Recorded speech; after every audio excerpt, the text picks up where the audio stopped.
The Moon Pool Part 2 by Abraham Merritt. Chapter 22. The Casting of the Shadow. Now we were racing down toward that last span whose ancientness had set it apart from all the other soaring arches. The shell speed slackened.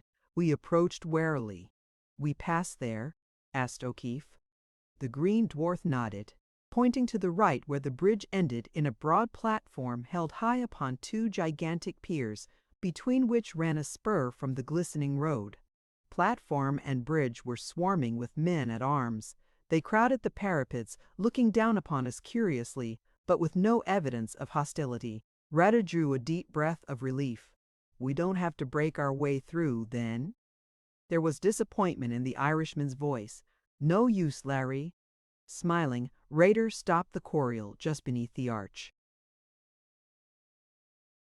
and beside one of the piers. "Now listen well. They have had no warning, hence does Yalara still think us on the way to the temple.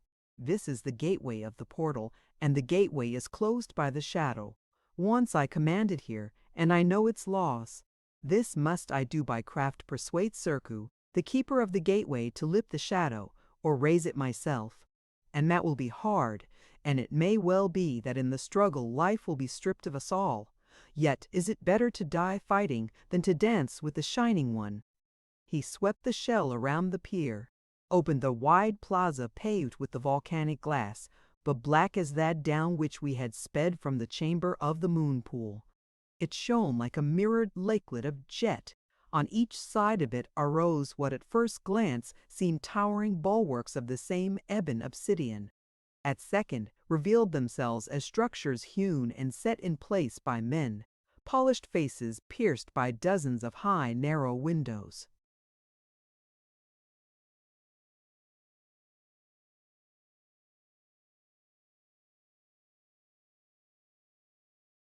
Down each facade a stairway fell, broken by small landings on which a door opened.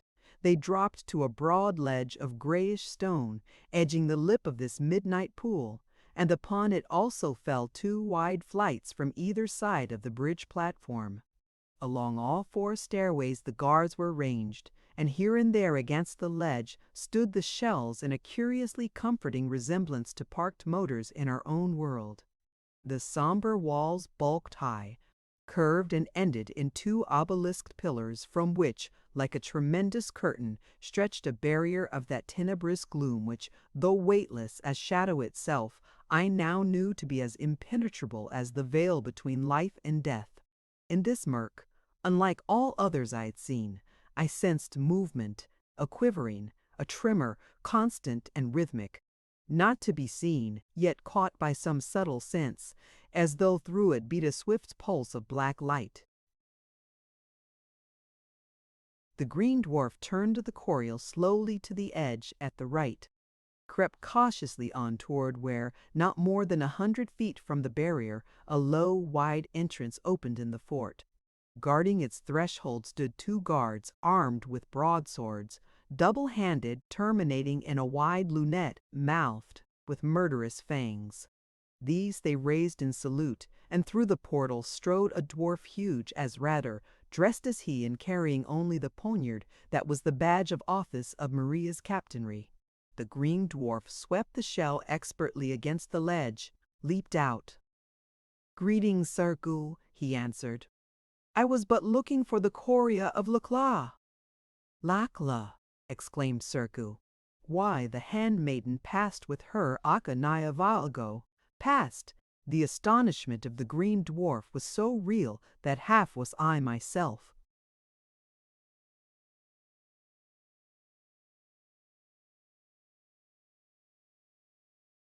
Deceived? You let her pass? Certainly I let her pass. But under the Green Dwarf's stern gaze the truculence of the guardian faded. "Why should I not?" he asked apprehensively. "Because Yalara commanded otherwise," answered Rador coldly. "There came no command to me." Little beads of sweat stood out on Serku's forehead. "Serku," interrupted the Green Dwarf swiftly, "truly is my heart wrung for you. This is a matter of Yalara and of the Gur and the Council. Yes, even of the Shining One. And the message was sent, and the fate, mayhap, of all Maria rested upon your obedience and the return of Lachla with these strangers to the council. Now truly is my heart wrung, for there are few I would less like to see dance with the Shining One than you, Surku, he ended softly.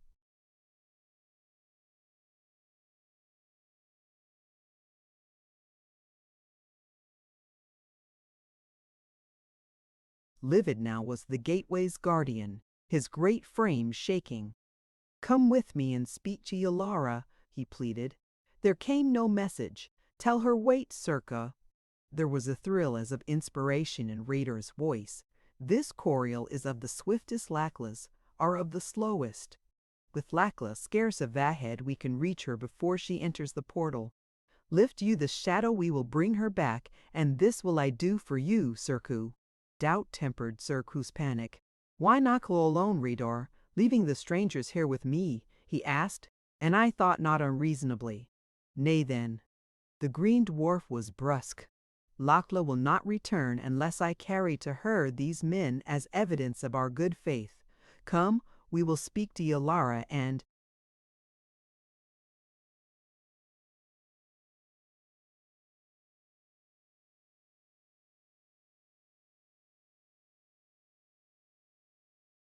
"She shall judge you." He started away, but Surku caught his arm. "No, Raider, no," he whispered, again panic-stricken.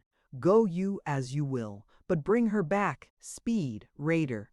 He sprang toward the entrance. I lift the shadow into the green dwarf's poise, crept a curious, almost a listening alertness.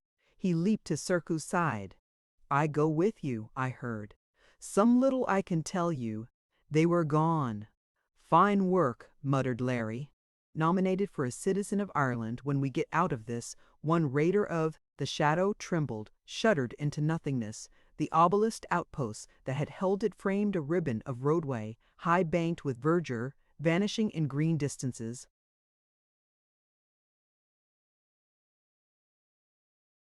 And then from the portal sped a shriek, a death cry. It cut through the silence of the Evan pit like a whimpering arrow. Before it had died, down the stairways came pouring the guards. Those at the threshold raised their swords and peered within. Abruptly, Rador was between them. One dropped his hilt and gripped him. The green dwarf's poniard flashed and was buried in his throat. Down upon Radar's head swept the second blade. A flame leaped from O'Keefe's hand, and the sword seemed to fling itself from its wielder's grasp. Another flash, and the soldier crumpled. Radar threw himself into the shell, darted to the high seat, and straight between the pillars of the shadow we flew. There came a crackling, a darkness of vast wings flinging down upon us. The Coriol's flight was checked as by a giant's hand. The shell swerved sickeningly. There was an oddly metallic splintering. It quivered, shot ahead. Dizzily, I picked myself up and looked behind.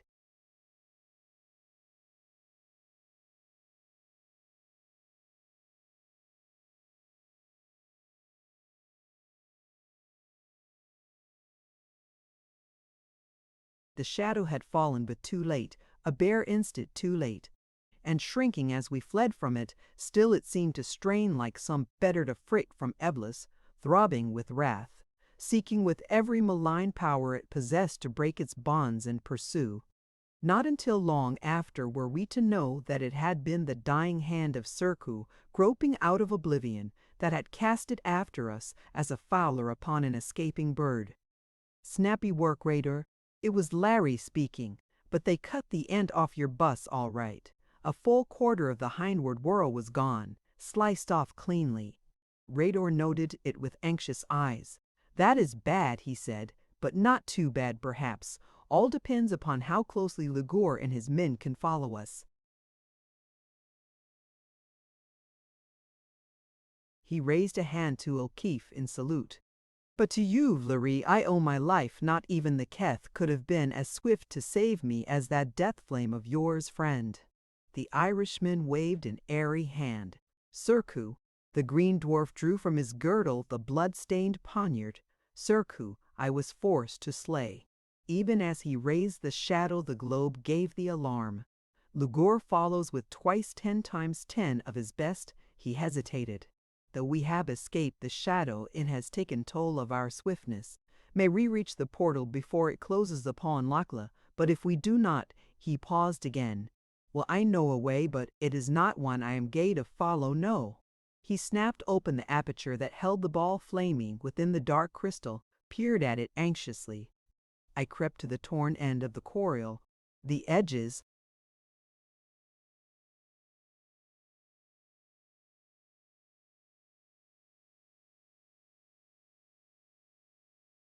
were crumbling, disintegrated. They powdered in my fingers like dust.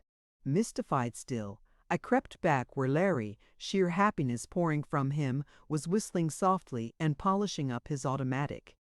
His gaze fell upon Olaf's grim, sad face and softened. "Buck up, Olaf," he said. "We've got a good fighting chance.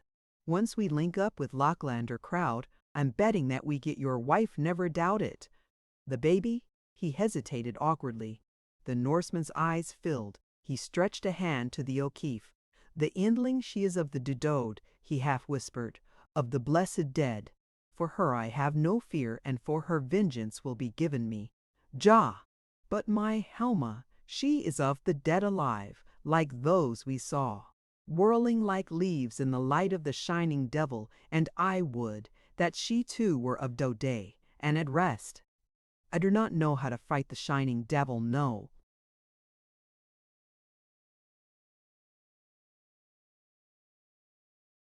His bitter despair welled up in his voice. "Olaf?" Larry's voice was gentle. "We'll come out on top, I know it. Remember one thing. All this stuff that seems so strange and, well, sort of supernatural, is just a lot of tricks we're not hep to as yet. Why, Olaf, suppose you took a Fijian when the war was on and set him suddenly down in London with autos rushing past, sirens blowing, Archies popping, a dozen enemy planes dropping bombs, and the searchlights shooting all over the sky. Wouldn't he think he was among 33rd degree devils in some exclusive circle of hell? Sure he would. And yet, everything he saw would be natural, just as natural as all this is, once we get the answer to it. Not that we're Figians, of course, but the principle is the same." The Norseman considered this, nodded gravely. "Ja," he answered at last, "and at least we can fight. That is why I have."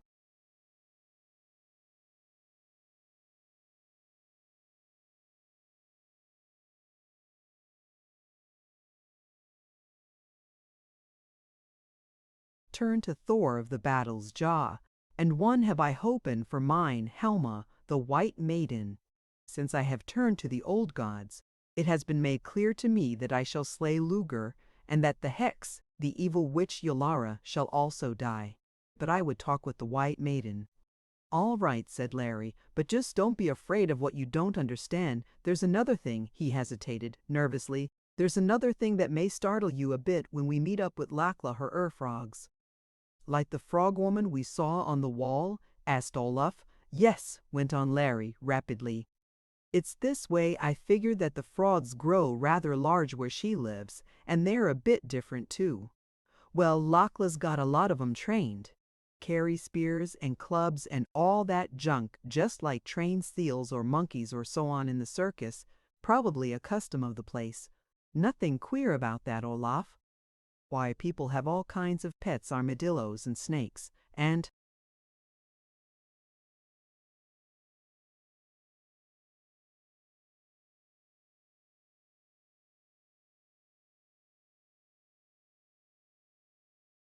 rabbits, kangaroos, and elephants and tigers." Remembering how the frog woman had stuck in Larry's mind from the outset, I wondered whether all this was not more to convince himself than Olaf. "Why, I remember a nice girl in Paris who had 4 pet pythons," he went on, but I listened no more, for now I was sure of my surmise. The road had begun to thrust itself through high-flung, sharply pinnacled masses and rounded outcroppings of rock on which clung patches of the amber moss.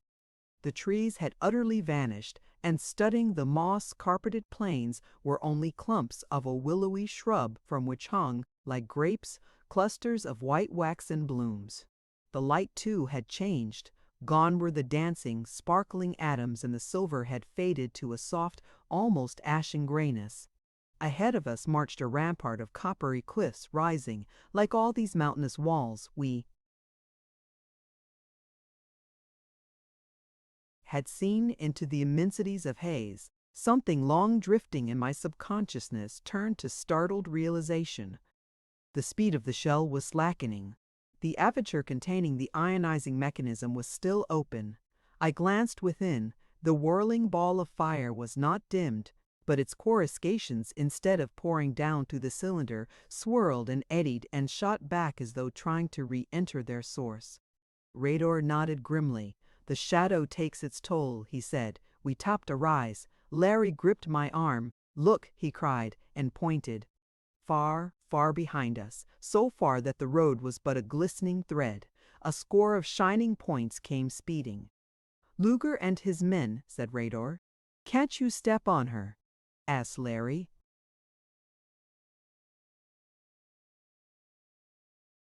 "Step on her?" repeated the Green Dwarf, puzzled. "Give her more speed. Push her," explained O'Keefe. Radar looked about him. The coppery ramparts were close, not more than 3 or 4 miles distant. In front of us, the plain lifted in a long rolling swell, and up this the Coriol essayed to go with a terrifying lessening of speed. Faintly behind us came shootings, and we knew that Luger drew close, nor anywhere was there sign of Lachla nor her frogmen. Now we were halfway to the crest. The shell barely crawled, and from beneath it came a faint hissing. It quivered, and I knew that its base was no longer held above the glassy surface, but rested on it. "One last chance," exclaimed Radar. He pressed upon the control lever and wrenched it from its socket. Instantly the sparkling ball expanded, whirling with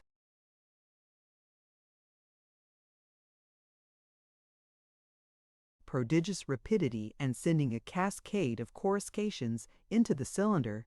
The shell rose, leaped through the air, the dark crystal split into fragments, the fiery ball dulled, died, but upon the impetus of that last thrust we reached the crest. Poised there for a moment, I caught a glimpse of the road dropping down the side of an enormous, moss-covered, bowl-shaped valley whose sharply curved sides ended abruptly at the base of the towering barrier.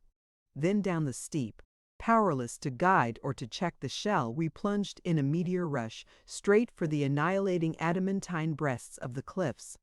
Now the quick thinking of Larry's air training came to our aid. As the rampart reared close, he threw himself upon Radar, hurled him and himself against the side of the flying whirl. Under the shock, the finely balanced machine swerved from its course. It struck the soft, low bank of the road, shot high in air, bounded on through the thick carpeting, whirled like a dervish and fell upon its side. Shot.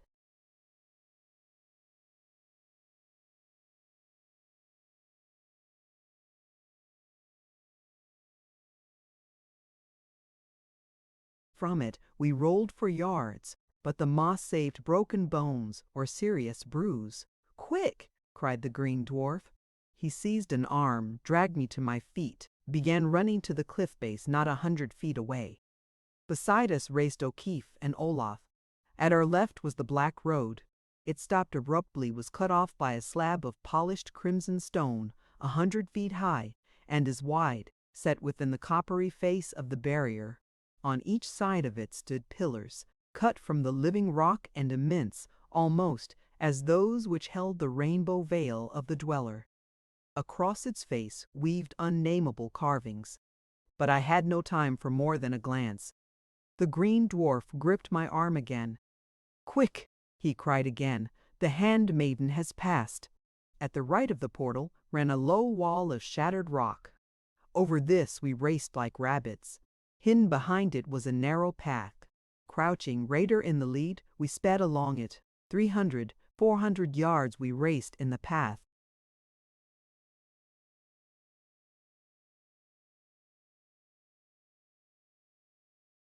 Ended in a cul-de-sac. To our ears was borne a louder shouting.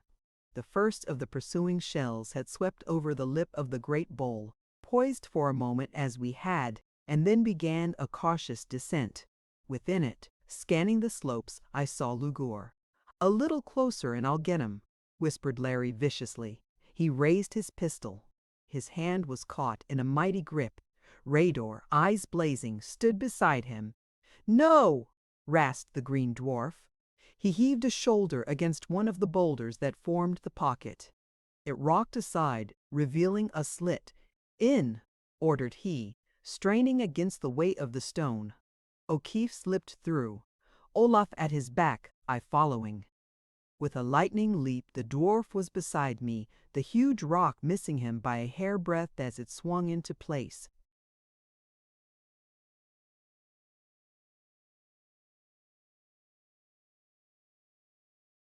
We were in Cimmerian darkness. I felt for my pocket flash, and recalled with distress that I had left it behind with my medicine kit when we fled from the gardens. But Raider seemed to need no light.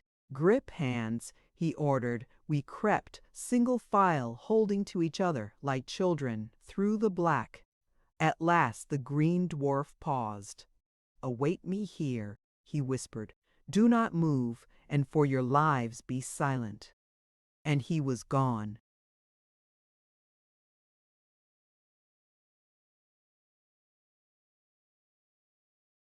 Chapter 23. Dragonworm and Moss Death. For a small eternity, to me at least, we waited. Then as silent as ever the green dwarf returned.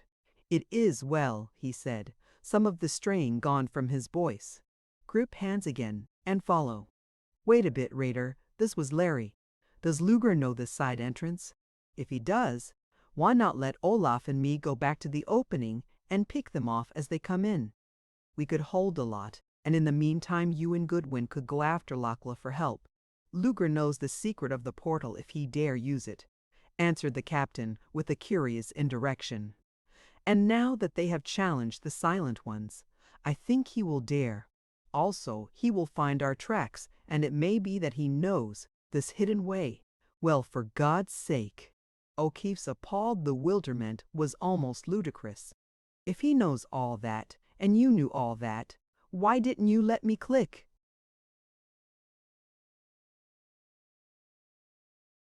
him when I had the chance?"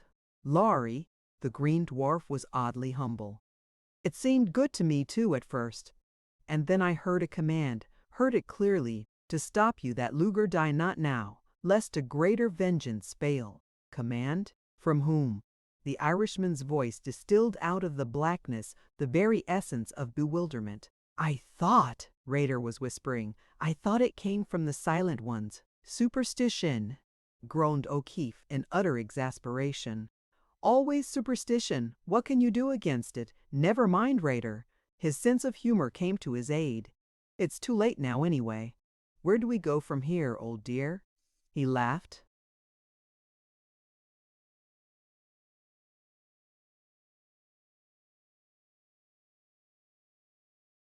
"We tread the path of one I am not fain to meet," answered Rador. "But if meet we must, point the death tubes at the pale shield he bears upon his throat, and send the flame into the flower of cold fire that is its center, nor look into his eyes." "Again," Larry gasped, and I with him. "It's getting too deep for me, Doc," he muttered dejectedly. "Can you make head or tail of it?" "No," I answered shortly enough, "but Raider fears something, and that's his description of it." "Sure," he replied, "only it's a code I don't understand." I could feel his grin. "All right for the flower of cold fire, Raider, and I won't look into his eyes," he went on cheerfully. "But hadn't we better be moving?" "Come," said the soldier. Again hand in hand we went blindly on. O'Keefe was muttering to himself. "Flower of cold fire. Don't look into his eyes. Some joint. Damn superstition." Then he chuckled and caroled softly. "Oh, Mama, pin a cold rose on me. 2 young frogmen are in love with me. Shut my eyes so I can't see." "Shuh!" Rador was warning. He began whispering. "For half a vow we go along a way of death. From its peril we pass into another against whose dangers I can guard you. But in part this is in view of the roadway, and it may be that Lugur will see us. If so, we must fight as best we can. If we pass these two roads safely, then is the way to the Crimson Sea clear, nor need we fear Lugur nor any. And there is another thing that Lugur does not know when he opens the portal the Jew.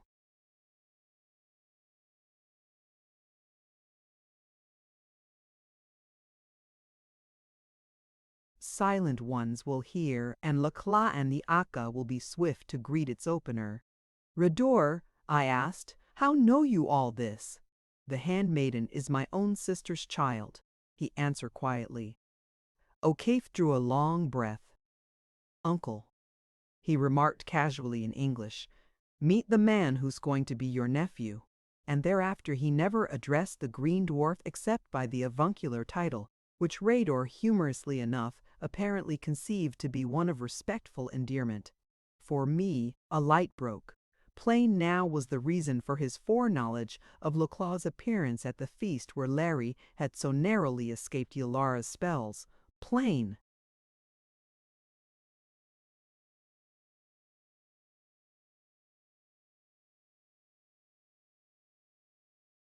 The determining factor that had cast his lot with ours, and my confidence, despite his discourse of mysterious perils, experienced a remarkable quickening. Speculation as to the marked differences in pigmentation and appearance of niece and uncle was dissipated by my consciousness that we were now moving in a dim half-light. We were in a fairly wide tunnel. Not far ahead, the gleam filtered, pale yellow like sunlight sifting through the leaves of autumn poplars, and as we drove closer to its source, I saw that it did indeed pass through a leafy screen hanging over the passage end. This raider drew aside cautiously, beckoned us, and we stepped through. It appeared to be a tunnel cut through soft green mold. Its base was a flat strip of pathway, a yard wide, from which the walls curved out in perfect cylindrical form, smoothed and evened with utmost nicety. 30 feet wide they were at their widest, then drew toward each other with no break in their symmetry. They did not close. Above was, roughly, a 10-foot rift, ragged-edged, through which poured light like that in the heart of pale amber. A buttercup light shot through with curiously evanescent bronze shadows. "Quick!" commanded Raider uneasily, and set off at a sharp pace. Now, my eyes accustomed to the strange light, I saw that the tunnel's walls were of moss.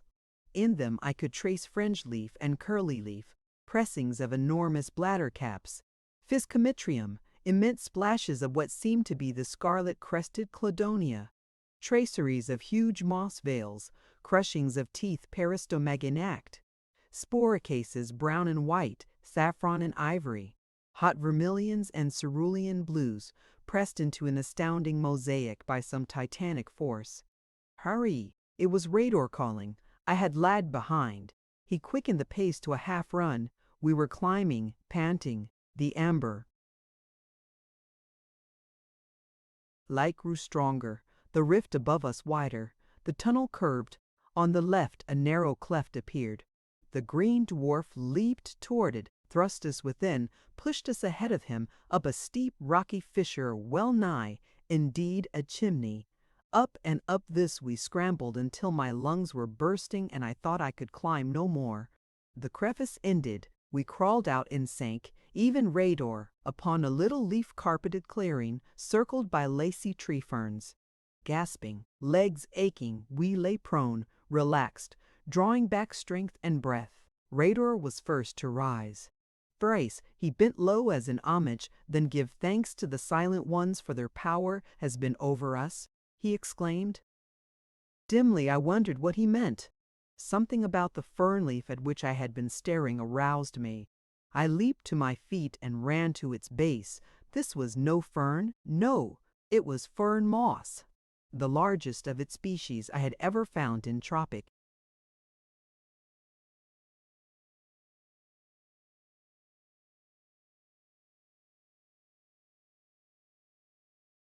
Jungles had not been more than 2 inches high, and this was 20 feet. The scientific fire I had experienced in the tunnel returned uncontrollable. I parted the fronds, gazed out. My outlook commanded a vista of miles, and that vista, a fata morgana of plantum, a land of flowered sorcery. Forests of tree-high mosses spangled over with blooms of every conceivable shape and color. Cataracts in clusters, avalanches and nets of blossoms in pastels, in dulled metallics, in gorgeous flamboyant hues. Some of them phosphorescent and shining like living jewels. Some sparkling as though with dust of opals, of sapphires, of rubies and topazes and emeralds. Thickets of convolvuli like the trumpets of sequoidange heavens, and moss bills like banners of a marching host of titans, pennons and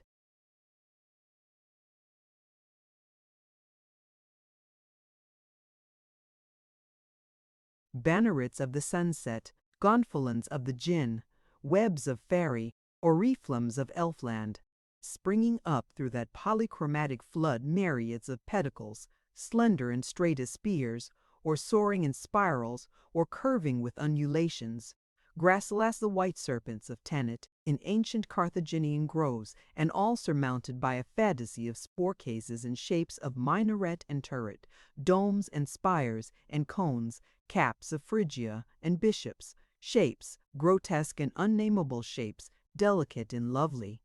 They hung high poised, nodding and swaying like goblins hovering over Titania's court, cacophony of Cathay accenting the flower-maiden music of Parsifal, Visaria the angled, fantastic beings that people the Javan pantheon watching a bacchanal of Eris in Muhammad's paradise.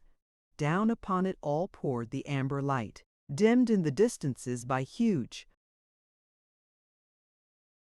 drifting darkenings lurid as the flying mantles of the hurricane, and through the light, like showers of jewels, myriads of birds, darting, dipping, soaring, and still other myriads of gigantic, shimmering butterflies.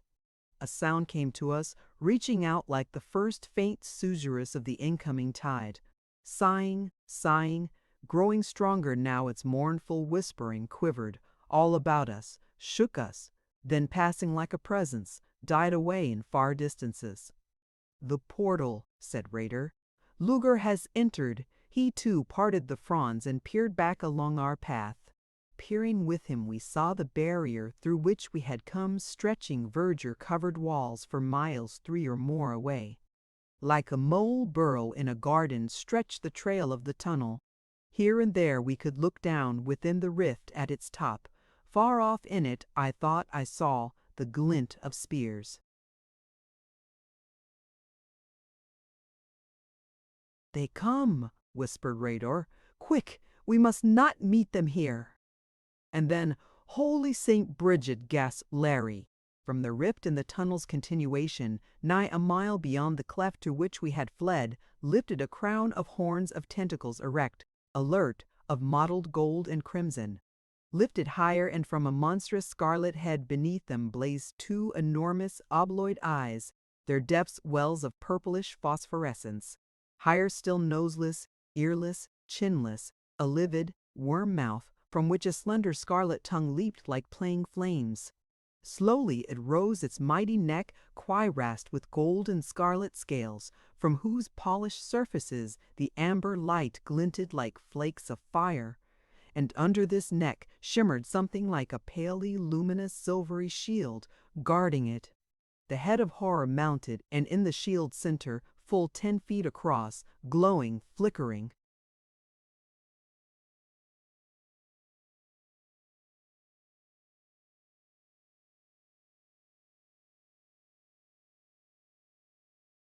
shining out coldly, was a rose of white flame, a flower of cold fire, even as Rader had said.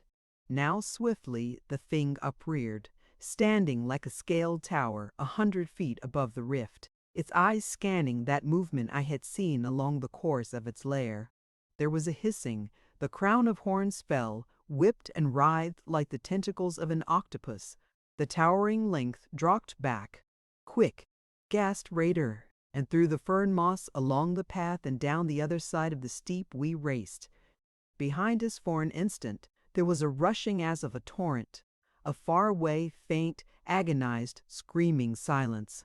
"No fear now from those who followed," whispered the green dwarf, pausing.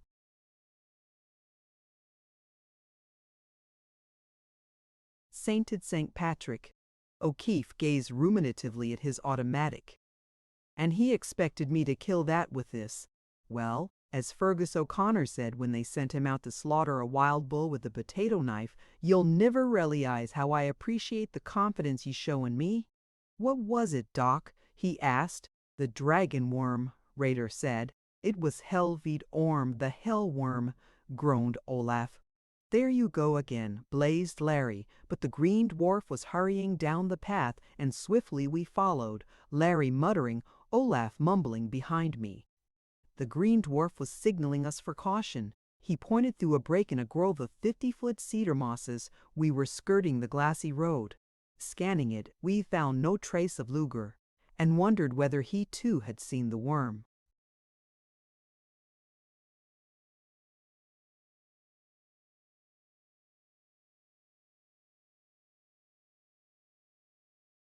Had fled. Quickly we passed on, drew away from the Coria path. The mosses began to thin. Less and less they grew, giving way to low clumps that barely offered us shelter. Unexpectedly, another screen of fern moss stretched before us. Slowly Raider made his way through it and stood hesitating. The scene in front of us was oddly weird and depressing, in some indefinable way dreadful. Why, I could not tell, but the impression was plain. I shrank from it. Then, self-analyzing, I wondered whether it could be the uncanny resemblance the heaps of curious mossy fungi scattered about had to beast and bird, yes, and to man that was the cause of it. Our path ran between a few of them.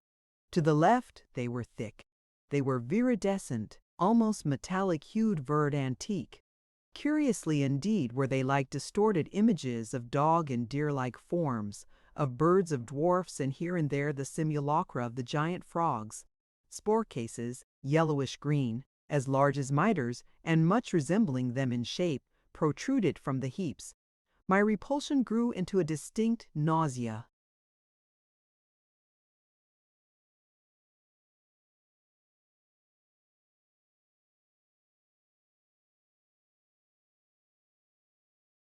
Randor turned to us a face wider far than that with which he had looked upon the dragon worm. "Now for your lives," he whispered. "Tread softly here, as I do, and speak not at all." He stepped forward on tiptoe, slowly, with utmost caution. We crept after him, past the heaps beside the path, and as I passed my skin crept, and I shrank and saw the others shrink too, with that unnameable loathing. Nor did the green dwarf pause until he had reached the brow of a small hillock 100 yards beyond, and he was trembling. "Now what are we up against?" grumbled O'Keefe. The green dwarf stretched a hand, stiffened, gazed over to the left of us beyond a lower hillock upon whose broad crest lay a file of the moss shapes. They fringed it, their miters having a grotesque appearance of watching what lay below. The glistening road lay there, and from it came a shout. A dozen of the Koryak Lustert filled with Lugor's men, and in one of them, Lugor himself, laughing wickedly. There was a rush of soldiers, and up the low hillock raced a score of them toward us. "Run!" shouted Raider. "Not much," grunted Larry, and took swift aim at Luger. The automatic spat, Olaf's echoed. Both bullets went wild, for Luger, still laughing, threw himself into the protection of the body of his shell. But following the shots, from the file of moss heaps on the crest came a series of muffled explosions. Under the pistol's concussions, the mitred caps had burst, and instantly all about. The running soldiers grew a cloud of tiny glistening white spores, like a little cloud of puff.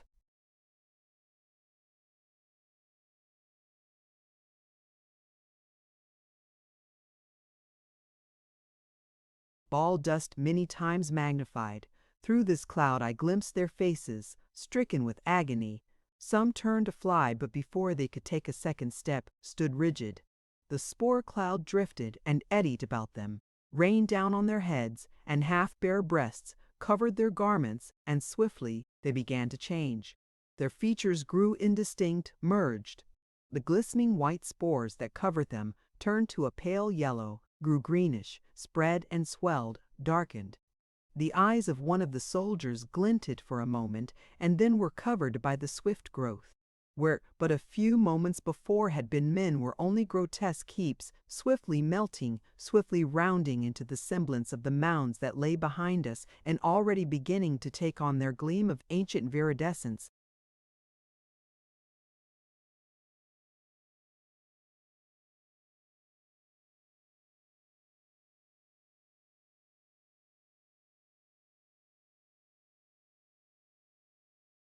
The Irishman was gripping my arm fiercely. The pain brought me back to my senses. "Olaf's right," he gasped. "This is hell. I'm sick." And he was, frankly, and without restraint. Luger and his others awakened from their nightmare, piled into the Coria, wheeled, raced away. "On," said Raedra thickly. "Two perils have we passed, the silent ones watch over us."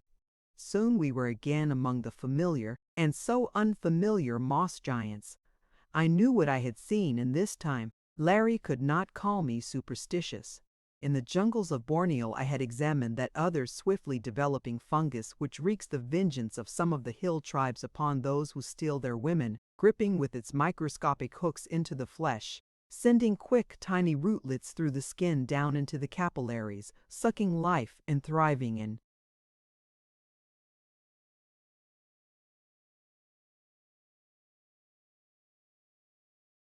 never to be torn away until the living thing it clings to has been sapped dry. Here was but another of the species in which the development's rate was incredibly accelerated. Some of this I tried to explain to O'Keefe as we sped along, reassuring him. "But they turned to moss before our eyes," he said. Again I explained patiently, but he seemed to derive no comfort at all from my assurances that the phenomena were entirely natural and, aside from their more terrifying aspect, of peculiar interest to the botanist. "I know," was all he would say, "but suppose one of those things had burst while we were going through God." I was wondering how I could with comparative safety study the fungus when Raedra stopped. In front of us was again the road ribbon. "Now is all danger past," he said. "The way lies open, and Luger has fled." There was a flash from the road. It passed me like a little lariat of light. It struck Larry squarely between the eyes, spread over his face, and drew itself within. "Down!" cried Raedra, and hurled me to the ground. My head struck sharply. I felt myself grow faint. Olaf fell beside me. I saw the green dwarf draw down the O'Keefe. He collapsed limply, face still, eyes staring. A shout, and from the roadway poured a host of Luger's men. I could hear Luger bellowing. There came a rush of little feet. Soft, fragrant draperies brushed my face. Dimly I watched Lachlan bend over the Irishman. She straightened her arms, swept out, and the writhing vine, with its tendrilled heads of ruby bloom, 5 flames of misty incandescence, leaped into the faces of the soldiers now close upon us. It darted at their throats, striking, coiling, and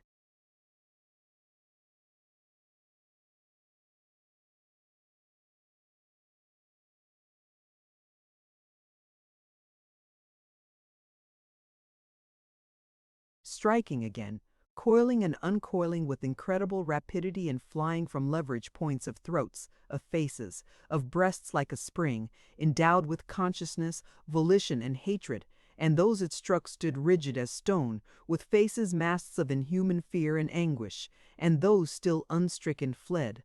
Another rush of feet, and down upon Ligor's forces poured the frogmen, their booming giant leading, thrusting with their lances, tearing and rending with talons and fangs and spurs.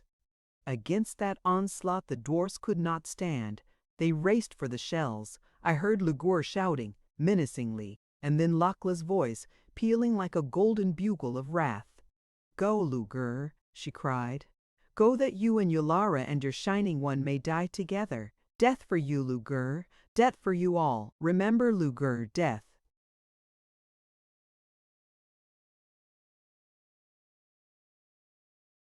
There was a great noise within my head. No matter, Lakla here, but too late Lugor had outplayed us. Mosteth nor Dragonworm had frightened him away. He had crept back to trap us. Lakla had come too late. Larry was dead, Larry. But I had heard no banshee wailing, and Larry had said he could not die without warning. No, Larry was not dead. So ran the turbulent current of my mind. A horny arm lifted me. Two enormous, oddly gentle saucer eyes were staring into mine. My head rolled. I caught a glimpse of the golden girl kneeling beside the O'Keefe. The noise in my head grew thunderous, was carrying me away on its thunder, swept me into soft, blind darkness.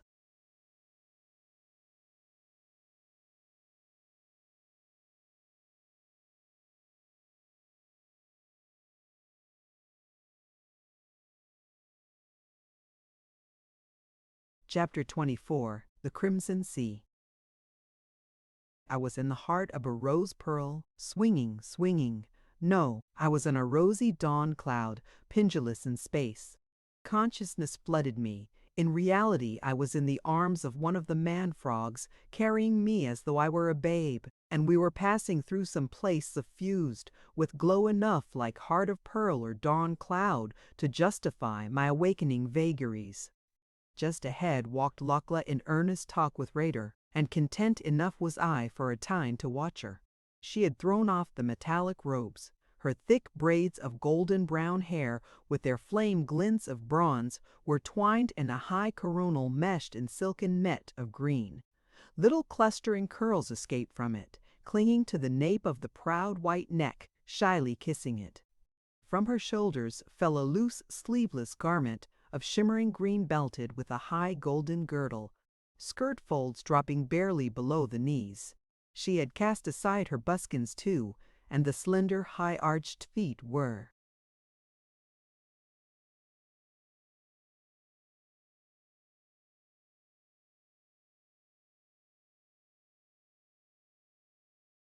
sandaled. Between the buckled edges of her kirtle I caught gleams of translucent ivory as exquisitely molded, as delectably rounded, as those revealed so naively beneath the hem. Something was knocking at the doors of my consciousness, some tragic thing. What was it? Larry. Where was Larry? I remembered, raised my head abruptly, saw at my side another frogman carrying O'Keefe, and behind him Olaf, step instinct with grief, following like some faithful, wistful dog who has lost a loved master. Upon my movement, the monster bearing me halted, looked down inquiringly, uttered a deep, booming note that held the quality of interrogation. Lakla turned. The clear, golden eyes were sorrowful, the sweet mouth drooping, but her loveliness, her gentleness, that undefinable synthesis of all her tender self that seemed always to circle her with an atmosphere of lucid normality, lulled my panic.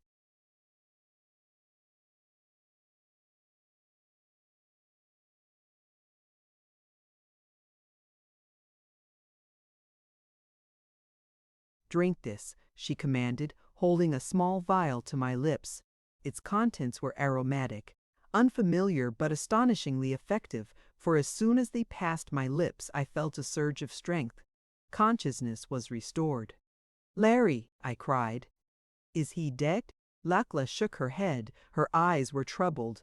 "No," she said, "but he is like one dead, and yet unlike. Put me down," I demanded of my bearer.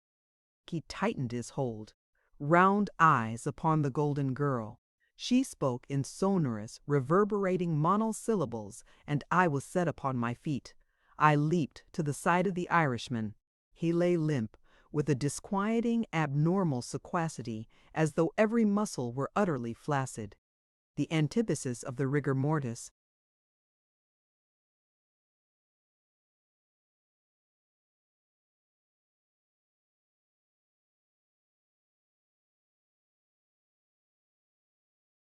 Thank God, but terrifyingly toward the other end of its arc, a syncope I had never known. The flesh was stone cold, the pulse barely perceptible, long intervalled, the respiration undiscoverable. The pupils of the eyes were enormously dilated. It was as though life had been drawn from every nerve. A light flashed from the road. It struck his face and seemed to sink in, I said. I saw, answered Rader, but what it was I know not, and I thought I knew all the weapons of our rulers. He glanced at me curiously. Some talk there has been that the stranger who came with you, double-tongue, was making new death tools for Luger, he ended, Marikinoff. The Russian at work already in this storehouse of devastating energies, fashioning the weapons for his plots. The apocalyptic vision swept back upon me.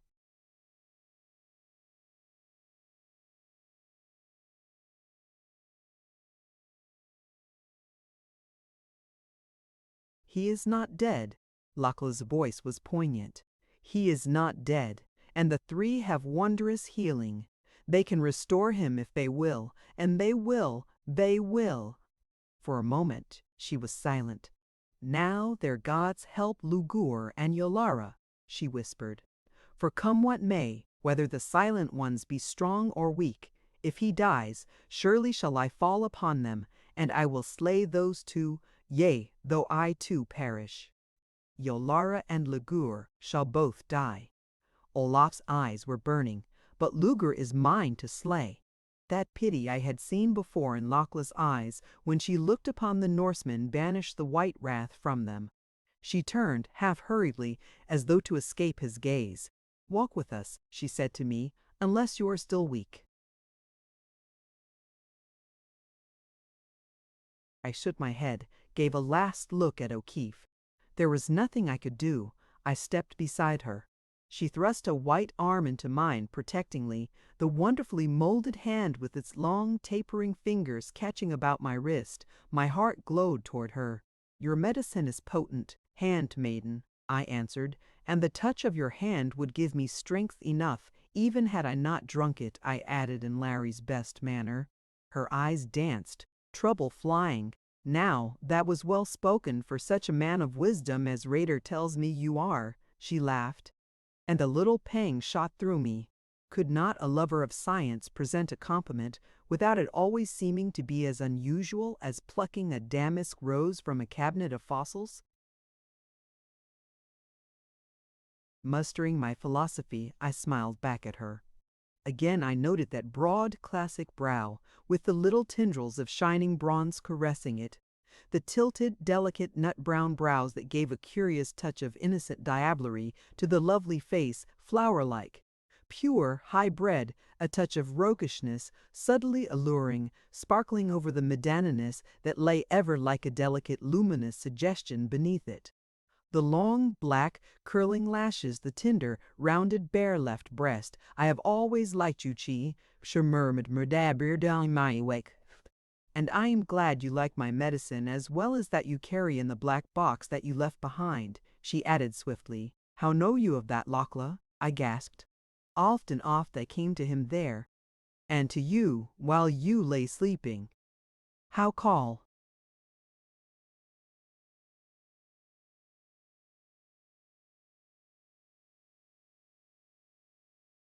You him? She paused. Larry, I said. Larry. She repeated it excellently. And you? Goodwin, said Rader. I bowed quite as though I were being introduced to some charming young lady met in that old life, now seemingly eons removed. Yes, Goodwin, she said. Oft and oft I came. Sometimes I thought you saw me. And he did. He not dream of me sometime? She asked wistfully.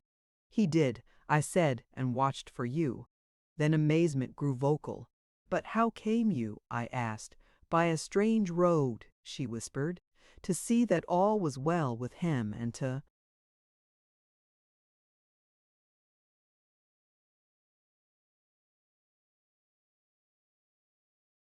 look into his heart, for I feared Yolara and her beauty, but I saw that she was not in his heart.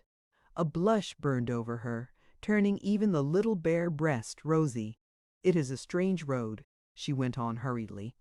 Many times have I followed it and watched the shining one bear back its prey to the blue pool, seen the woman he seeks. She made a quick gesture toward Olaf and a babe cast from her arms in the last pang of her mother love, seen another woman throw herself into the Shining One's embrace to save a man she loved, and I could not help. Her voice grew deep, thrilled. The friend, it comes to me, who drew you here, Goodwin. She was silent, walking as one who sees visions and listens to voices unheard by others. Rader made a warning gesture. I crowded back my questions, glanced about me. We were passing over a smooth strand, hard-packed as some beach of long thrust-back ocean. It was like crushed garnets, each grain stained deep red, faintly sparkling. On each side were distances, the floor stretching away into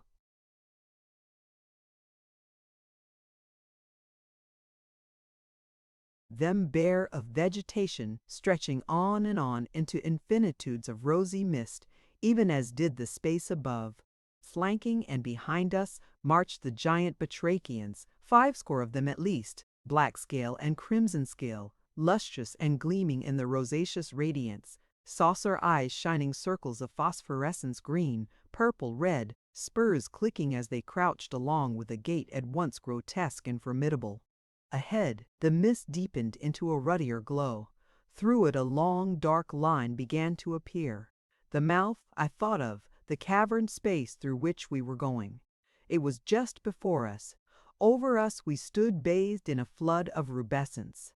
A sea stretched before us, a crimson sea, gleaming like that lost lacquer of royal coral and the flame dragon's blood, which Fusidza set upon the bower he built for his stolen sun-maiden, that going toward it she might think it the sun itself rising over the summer seas.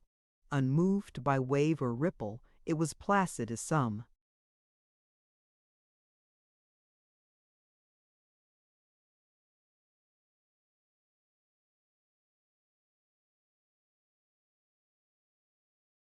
Deep woodland pool when night rushes up over the world. It seemed molten, or as though some hand great enough to rock earth had distilled here from conflagrations of autumn sunsets their flaming essences.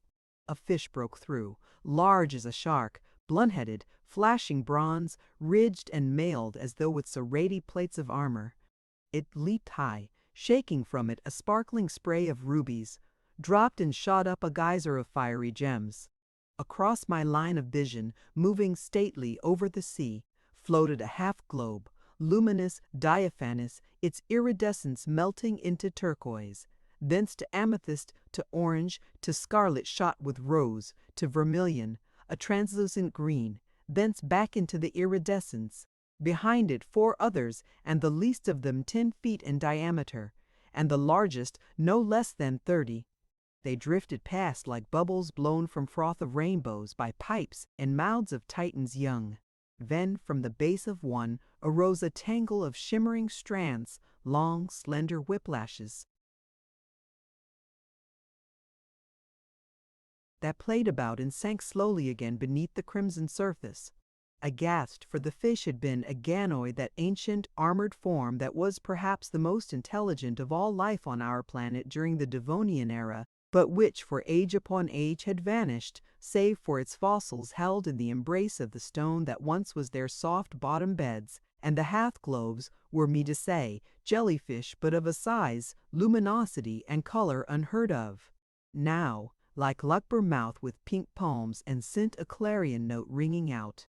The ledge on which we stood continued a few hundred feet before us, falling abruptly, though from no great height, to the crimson sea. At right and left it extended in a long semicircle. Turning to the right when she had sent her call, I saw rising a mile or more away, veiled lightly by the haze, a rainbow, a gigantic prismatic arch, flattened, I thought, by some quality of the strained atmosphere. It sprang from the ruddy strand, leaped the crimson tide, and dropped 3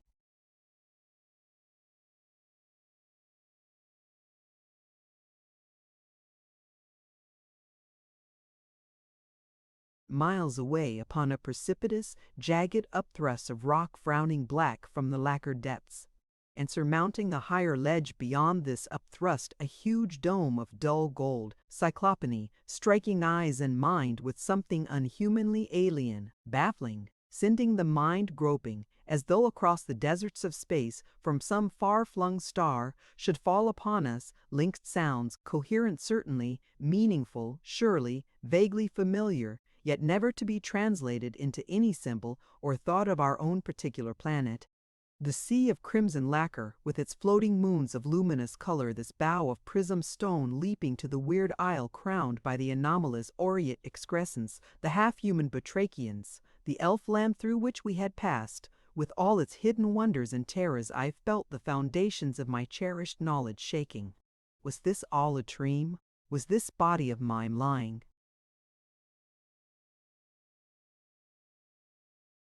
somewhere, fighting a fevered death, and all these but images floating through the breaking chambers of my brain?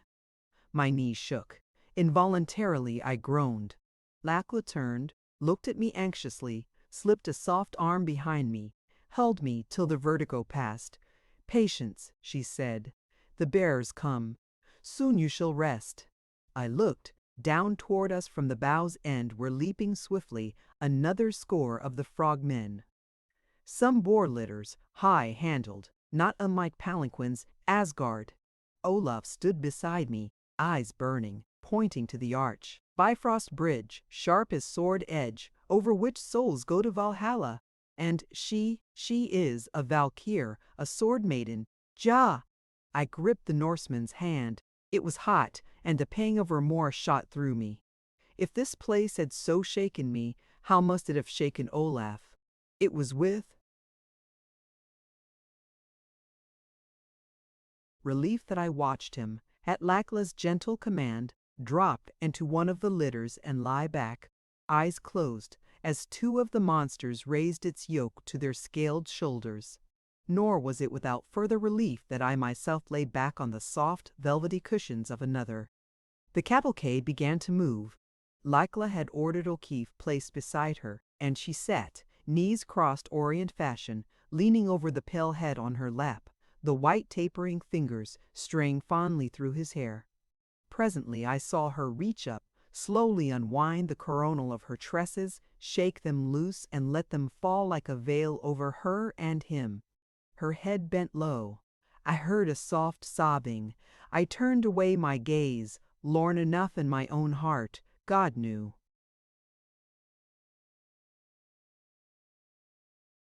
Chapter 25. The Three Silent Ones. The arch was closer, and in my awe, I forgot for the moment Larry and aught else. For this was no rainbow, no thing born of light and mist, no Bifrost Bridge of myth, no! It was a flying arch of stone, stained with flares of Tyrian purples, of royal scarlets, of blues, dark as the Gulf Stream's ribbon, sapphires soft as midday May skies, splashes of chromes and greens, a palette of giantry, a bridge of wizardry, 100, nay 1,000, times greater than that of Utah which the Navajo call Non-Egoshe and worship, as well they may, as a god, and which is itself arrangable-y in a deter. It sprang from the ledge and winged its prodigious length in one low arc over the sea's crimson breast, as though in some ancient paroxysm of earth it had been hurled molten, crystallizing into that stupendous span and still flaming with the fires that had molded it. Closer we came and closer while I watched spellbound. Now we were at its head, and the litter-bearers swept upon it. All of 500 feet wide it was, surface smooth as a city road, sides low-walled, curving inward as though in the jetting out of its making the edges of the plastic rock had curled. On and on we sped. The high-thrusting precipices upon which the bridge's far end rested frowned close. The enigmatic, dully shining dome loomed ever greater. Now we had reached that end, were passing over a smooth plaza whose level floor was enclosed, save for a rift in front of us, by the fanged tops of the black cliffs. From this rift stretched another span 1/2 a mile long, perhaps, widening at its center into a broad platform, continuing straight to two massive gates set within the face of the second cliff wall like panels, and of the same dull gold as the dome rising high beyond. And this smaller arch leaped a pit, an abyss, of which the outer precipices were the rim holding back from the pit the red flood. We were rapidly approaching. Now upon the platform, my bearers were striding.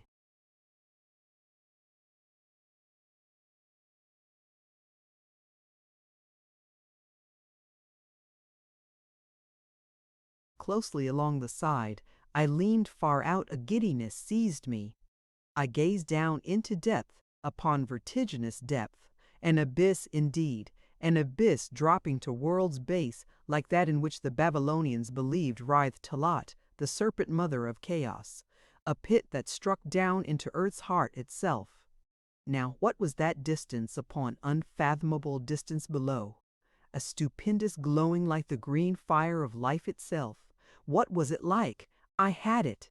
It was like the corona of the sun in eclipse, that burgeoning that makes of our luminary, when moon veils it, an incredible blossoming of splendors in the black heavens.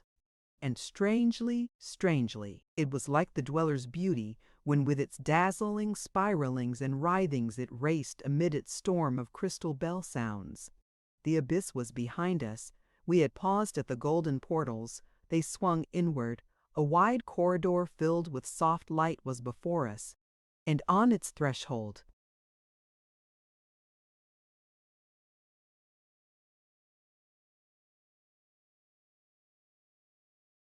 stood bizarre, yellow gems gleaming, huge muzzle wide in what was evidently meant for a smile of welcome. The woman frog of the moon pool wall. Lakla raised her head, swept back the silken tent of her hair, and gazed at me with eyes misty from weeping. The frog woman crept to her side, gazed down upon Larry, spoke to the golden girl in a swift stream of the sonorous, reverberant monosyllables, and Lakla answered her in kind. The web digits swept over O'Keefe's face, felt at his heart. She shook her head and moved ahead of us up the passage. Stillborn in the litters we went on, winding, ascending until at last they were set down in a great hall carpeted with soft, fragrant rushes, and into which from high, narrow slits streamed the crimson light from without. I jumped over to Larry. There had been no change in his condition. Still, the terrifying limpness, the slow, infrequent pulsation, Raider and Olaf and the fever now seemed to be gone from. Came and stood beside me, silent. "I go to the 3, said Lakla. "Wait you here." She passed through a curtaining, then as swiftly as she had gone she returned through the hangings, tresses braided, a sweating of golden gauze about her. "Raydor," she said, "bear you, Larry, for into your heart the silent ones would look. And fear nothing," she added at the green dwarf's disconcerted, almost fearful start. Rader bowed, was thrust aside by Olaf. "No," said the Norseman. "I will carry him." He lifted Larry like a child against his broad breast. The dwarf glanced quickly at Lekla. She nodded.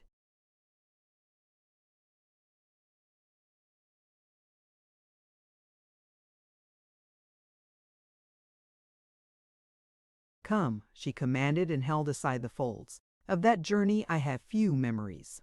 I only know that we went through corridor upon corridor, successions of vast halls and chambers, some carpeted with the rushes, others with rugs into which the feet sank as into deep soft meadows, spaces illumined by the rubrous light and spaces in which softer lights held sway. We paused before a slab of the same crimson stone as that the green dwarf had called the portal, and upon its polished surface weaved the same unnameable symbols. The golden girl pressed upon its side. It slipped softly back.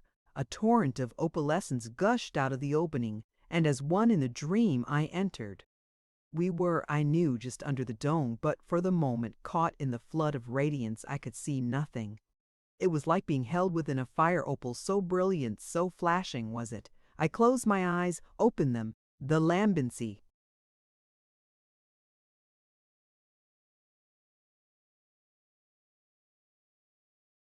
cascaded from the vast curves of the globular walls. In front of me was a long, narrow opening in them, through which, far away, I could see the end of the wizard's bridge and the ledged mouth of the cavern through which we had come. against the light from within, beat the crimson light from without and was checked as though by a barrier. I felt Lakla's touch, turned. 100 paces away was the dais, its rim raised a yard above the floor.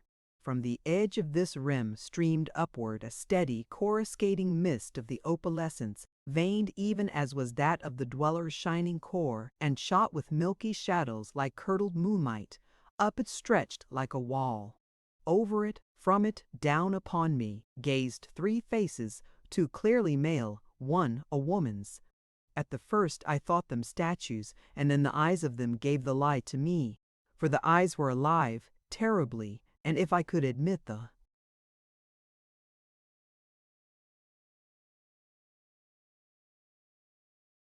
word supernaturally alive. They were thrice the size of the human eye and triangular, the apex of the angle upward, black as jet, pupilless, filled with tiny, leaping red flames.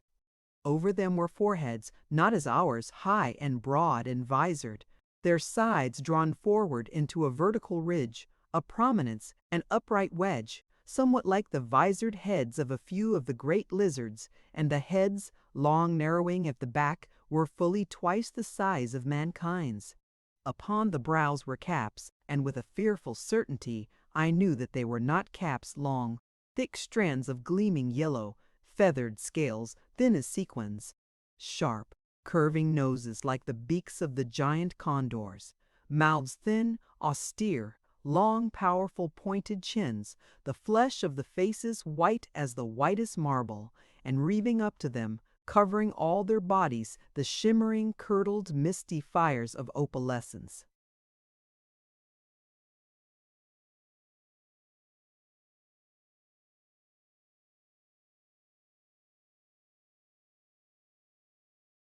Olaf stood rigid. My own heart leaped wildly. What were these beings?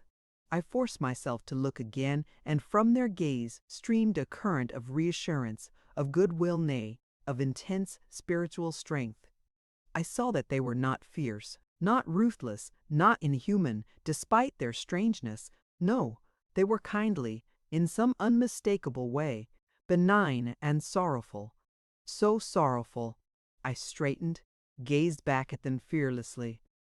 Olaf drew a deep breath, gazed steadily too.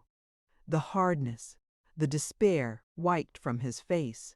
Now Lakla drew closer to the dais. The 3 pairs of eyes searched hers, the woman's with an ineffable tenderness. Some message seemed to pass between the 3 and the golden girl. She bowed low, turned to the Norseman.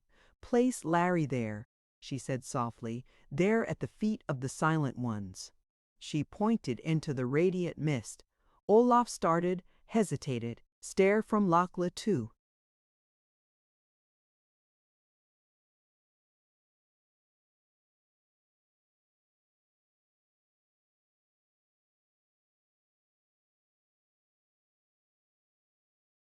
The 3 searched for a moment. Their eyes and something like a smile drifted through them. He stepped forward, lifted O'Keefe, set him squarely within the covering light.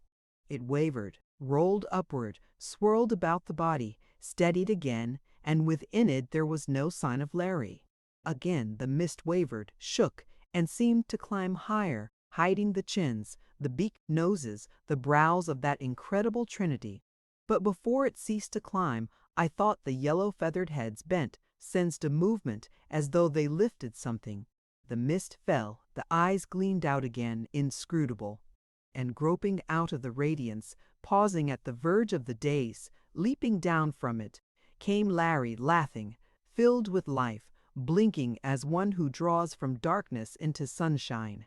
He saw Lakla, sprang to her, gripped her in his arms.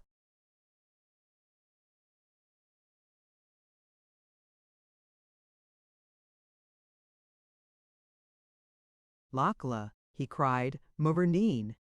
She slipped from his embrace, blushing, glancing at the 3 shyly, half fearfully. And again I saw the tenderness creep into the inky flame-shot orbs of the woman being, and a tenderness in the others too, as though they regarded some well-beloved child. "You lay in the arms of death, Larry," she said, and the silent ones drew you from him. Do homage to the silent ones, Larry, for they are good and they are mighty.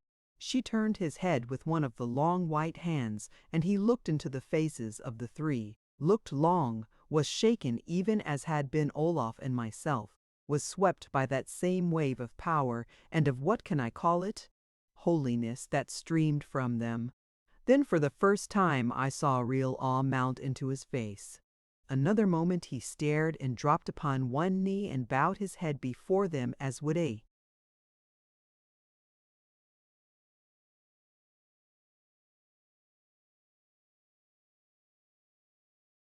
worshipper before the shrine of his saint. And I am not ashamed to tell it, I joined him, and with us knelt Lakla and Olaf and Rador. The mist of fiery opal swirled up about the three, hid them, and with a long, deep, joyous sigh Lakla took Larry's hand, drew him to his feet, and silently we followed them out of that hall of wonder. But why in going did the thought come to me that from where the three sat throned they ever watched the cavern mouth that was the door into their abode, and looked down ever into the unfathomable depth in which glowed and pulsed that mystic flower, colossal, awesome, of green flame that it seemed to me fire of life itself.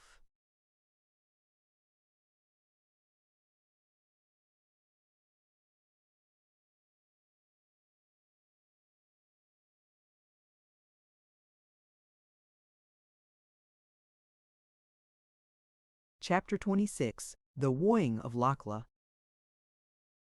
I had slept soundly and dreamlessly. I wakened quietly in the great chamber into which Rader had ushered O'Keefe and myself after that culminating experience of crowded, nerve-wracking hours, the facing of the three. Now, lying gazing upward at the high-vaulted ceiling, I heard Larry's voice. They look like birds. Evidently he was thinking of the three. A silence then. Yes, they look like birds and they look, and it's meaning no disrespect to them, I am at all, they look like lizards, and another silence, they look like some sort of gods, and, by the good sword arm of Brian Boru, they look human too. And it's none of them they are either. So what the sainted Saint Bridget are they? Another short silence, and then in a tone of awed and absolute conviction, that's it, sure. That's what they are. It all hangs in. They couldn't be anything else. He gave a whoop. A pillow shot over and caught me across the head. Wake up, shouted Larry. Wake up, ye seething cauldron of fossilized superstitions. Wake up, ye bogey-haunted man of scientific unwisdom. Under pillow and insults, I bounced to my feet, filled for a moment with quite real wrath. He lay back, roaring with laughter, and my anger was swept away. Doc, he said, very seriously, after this, I know who the three are. Yes? I queried, with studied sarcasm. Yes, he mimicked. Yes, he mimicked. Yea. He paused under the menace of my look, grinned. Yes, I know, he continued. They're of the Tuatha Dé, the old ones, the great people of Ireland. That's who they are. I knew, of course, of the Tuatha Dé Danann, the tribes of the Gar Dinu, the half-legendary, half-historical clan who found their home in Erin some 4,000 years before the Christian era, and who have left so deep an impress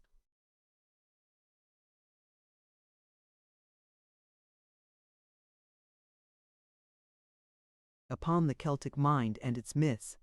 Yes, said Larry again, the Tuatha Dé, the ancient ones who had spells that could compel Manannan, who is the spirit of all the seas, and Kithor, who was the god of all green living things, and even Hesus, the unseen god whose pulse is the pulse of all the firmament. Yes, and Orkel too, who sits within the earth and weaves with the shuttle of mystery and her three looms of birth, and Life and Orkel would weave as they commanded, and that Orkel would weave as they commanded. He was silent then. They are of them the mighty ones, why else would I have bent my knee to them as I would have to the spirit of my dead mother? Why else would Lakla, whose gold-brown hair is the hair of Elid the Fair, whose mouth is the sweet mouth of Deirdre, and whose soul walked with mine ages agone among the fragrant green myrtle of Erin, serve them? He whispered, eyes full of dream. Have you any idea how they got here? I asked, not unreasonably. I haven't thought about that, he replied somewhat testily, but at once, me excellent man o' wisdom, a number occurred to me. One of them is that this little party of three might have stopped here on their way to Ireland and for good reasons of their own decided to stay a while, and another is that they might have come here afterward, having got wind of what those rats out there were, contemplatin', and have stayed on the job till the time was ripe to save Ireland from 'em. The rest of the world too, of course, he added magnanimously, but Ireland in particular. And do any of those reasons appeal to ye? I shook my head. Well, what do you think? He asked wearily. I think, I said cautiously, that we face an evolution of highly intelligent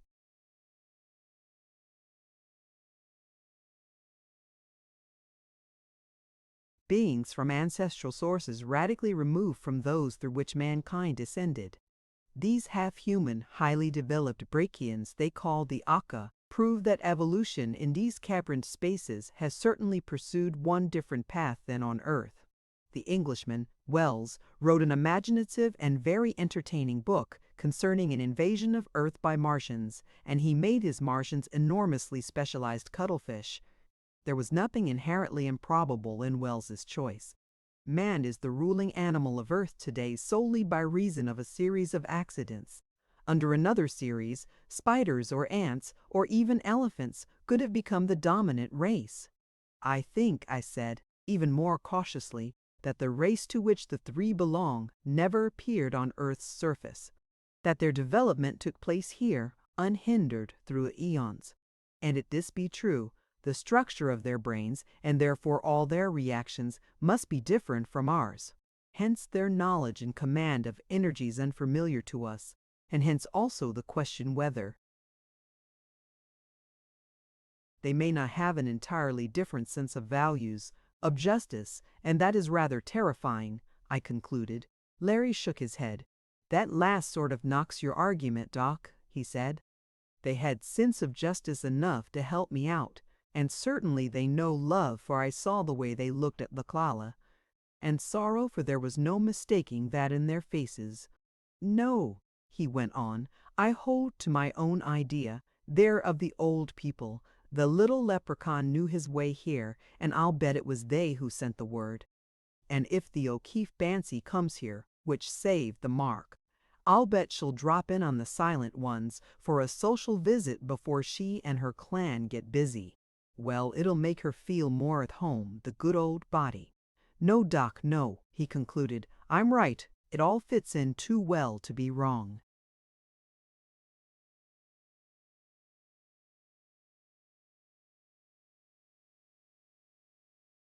I made a last despairing attempt. Is there anything anywhere in Ireland that would indicate that the two ought the day ever looked like the three? I asked, and again I had spoken most unfortunately. Is there? He shouted. Is there? By the kilt of Cormac McCormick, I'm glad you reminded me. It was worrying me a little myself. There was Dogda, who could put on the head of a great boar and the body of a giant fish, and cleave the waves and tear to pieces, the Berlins of any who came against Aaron. And there was Rin. How many more of the metamorphoses of the old people I might have heard, I do not know, for the curtains parted and in walked Rador. You have rested well, he smiled. I can see. The handmaiden bade me call you. You were to eat with her in her garden. Down long corridors we trod and out upon a garden terrace as beautiful as any of those of Yolara's city, bowered, blossoming, fragrant, set high upon the cliffs beside the domed castle. A table as of milky jade was spread at one corner, but the golden girl was not there. A little path ran on and up, hemmed in by the mass of verdure. I looked at it longingly. Rador saw the glance, interpreted it, and led me up the stepped sharp slope into a rock embrasure. Here I was above the foliage, and everywhere the view was clear. Below me stretched the incredible bridge, with the frog people hurrying back and forth upon it. A pinnacle at my side hid the abyss. My eyes followed the cavern ledge. Above it, the rock rose bare. but at the ends of the semicircular strand, a luxuriant vegetation began, stretching from the crimson shores back into far distances. Of browns and reds and yellows, like an autumn forest, was the foliage, with here and there patches of dark green as of conifers. 5 miles or more on each side the forests swept and then were lost to sight in the haze. I turned and faced an immensity of crimson waters, unbroken, a true sea, if ever there was one.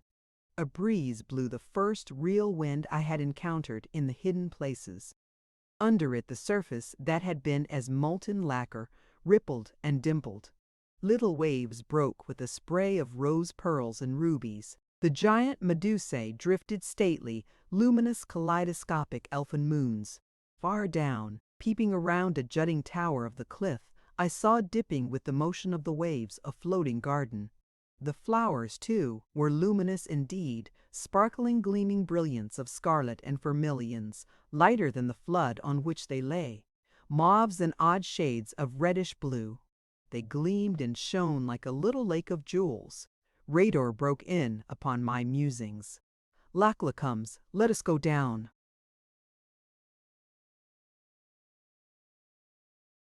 It was a shy Lakla who came slowly around the end of the path and, blushing furiously, held her hands out to Larry.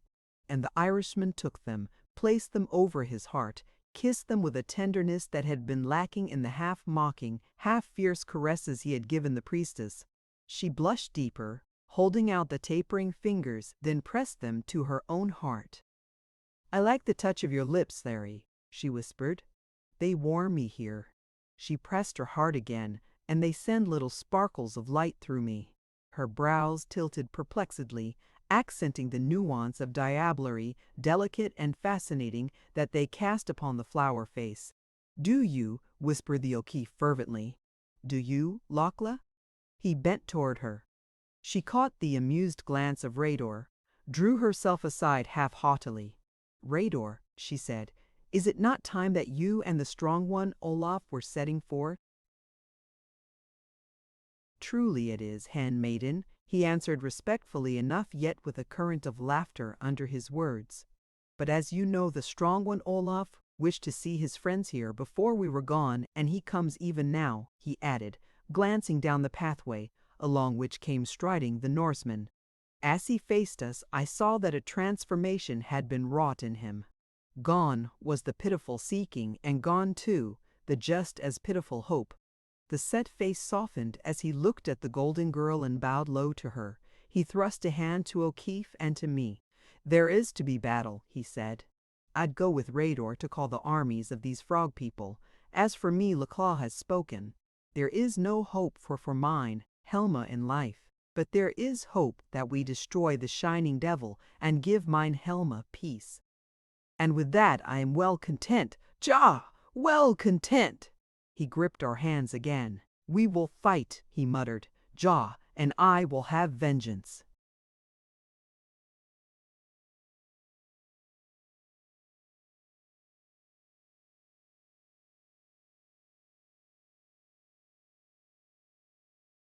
The sternness returned, and with a salute, Rador and he were gone.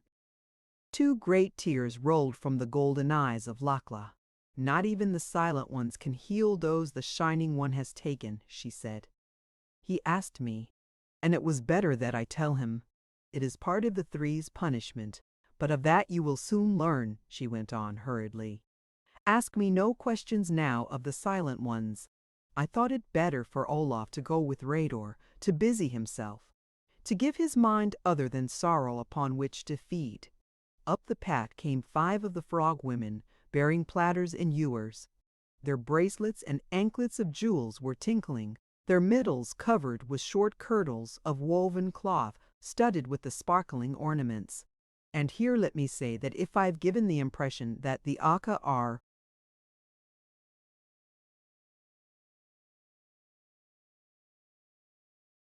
simply magnify frogs, I regret it. Frog-like they are, and hence my phrase for them, but as unlike the frog as we know it as man is unlike the chimpanzee. Springing, I hazard, from the stegocephalia, the ancestor of the frogs. These batrachians followed a different line of evolution and acquired the upright position, just as man did his from the four-footed folk. The great staring eyes, the shape of the muzzle were frog-like, but the highly developed brain had set upon the head and shape of it vital differences. The forehead, for instance, was not low, flat, and retreating its frontal arch was well defined. The head was, in a sense, shapely, and with the females the great horny carapace that stood over it like a fantastic helmet was much modified, as were the spurs that were so formidable in the male. Coloration was different also. The torso was upright, the legs a little bent, giving them their crouching gait. But I wander from my subject. 1. They set their burdens down. Larry looked at them with interest. "You surely have those things well trained, Lachlan," he said. "Things!" The handmaiden arose, eyes flashing with indignation. "You call my Akka things." "Well," said Larry, a bit taken aback, "what do you call them?" "My Akka are a people," she retorted. "As much a people as your race, or mine. They are good and loyal, and they have speech and arts, and they slay not, save for food or to protect themselves. And I think them beautiful, Larry. Beautiful." She stamped her foot. "And you call them things. Beautiful, these. Yet, after all, they were in their grotesque fashion." And to Lachlan, surrounded by them, from babyhood, they were not strange at all. Why shouldn't she think them beautiful? The same thought must have struck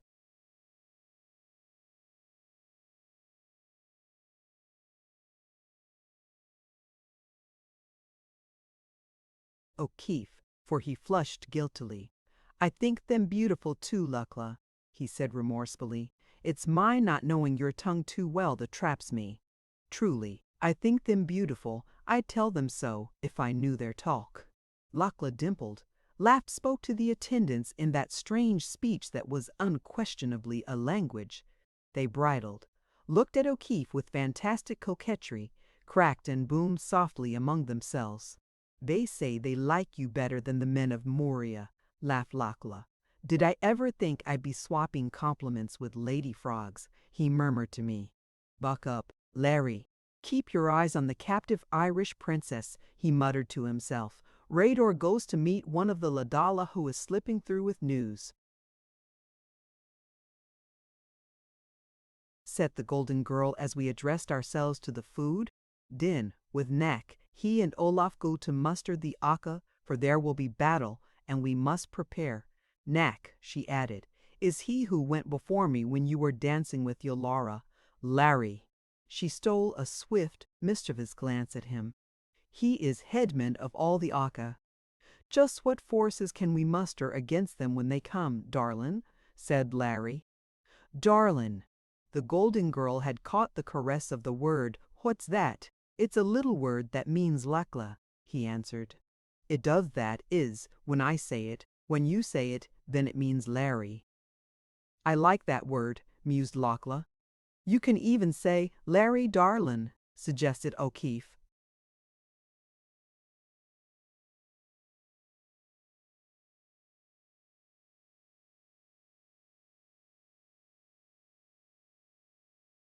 "Larry darlin'," said Lachlan.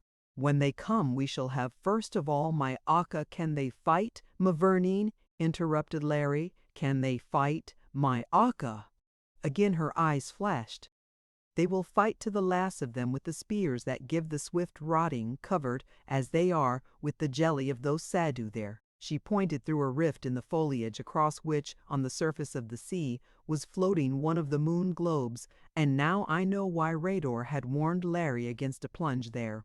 With spears and clubs and with teeth and nails and spurs, they are a strong and brave people, Larry darlin'. And though they hurl the keth at them, it is slow to work upon them, and they slay even while they are passing into the nothingness. "And have we none of the keth?" he asked.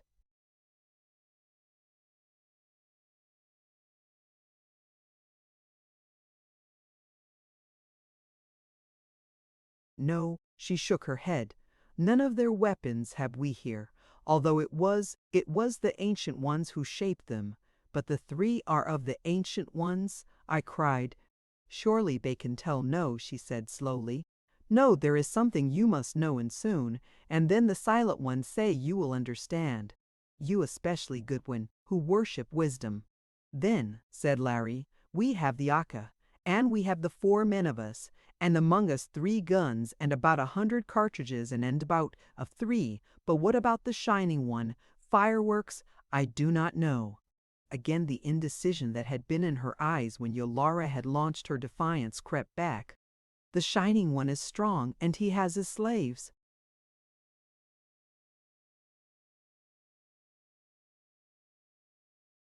Well, we better get busy good and quick, the O'Keefe's voice rang, but Laclas, for some reason of her own, would pursue the matter no further. The trouble fled from her eyes. They danced. Larry, darlin', she murmured, I like the touch of your lips, you do. He whispered, all thought flying of anything but the beautiful, provocative face, so close to his. Then Akushla.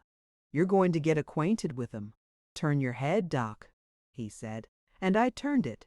There was quite a long silence, broken by an interested, soft outburst of gentle boomings from the serving frog maids.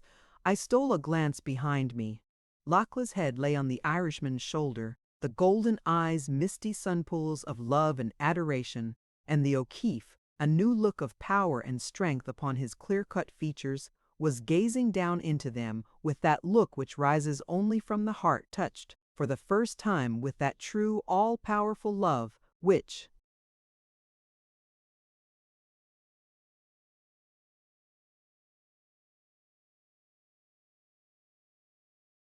is the pulse of the universe itself, the real music of the spheres of which Plato dreamed, the love that is stronger than death itself, immortal as the high gods and the true soul of all that mystery we call life.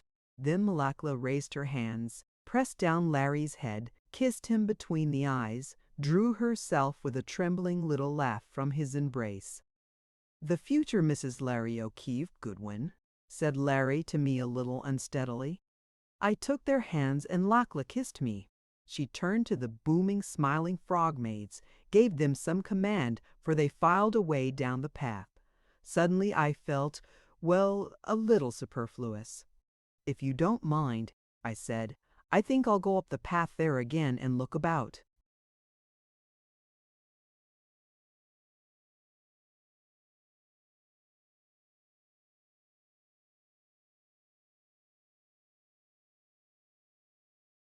But they were so engrossed with each other that they did not even hear me, so I walked away, up to the embrasure where Rador had taken me. The movement of the Batrachians over the bridge had ceased. Dimly at the far end, I could see the cluster of the garrison. My thoughts flew back to Lachla and to Larry.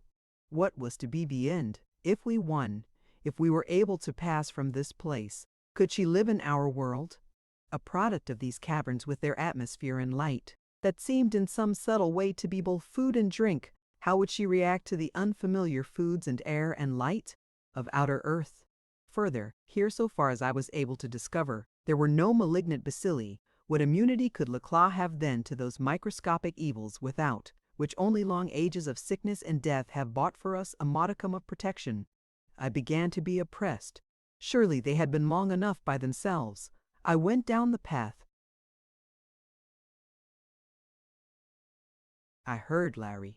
It's a green land, Mavernine, and the sea rocks and dimples around it blue as the heavens, green as the isle itself, and foam horses toss their white manes, and the great clean winds blow over it, and the sun shines down on it like your eyes, Akushla, and are you a king of Ireland, Larry darlin'? Thus, Lekla, but enough. At last we turned to go, and around the corner of the path I caught another glimpse of what I have called the Lake of Jewels. I pointed to it. Those are lovely flowers, Lachla, I said. I have never seen anything like them in the place from whence we come.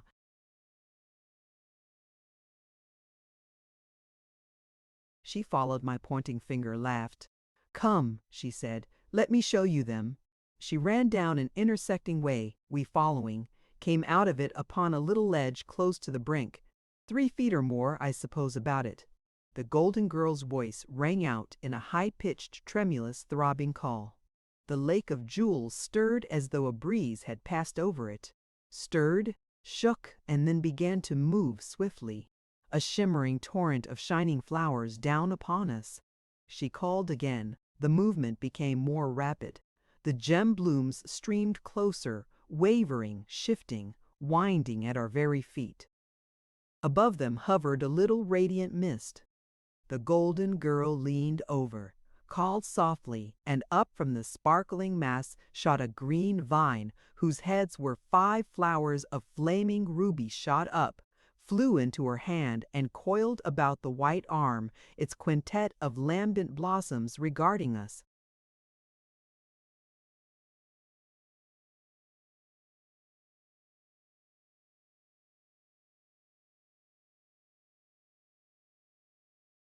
It was the thing Lackle had called the Yekta, that with which she had threatened the priestess.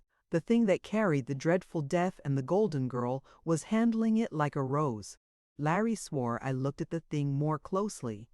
It was a hydroid, a development of that strange animal vegetable that, sometimes almost microscopic, waves in the sea depths like a cluster of flowers paralyzing its prey with the mysterious force that dwells in its blossom heads. Put it down, Lachlan." The distress in O'Keefe's voice was deep.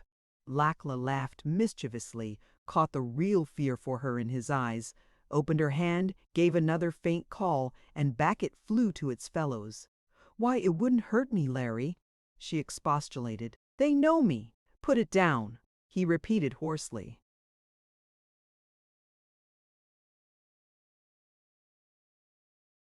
She sighed, gave another sweet, prolonged call.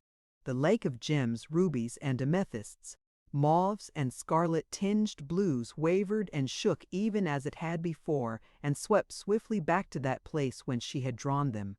Then, with Larry and Lachlan walking ahead, white arm about his brown neck, the O'Keefe still expostulating, the handmaiden laughing merrily, we passed through her bower to the domed castle. Glancing through a cleft, I caught sight again of the far end of the bridge, noted among the clustered figures of its garrison of the frogmen a movement, a flashing of green fire like marsh lights on spear tips, wondered idly what it was, and then, other thoughts crowding in, followed along, head bent, behind the pair who had found in what was Olaf's hell their true paradise. The Aka are viviparous. The female produces progeny at 5-year intervals, never more than 2 at a time. They are monogamous, like certain of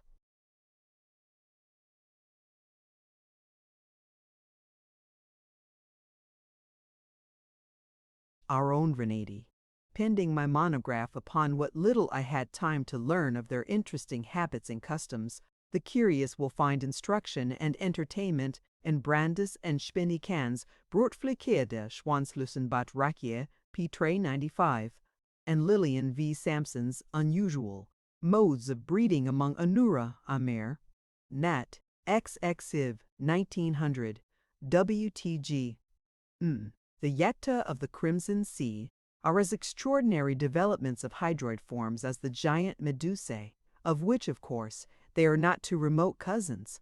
The closest resemblances to them and outer water forms are among the gymnoblastic hydroids, notably Clavitella prolifera, a most interesting ambulatory form of 6 tentacles. Almost every bather in southern waters, northern too, knows the pain that contact with certain jellyfish produces. The Yekta's development was prodigious and, to us, monstrous. It secretes in its 5 heads an almost incredibly swiftly acting poison, which I suspect, for I had no chance to verify the theory, destroys the entire nervous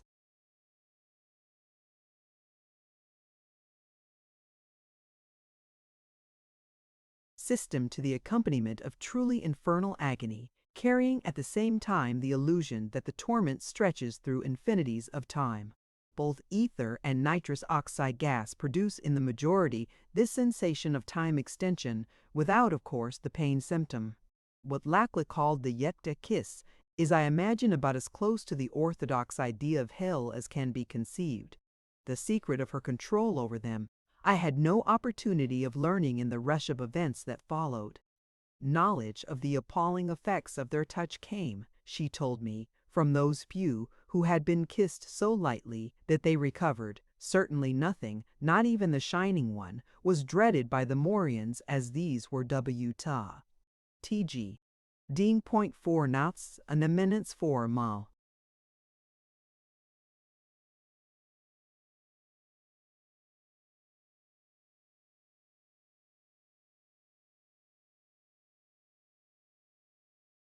Chapter 27. The Coming of Yolara. Never was there such a girl. Thus Larry dreamily leaning head in hand on one of the wide divans of the chamber where Lachlan had left us, pleading service to the Silent Ones. And by the faith and the honor of the O'Keefes, and by my dead mother's soul, may God do with me as I do by her, he whispered fervently.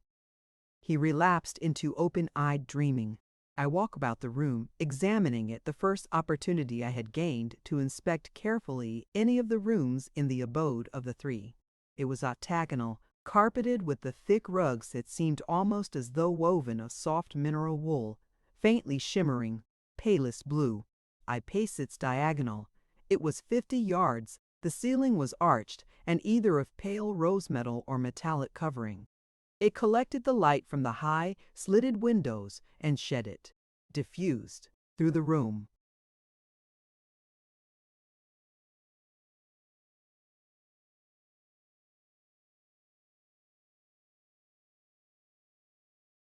Around the octagon ran a low gallery not 2 feet from the floor, balustrated with slender pillars, close set, broken at opposite curtained entrances over which hung thick, dull gold curtainings, giving the same suggestion of metallic or mineral substance as the rugs.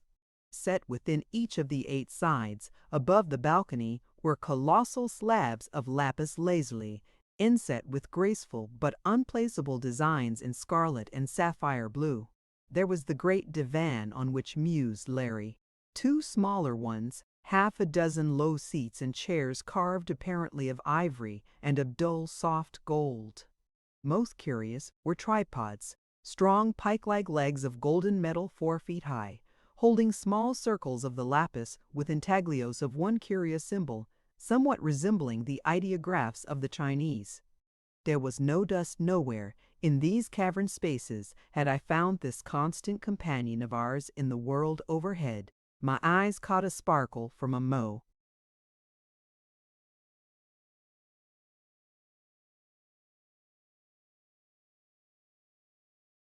Corner. Pursuing it, I found upon one of the low seats a flat, clear crystal oval, remarkably like a lens. I took it and stepped up on the balcony.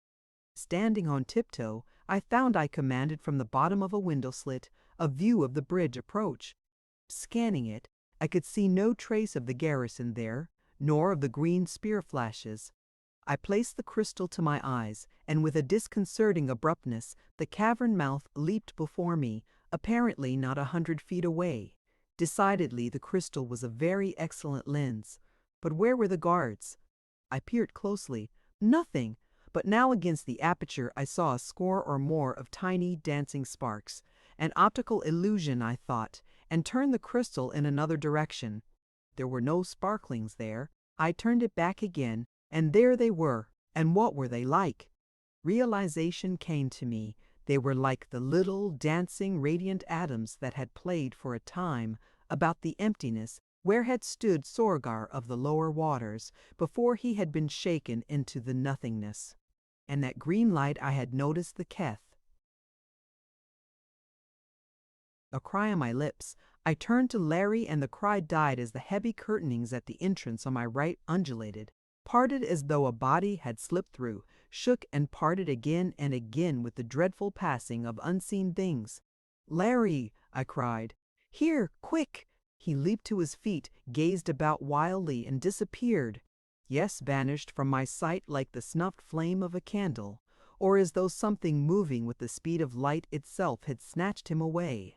Then from the divan came the sounds of struggle, the hissing of straining breaths, the noise of Larry cursing.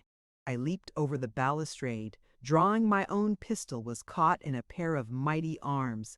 My elbows crushed to my sides, drawn down until my face pressed close to a broad, hairy breast, and through that obstacle formless, shadowless, transparent as air itself. I could still see the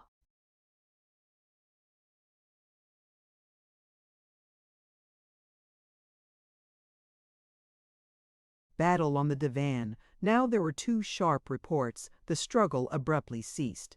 From a point not a foot over the great couch, as though oozing from the air itself, blood began to drop, faster and ever faster, pouring out of nothingness.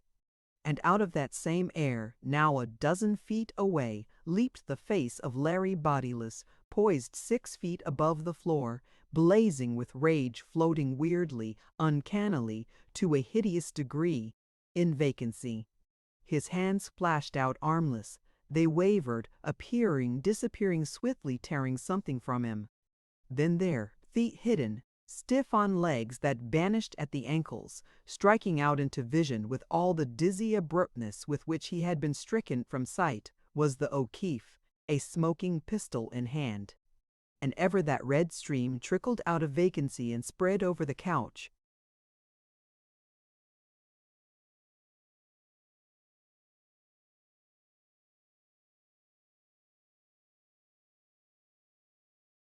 Dripping to the floor.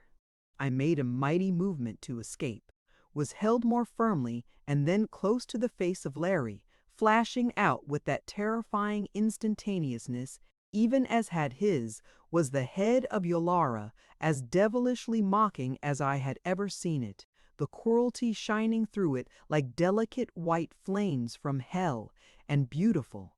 Stir not, strike not until I command. She flung the words beyond her, addressed to the invisible ones who had accompanied her, whose presences I sensed filling the chamber. The floating, beautiful head, crowned high with corn silk hair, darted toward the Irishman. He took a swift step backward. The eyes of the priestess deepened toward purple, sparkled with malice. "So," she said, "so, Larry, you thought you could go from me so easily." She laughed softly. "In my hidden hand I hold the Keth cone," she murmured. "Before you can raise the death tube, I can smite you and will. And consider."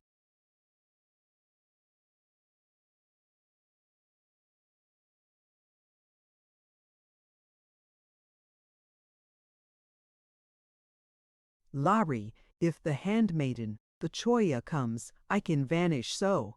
The mocking head disappeared, burst forth again, and slay her with the Keth, or bid my people seize her and bear her to the Shining One. Tiny beads of sweat stood out on O'Keefe's forehead, and I knew he was thinking not of himself, but of Lachlan.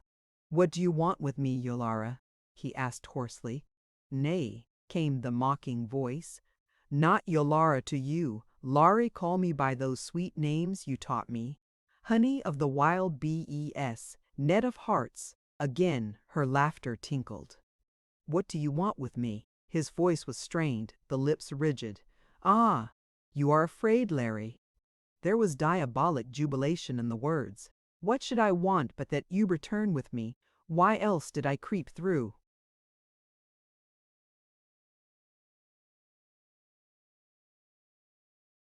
"The lair of the dragon worm and past the path of perils, but to ask you that, and the Choya guard you not well." Again she laughed. "We came to the cavern's end, and there were her Akka, and the Akka can see us as shadows.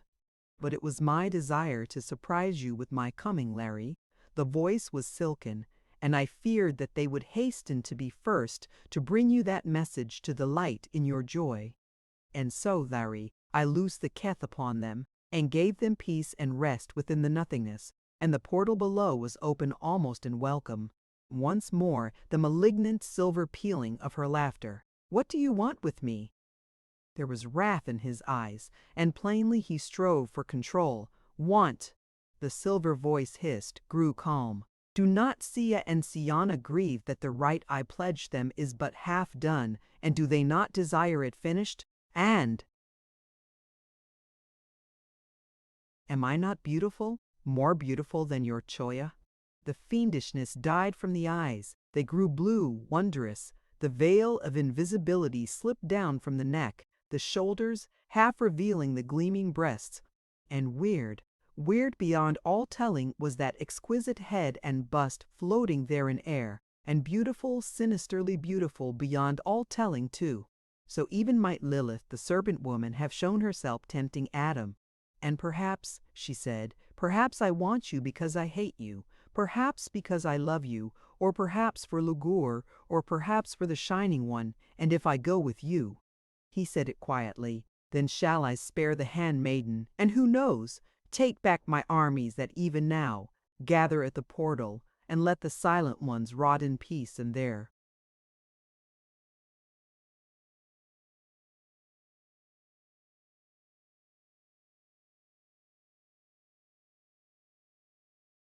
Abode from which they had no power to keep me, she added venomously.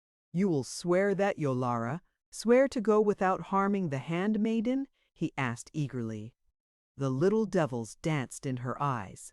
I wrenched my face from the smothering contact. Don't trust her, Larry. I cried, and again the grip choked me. Is that devil in front of you or behind you, old man? He asked quietly, eyes never leaving the priestess. If he's in front, I'll take a chance and wing him, and then you scoot and warn Lakla. But I could not answer, nor, remembering Yolara's threat, would I, had I been able, decide quickly. There was cold threat in her voice. The curtains toward which O'Keefe had slowly, step by step, drawn close opened.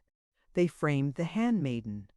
The face of Yolara changed to that Gorgon mask that had transformed it once before at sight of the Golden Girl. In her blind rage she forgot to cast the occulting veil.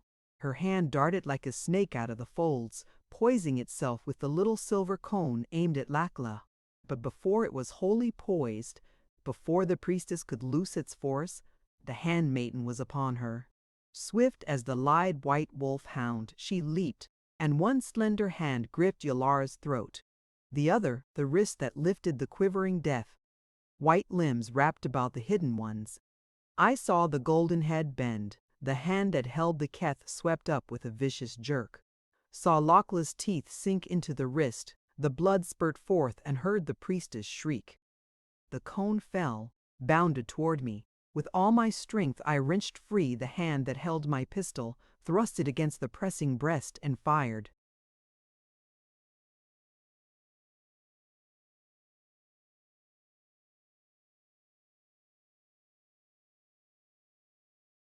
The clasp upon me relaxed. A red rain stained me. At my feet a little pillar of blood jetted. A hand thrust itself from nothingness, clawed and was still. Now Yolara was down. Lakla meshed in her writhings and fighting like some wild mother whose babes are serpent menaced. Over the two of them, astride, stood the O'Keefe, a pike from one of the high tripods in his hand, thrusting, parrying, beating on every side as with a broadsword against Parnud, clutching hands that thrust themselves out of vacancy, striving to strike him. Stepping here and there, always covering, protecting Lakla with his own body, even as a caveman of old who does battle with his mate for their lives. The sore club struck, and on the floor lay the half-body of a dwarf, writhing with vanishments and reappearings of legs and arms. Beside him was the shattered tripod from which Larry had wrenched his weapon. I flung myself upon it, dashed it down to break loose one of the remaining supports, struck in. Mid-fall, one of the unseen, even as his dagger darted toward me. The seat splintered, leaving in my clutch a golden bar. I jumped to Larry's side, guarding his back, whirling it like a staff, felt it crunch once twice through unseen bone and muscle. At the door was a booming. Into the chamber rushed a dozen of the frogmen. While some guarded the entrances, others leaped straight to us, and forming a circle about us began to strike with talons and spurs at unseen things that screamed and sought to escape. Now here and there about the blue rugs, great stains of blood appeared.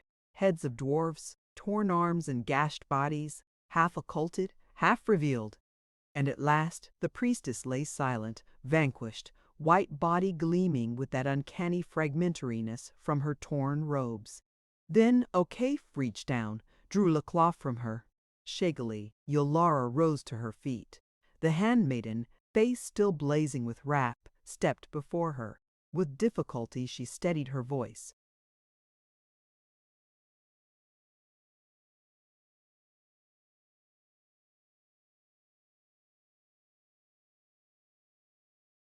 Yolara, she said, you have defied the Silent Ones. You have desecrated their abode. You came to slay these men who are the guests of the Silent Ones, and me, who am their handmaiden. Why did you do these things? I came for him, gasped the priestess. She pointed to O'Keefe. Why? Asked Lakla. Because he is pledged to me, replied Yolara, all the devils that were hers in her face. Because he wooed me, because he is mine. That is a lie. The handmaiden's voice shook with rage. It is a lie. But here and now he shall choose, Yolara. And if you he choose, you and he shall go forth from here unmolested for Yolara. It is his happiness that I most desire, and if you are that happiness, you shall go together. And now, Larry, choose. Swiftly she stepped beside the priestess, swiftly wrenched the last shreds of the hiding robes from her.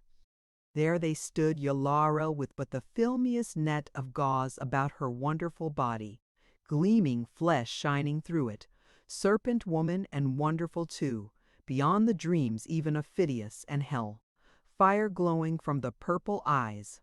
And Lakla, like a girl of the Vikings, like one of those warrior maids who stood and fought for Dun and babes at the side of those old heroes of Larry's own Green Isle. Translucent ivory lambent through the rents of her torn draperies, and in the wide golden eyes flaming wrath, indeed not the diabolic flames of the priestess, but the righteous wrath of some soul that looking out of paradise sees vile wrong in the doing. Lakla, the O'Keefe's voice was subdued, hurt. There is no choice. I love you, and only you, and have from the moment I saw you. It's not easy this. God,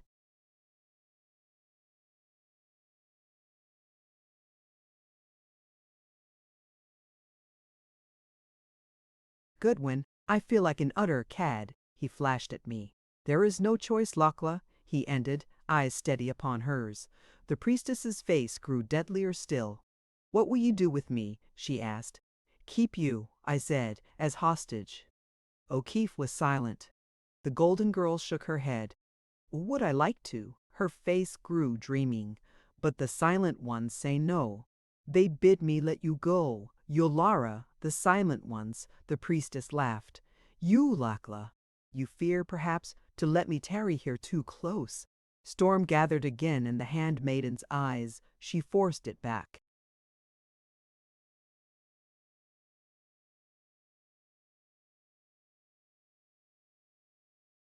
No, she answered. The Silent Ones so command, and for their own purposes. Yet do I think, Yolara, that you will have little time to feed your wickedness. Tell that to Luger and to your Shining One. She added slowly. Mockery and disbelief rode high in the priestess's pose. Am I to return alone like this? She asked. Nay, Yolara, nay. You shall be accompanied, said Lakla, and by those who will guard and watch you well. They are here even now. The hangings parted, and into the chamber came Olaf and Rador. The priestess met the fierce hatred and contempt in the eyes of the Norseman, and for the first time lost her bravado. Let not him go with me, she gasped, her eyes searched the floor frantically. He goes with you, said Lakla, and threw about Yolara a swathing that covered the exquisite, alluring body. And you shall pass through the portal, not skulk along the path of the worm. She bent to Rader, whispered to him. He nodded. She had told him, I supposed, the secret of its opening. Come, he said. And with the ice-eyed giant behind her, Yolara, head bent, passed out of those hangings through which, but a little before, unseen, triumphed in her grasp, she had slipped. Then Lakla came to the unhappy O'Keefe, rested her hands on his shoulders, looked deep into his eyes. "Did you woo her, even as she said?" she asked. The Irishman flushed miserably. "I did not," he said. "I was pleasant to her, of course, because I thought it would bring me quicker to you, darlin'." She looked at him doubtfully. "Then I think you must have been very pleasant," was all she said, and leaning, kissed him forgivingly straight on the lips. An extremely direct maiden was Lakla, with a truly sovereign contempt for anything she might consider non-essentials, and at this moment I decided she was wiser even than I had thought her. He stumbled, feet vanishing, reached down and picked up something that in the grasping turned his hand to air. "One of the invisible cloaks," he said to me. "There must be quite a lot of them about. I guess Yollara brought her full staff of murderers. They're a bit shop-worn, probably, but we're considerably better off with them in our hands than in hers, and they may come in handy, who knows." There was a choking rattle at my feet, half the head of a dwarf raised out of vacancy, beat twice upon the floor in death throes, fell back. Lakla shivered, gave a command. The frogmen moved about, peering here and there, lifting unseen folds revealing in stark rigidity torn form after form of the priestess's men. Lakla had been right. Her Akka were thorough fighters, she called, and to her came the frog woman who was her attendant. To her the handmaiden spoke, pointing to the Batrachians who stood, paws and forearms melted beneath the robes they had gathered. She took them and passed out more grotesque than ever, shattering into streaks of vacancies, reappearing with flickers of shining scale and yellow gems as the tattered pennants of invisibility fluttered about her. The frogmen reached down, swung each a dead dwarf in his arms, and filed, booming triumphantly away. And then I remembered the cone of the keth which had slipped from Yolara's hand, knew it had been that for which her wild eyes searched. But look as closely as we might, search in every nook and corner as we did, we could not find it. Had the dying hand of one of her men clutched it, and had it been borne away with them? With the thought Larry and I raced after the skilled warriors, searched every body they carried. It was not there. Perhaps the priestess had found it, retrieved it swiftly without our seeing. Whatever was true, the cone was gone. And what a weapon that one little holder of the shaking death would have been for us.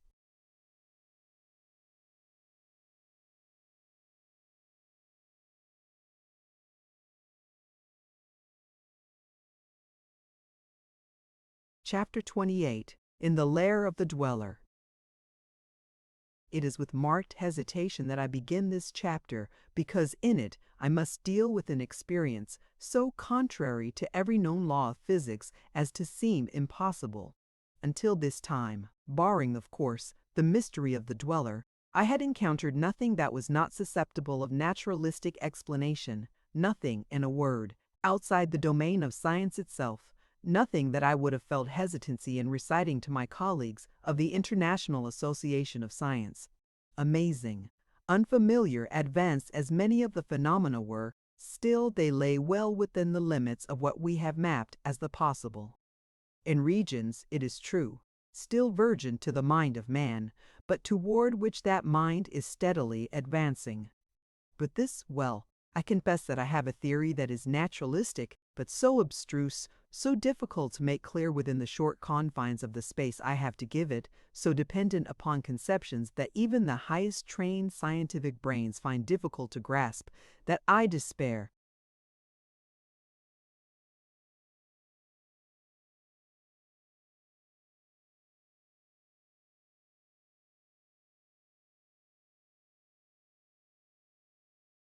I can only say that the thing occurred, that it took place in precisely the manner I am about to narrate, and that I experienced it.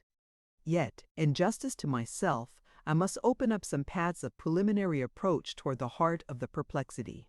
And the first path is the realization that our world, whatever it is certainly not the world as we see it. Regarding this, I shall refer to a discourse upon gravitation and the principle of relativity by the distinguished English physicist Dr. A.S. Eddington which I had the pleasure of hearing him deliver before the Royal Institution. 1. I realize, of course, that it is not true logic to argue the world is not as we think it is, therefore everything we think impossible is possible in it. Even if it be different, it is governed by law. The truly impossible is that which is outside law, and as nothing can be outside law, the impossible cannot exist. The crux of the matter then becomes our determination whether what we think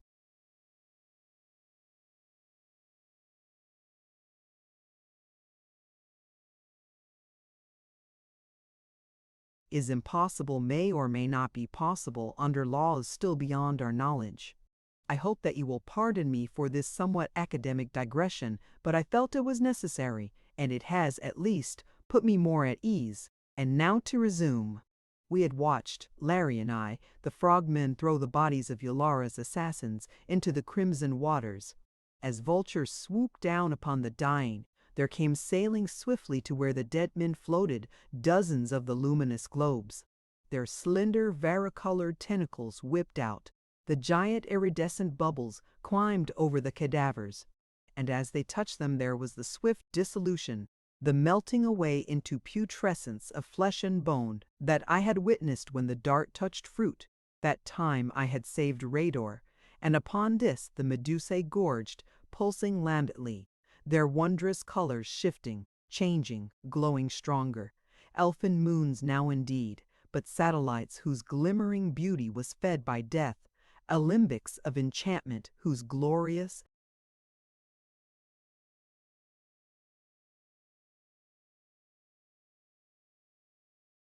hues were sucked from horror.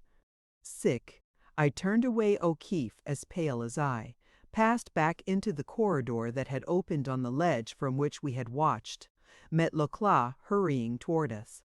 Before she could speak there throbbed faintly about us a vast sighing. It grew into a murmur, a whispering, shook us then passing like a presence, died away in far distance. "The portal has opened," said the handmaiden. A fainter sighing, like an echo of the other, mourned about us. "Yolara is gone," she said. "The portal is closed. Now must we hasten, for the three have commanded that you, Goodwin, and Larry and I tread that strange road of which I have spoken, and which Olaf may not take lest his heart break, and we must return ere he and Rador cross the bridge." Her hand sought Larry's.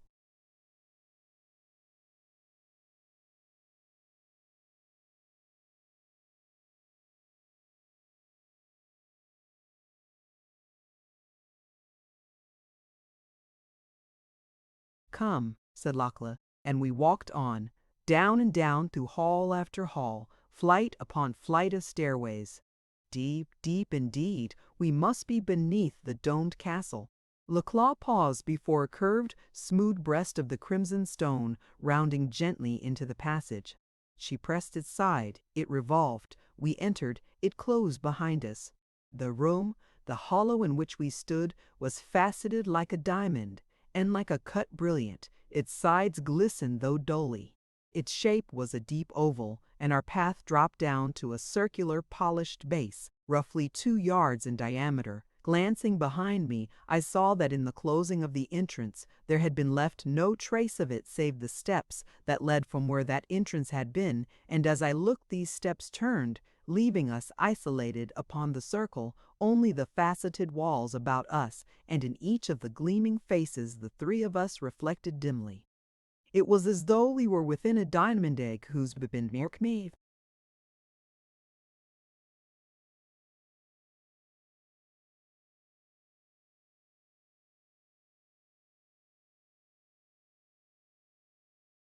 But the oval was not perfect. At my right a screen cut at a screen that gleamed with fugitive, fleeting luminescences stretching from the side of our standing place up to the tip of the chamber, slightly convex and crisscrossed by millions of fine lines like those upon a spectroscopic plate, but with this difference that within each line I sensed the presence of multitudes of finer lines, dwindling into infinitude, ultramicroscopic, traced by some instrument as compared to with either vases of a baby. A foot or two from it stood something like the standee of a compass. bearing, like at a cradled dial under whose crystal ran concentric rings of prisoned, lambent vapors, faintly blue. From the edge of the dial jutted a little shelf of crystal, a keyboard in which were cut 8 small cups. Within these cups the handmaiden placed her tapering fingers. She gazed down upon the disk, pressed a digit, and the screen behind us slipped noiselessly into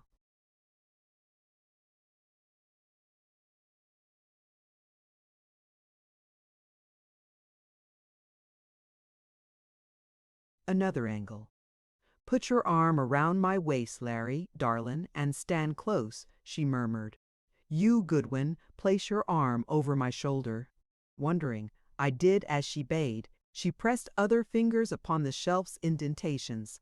3 of the rings of vapor spun into intense light, raced around each other. From the screen behind us grew a radiance that held within itself all spectrums, not only those seen, but those unseen by man's eyes.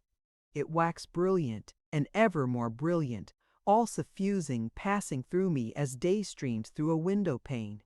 The enclosing facets burst into a blaze of coruscations, and in each sparkling panel I saw our images, shaken and torn like pennants in a whirlwind.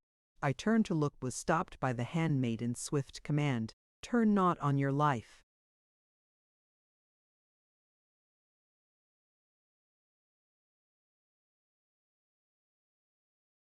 The radiance behind me grew, was a rushing tempest of light in which I was but the shadow of a shadow. I heard, but not with my ears, nay, with mind itself a vast roaring, an ordered tumult of sound that came hurling from the outposts of space, approaching rushing hurricane out of the heart of the cosmos closer, closer. It wrapped itself about us with unearthly mighty arms, and brilliant, ever more brilliant, streamed the radiance through us. The faceted walls dimmed. In front of me they melted, diaphanously, like a gelatinous wall in a blast of flame. Through their vanishing under the torrent of driving light, the unthinkable, impalpable tornado, I began to move, slowly then ever more swiftly. Still the roaring grew. The radiance streamed ever faster we went.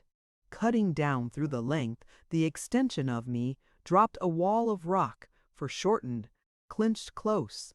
I caught a glimpse of the elfin gardens. They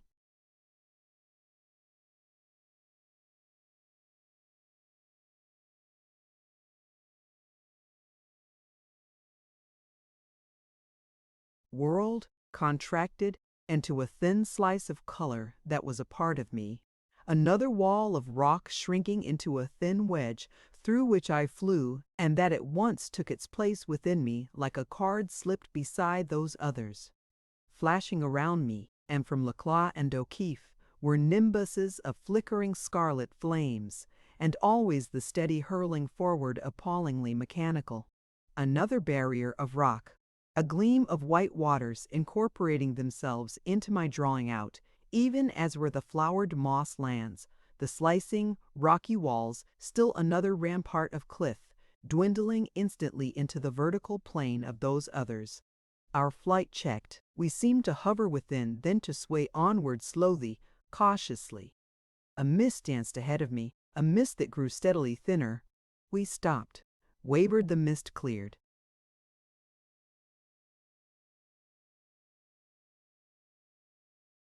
I looked out into translucent green distances, shot with swift prismatic gleamings. Waves and pulsings of luminosity like midday sun glow through green tropic waters, dancing, scintillating veils of sparkling atoms that flew hither and yon through depths of nebulous splendor. And Lachlan and Larry and I were, I saw, like shadow shapes upon a smooth breast of stone, 20 feet or more above the surface of this place. A surface spangled with tiny white blossoms gleaming wanly through creeping veils of phosphorescence like smoke of moonfire. We were shadows, and yet we had substance. We were incorporated with, a part of, the rock, and yet we were living flesh and blood. We stretched, nor will I qualify this, we stretched through mile upon mile of space that weirdly enough gave at one and the same time an absolute certainty of immense horizontal lengths and a vertical concentration that contained nothing of length, nothing of space, whatever. We stood there upon the face of the stone, and still we were here within the facets of that.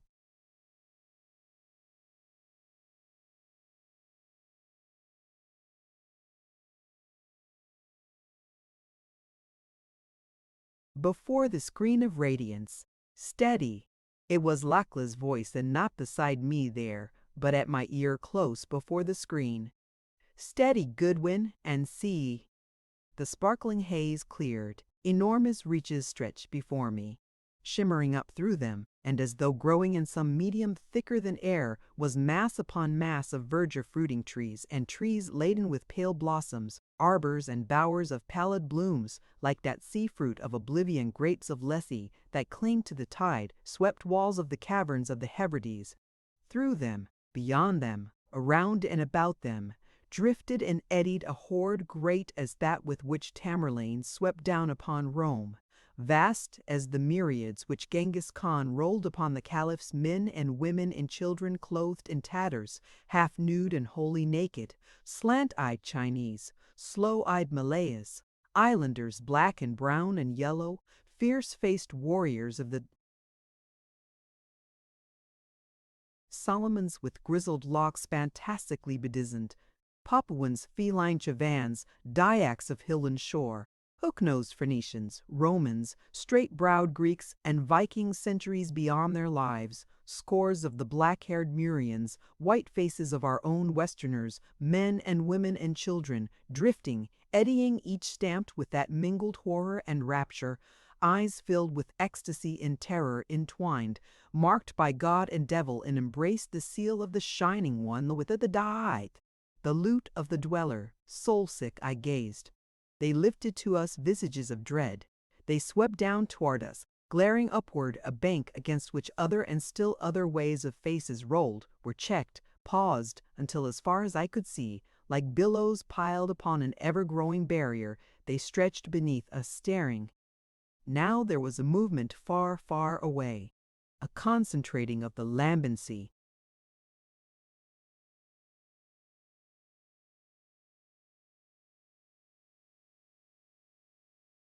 Dead alive swayed, oscillated, separated, forming a long lane against whose outskirts they crowded with avid, hungry insistence.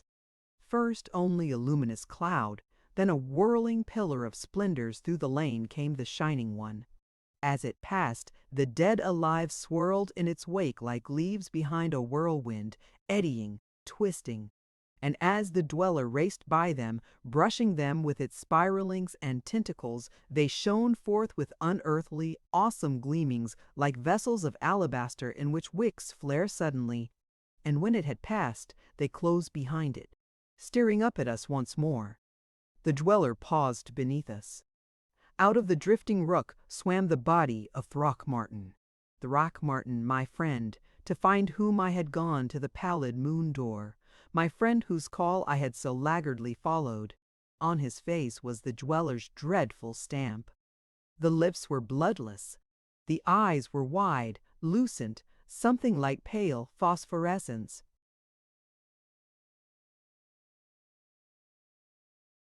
Gleaming within them and soulless. He stared straight up at me, unwinking, unrecognizing. Pressing against his side was a woman, young and gentle and lovely, lovely even to the mask that lay upon her face, and her wide eyes, like Throckmorton's, glowed with the lurking, unholy fires. She pressed against him closely. Though the hordes kept up the faint churning, these two kept ever together, as though bound by unseen fetters. And I knew the girl for Edith, his wife, who in vain effort to save him had cast herself into the dweller's embrace. "Throckmorton," I cried. "Throckmorton, I'm here." Did he hear? I know now, of course, he could not. But then I waited, hope striving to break through the nightmare hands that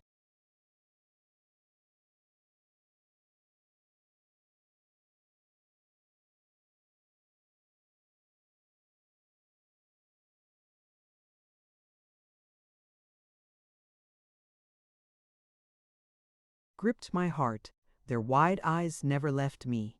There was another movement about them, others pushed past them, they drifted back, swaying, eddying, and still staring, were lost in the awful throng.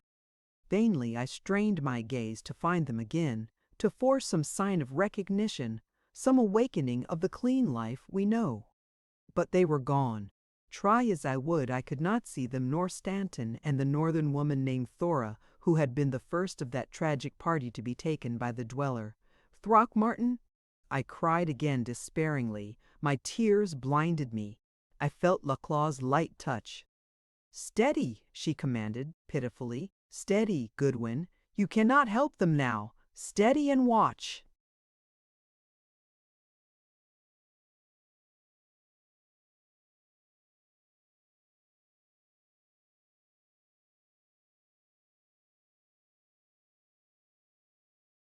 Below us the Shining One had paused, spiraling, swirling, vibrant with all its transcended devilish beauty, had paused and was contemplating us.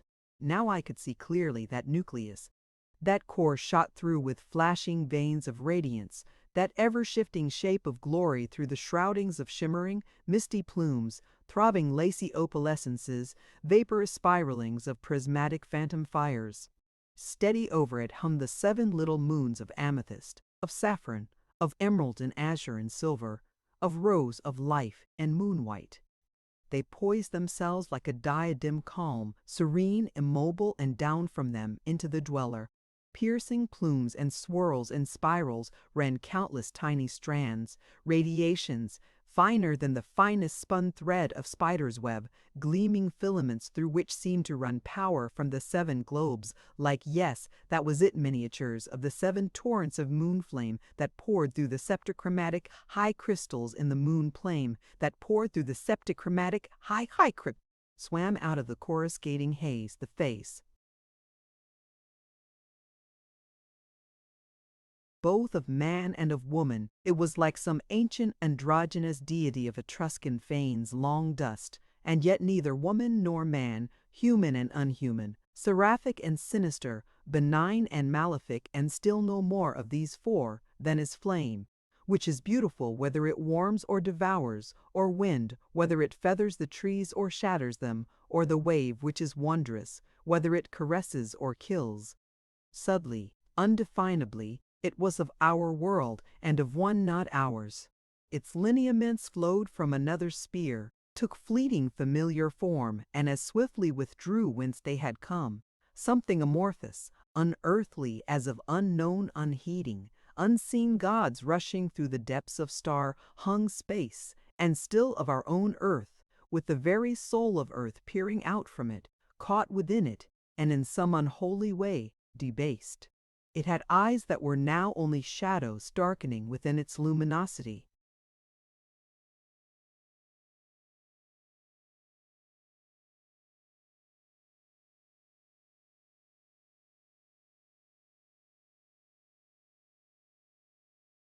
Like veils falling and falling, opening windows into the unknowable, deepening into softly glowing blue pools, blue as the moon pool itself, then flashing out, and this only when the face bore its most human resemblance, into twin stars large almost as the crown of little moons, and with that same baffling suggestion of peepholes into a world untrodden, alien, perilous to man. "Steady," came Lacla's voice. Her body leaned against mine. I gripped myself, my brain steadied. I looked again, and I saw that of body, at least body as we know it. The Shining One had none. Nothing but the throbbing, pulsing core streaked with lightning veins of rainbows, and around this, never still, sheathing it, the swirling, glorious veilings of its hell and heaven-born radiance. So the Dweller stood and gazed.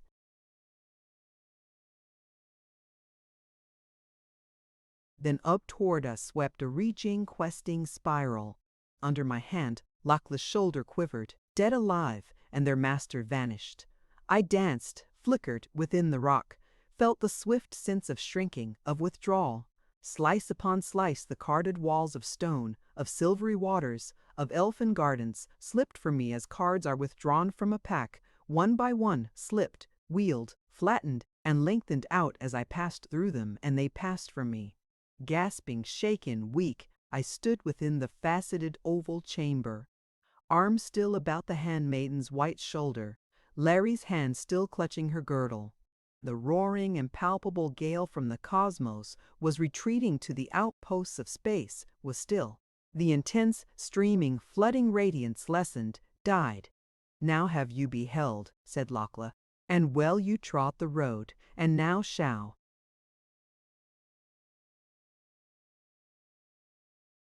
You hear, even as the silent ones have commanded, what the Shining One is and how it came to be. The steps flashed back, the doorway into the chamber opened. Larry as silent as I, we followed her through it. Ah! Aha! One! Reprinted in full in Nature, in which those sufficiently interested may peruse it. WTG.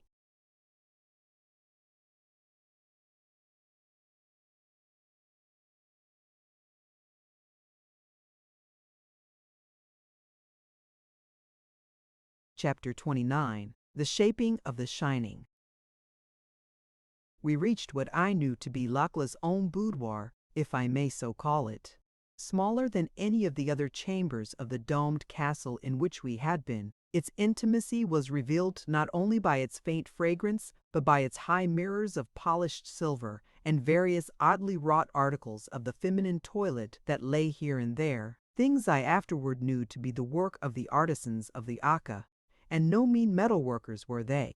One of the window slits dropped almost to the floor, and at its base was a wide, comfortably cushioned seat commanding a view of the bridge and of the cavern ledge. To this the handmaiden beckoned us, sank upon it, drew Larry down beside her, and motioned me to sit close to him. "Now this," she said, "is what the Silent Ones have commanded me to tell you too, to you, Larry, that knowing you may weigh all things in your mind, and answer as your spirit bids you a question that the three will ask, and what that is, I know not," she murmured, "and I, they say, must answer too, and—"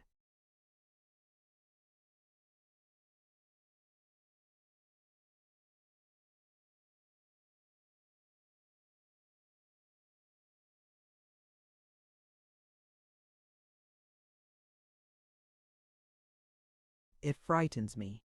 The great golden eyes widened, darkened with dread. She sighed, shook her head impatiently. "Not like us, and never like us." She spoke low, wonderingly. "The Silent Ones say were they. Nor were those from which they sprang like those from which we have come. Ancient, ancient beyond thought are the Tethu, the race of the Silent Ones. Far, far below this place where now we sit, close to earth-heart itself, were they born.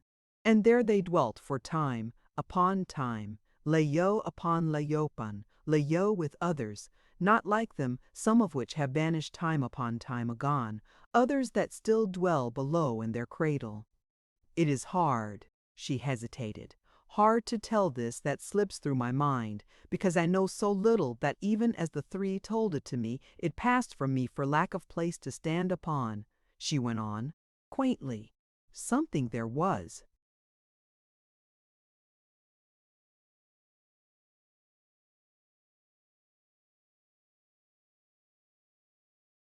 Of time when earth and sun were but cold mists in the heavens, something of these mists, rowing warled and warral, of the mists growing larger, growing warm, forming at last into the globes they are, with others spinning around the sun, something of regions within this globe, where vast fire was prisoned and bursting forth, tore and rent the young orb of one such bursting forth, that sent what you call moon flying, of Kapati.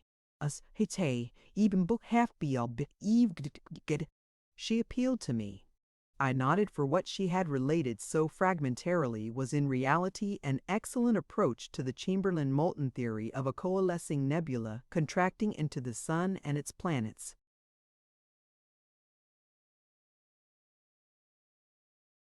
Astonishing was the recognition of this theory.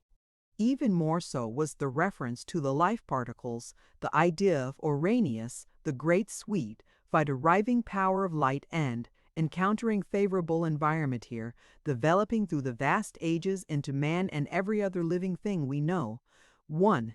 Nor was it incredible that in the ancient nebula that was the matrix of our solar system similar, or rather dissimilar, particles that in the ancient nebula that was the matrix of our solar system, or rather disdalis, by its belt powers beathdisk, will the dice netic malbodic well the textile, they say.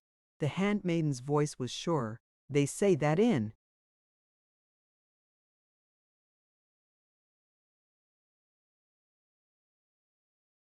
their cradle near Earth's heart they grew untroubled by the turmoil and disorder which flayed the surface of this globe. And they say it was a place of light, and that strength came to them from earth, heart, strength, greater than you and those from which you sprang ever derived from sun. At last, ancient, beyond all thought, they say again, was this time they began to know, to realize themselves. And wisdom came ever more swiftly. Up from their cradle, because they did not wish to dwell longer with those others, they came and found this place. When all the face of earth was covered with waters in which lived only tiny, hungry things that knew not, save hunger and its satisfaction, they had attained wisdom that enabled them to make paths such as we have just traveled, and to look out upon those waters. And laya upon laya thereafter, time upon time, they went upon the paths and watched the flood recede, saw great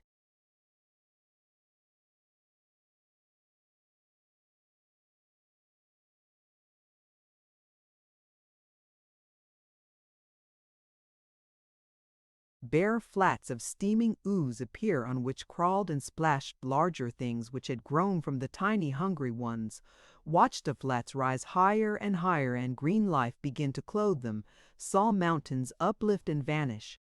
Ever the green life waxed, and the things which crept and crawled grew greater and took ever different forms, until at last came a time when the steaming mists lightened, and the things which had begun as little more than tiny hungry mouths were huge and monstrous, so huge that the tallest of my Akka would not have reached the knee of the smallest of them. But in none of these, in none, was there realization of themselves, say the three, naught but hunger driving, always driving them to still its crying. So for time upon time the race of the silent ones took the paths no more, placing aside the half-thought that they had of making their way to earth face, even as they had made their way from beside earth heart. They turned wholly to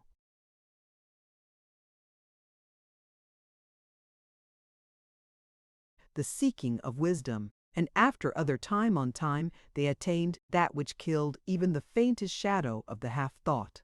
For they crept far within the mysteries of life and death, they mastered the illusion of space, they lifted the veils of creation and of its twin destruction, and they stripped the covering from the flaming jewel of truth. But when they had crept within those mysteries, they bid me tell you, Goodwin, they found ever other mysteries veiling the way, and after they had uncovered the jewel of truth, they found it to be a gem of infinite facets, and therefore not wholly to be read before eternity's unthinkable end. And for this they were glad, because now throughout eternity might they and theirs pursue knowledge over ways illimitable. They conquered light that sprang at their bidding from the nothingness that gives birth to all things, and in which lie all things that are, have been, and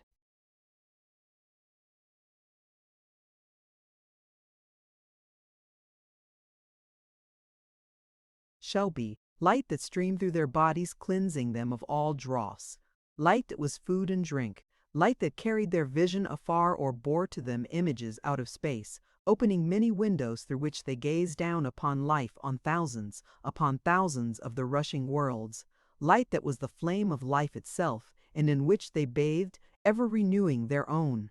They set radiant lamps within the stones, and a black light they wove the sheltering shadows, and the shadows that slay. Arose from this people those three, the silent ones. They led them all in wisdom, so that in the three grew pride. And the three built them this place, in which we sit, and set the portal in its place, and withdrew from their kind, to go alone into the mysteries, and to map alone the facets of truth jewel. Then there came the ancestors of the Akka, not as they are now, and glowing but faintly within them the spark of self-realization. And the Taithu,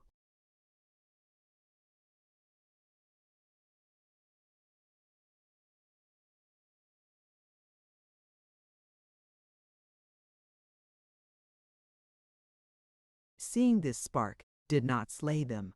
But they took the ancient, long untrodden paths and looked forth once more upon earth face. Now on the land were vast forests and a chaos of green life. On the shores things scaled and fanged, fought and devoured each other. And in the green life moved bodies great and small that slew and ran from those that would slay. They searched for the passage through which the Aka had come and closed it. Then the three took them and brought them here, and taught them and blew upon the spark until it burned ever stronger, and in time they became much as they are now my Aka. The three took counsel after this and said, "We have strengthened life in these until it has become articulate. Shall we not create life?" Again she hesitated, her eyes rapt, dreaming. "The three are speaking," she murmured. "They have my tongue."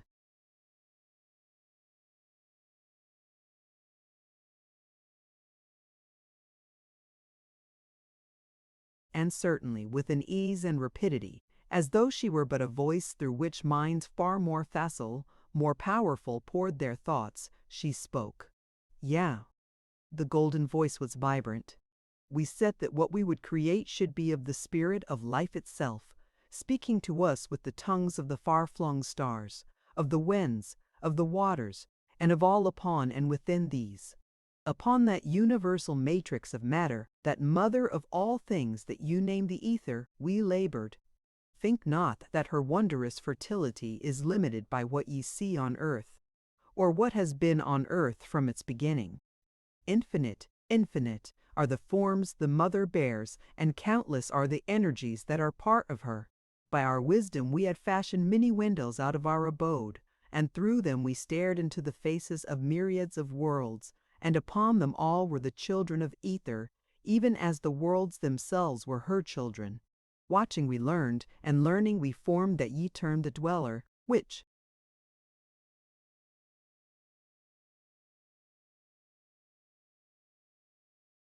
those without name the Shining One. Within the universal mother we shaped it, to be a voice to tell us her secrets, a lamp to go before us lighting the mysteries. Out of the ether we fashioned it, giving it the soul of light that still ye know not nor perhaps ever may know. And with the essence of life that ye saw blossoming deep in the abyss, and that is the pulse of earth heart, we filled it. And we wrought with pain and with love, with yearning and with scorching pride, and from our travail came the Shining One, our child. There is an energy beyond and above ether, a purposeful, sentient force that laps like an ocean the furthest flung star, that transfuses all that ether bears, that sees and speaks and feels in us and in you, that is incorporate in beast and bird and reptile, in tree and grass and all living things, that sleeps in rock and stone, that finds sparkling tongue in jewel and star, and in all dwellers within the firmament. And this ye call consciousness.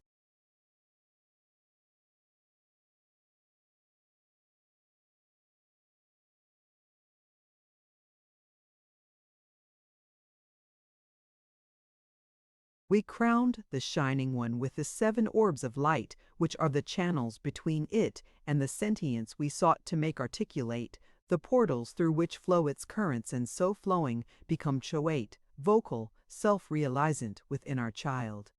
But as corporate, its pormen, the beast is forminin, him, this is what?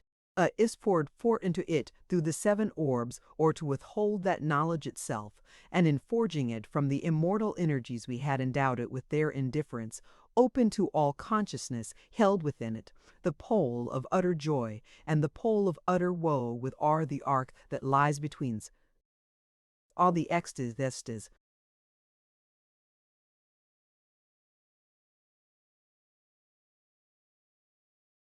So this was the explanation of the entwined emotions of joy and terror that had changed so appallingly Throckmorton's face and the faces of all the dwellers' slaves. The handmaiden's eyes grew bright, alert, again. The brooding passed from her face. The golden voice that had been so deep found its own familiar pitch. "I listened while the 3 spoke to you," she said.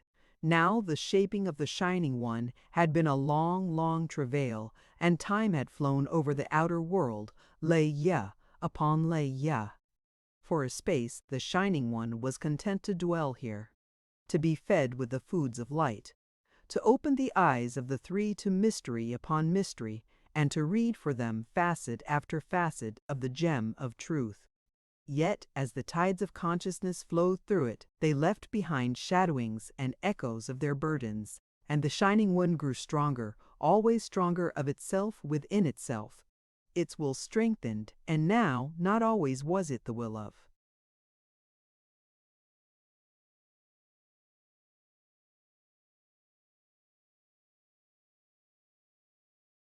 the three, and the pride that was woven in the making of it waxed, while the love for them that its creators had set within it waned. Not ignorant were the Tethu of the work of the three. First there were a few, then more and more, who coveted the Shining One, and who would have had the three share with them the knowledge it drew in for them. But the silent ones, in their pride, would not. There came a time when its will was now all its own, and it rebelled, turning its gaze to the wider spaces beyond the portal, offering itself to the many there who would serve it, tiring of the three, their control, and their abode. Now the Shining One has its limitations, even as we, over water it can pass, through air and through fire, but pass it cannot, through rock or metal. So it sent a message, how I know not to the Tethu who desired it, whispering to them the secret of the portal. And when the time was ripe, they opened the portal, and the Shining One passed through it to them, nor would it return to the three, though they commanded. And when they would have forced it, they found that it had hived and hidden a knowledge that they could not overcome. Yet by their arts the three could have shattered the 7 shining orbs, but they would not, because they loved it, those to whom it had gone built for it. That place I have shown you, and they bowed to it and drew wisdom from it. And ever they turned more and more from the ways in which the Tethu had walked for it. Seemed that which came to the Shining One through the 7 orbs had less and less of good, and more of the power you call evil. Knowledge it gave and understanding, yes, but not that which, clear and serene, lights the paths of right wisdom. Rather were they flares pointing the dark roads that lead to the ultimate evil.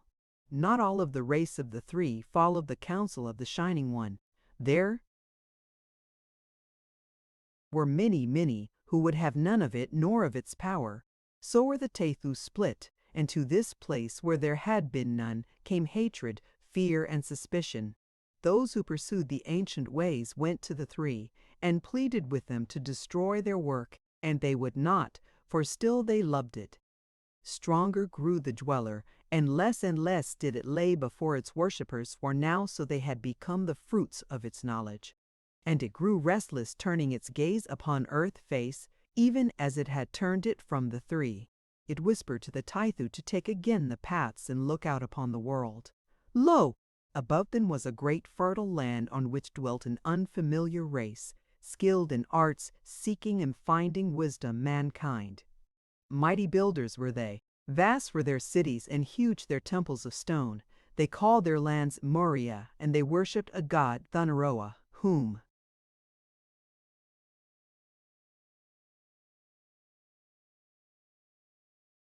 they imagined to be the maker of all things, dwelling far away.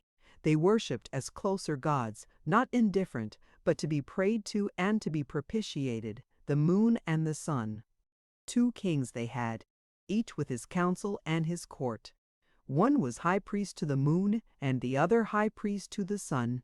The mass of this people were black-haired, but the Sun King and his nobles were ruddy with hair like mine, and the Moon King and his followers were like Yolara or Luger.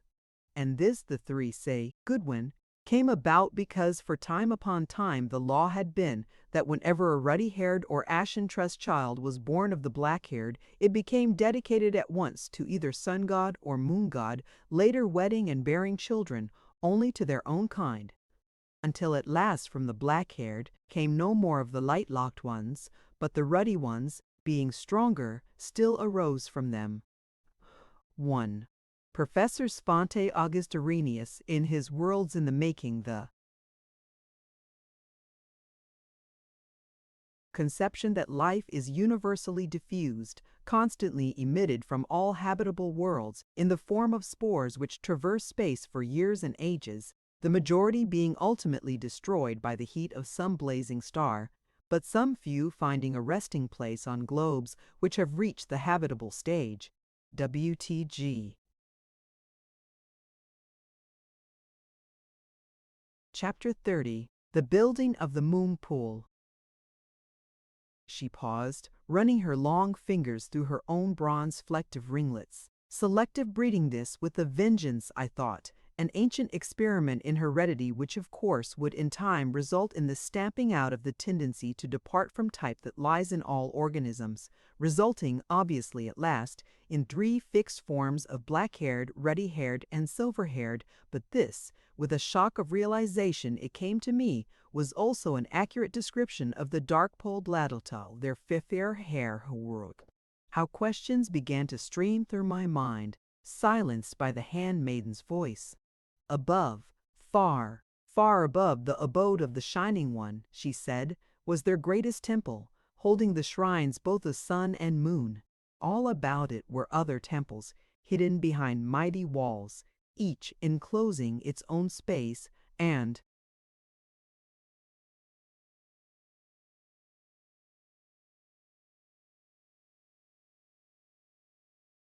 squared and ruled and standing within a shallow lake. The sacred city, the city of the gods of this land. It is the non-Matal that she is describing, I thought. Out upon all this looked the Tethu, who were now but the servants of the Shining One, as it had been the messenger of the 3, she went on. When they returned, the Shining One spoke to them, promising them dominion over all that they had seen, yea, under it dominion of all earth itself, and later perhaps of other earths. And the Shining One had grown craft, cunning, knowledge to gain that which it desired. Therefore it told its Tethu, and mayhap told them truth, that not yet was it time for them to go forth, that slowly must they pass into that outer world, for they had sprung from heart of earth, and even it lacked power to swirl unaided into and through the above. That it counseled them, instructing them,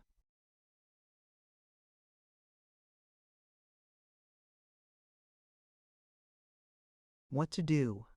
They hollowed the chamber wherein first I saw you, cutting their way to it that path down which from it you sped. It revealed to them that the force that is within moon flame is kin to the force that is within it, for the chamber of its birth was the chamber too, of moon birth, and into it went the subtle essence and powers that flow in that earth child, and it taught them how to make that which fills what you call the moon pool, whose opening is close behind, its veil hanging upon the gleaming cliffs. When this was done, it taught them how to make and how to place the 7 lights through which moon flame streams into moon pool, the 7 lights that are kin to its own 7 orbs, even as its fires are kin to moon fires, and which would open for it a path that it could tread. And all this the Tethu did, working so secretly that neither those of their race whose faces were set against the Shining One, nor the busy men above know aught of it.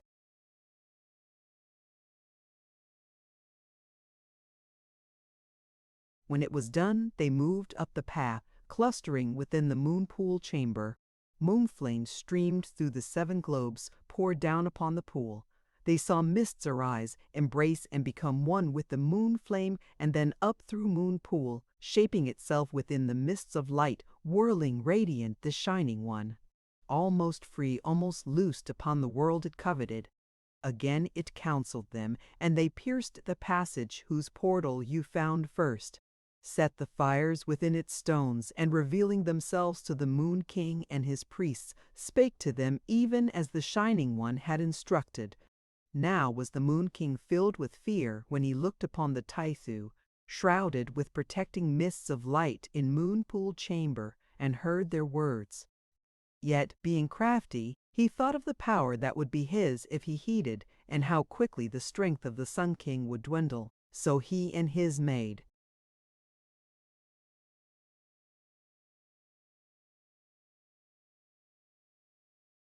a pact with the Shining One's messengers. When next the moon was round and poured its flames down upon Moon Pool, the Taithu gathered there again, watched the child of the three take shape within the pillars, speed away and out. They heard a mighty shouting, a tumult of terror, of awe and of worship, a silence, a vast sighing, and they waited, wrapped in their mist of light, for they feared to follow, nor were they near the paths that would have enabled them to look without.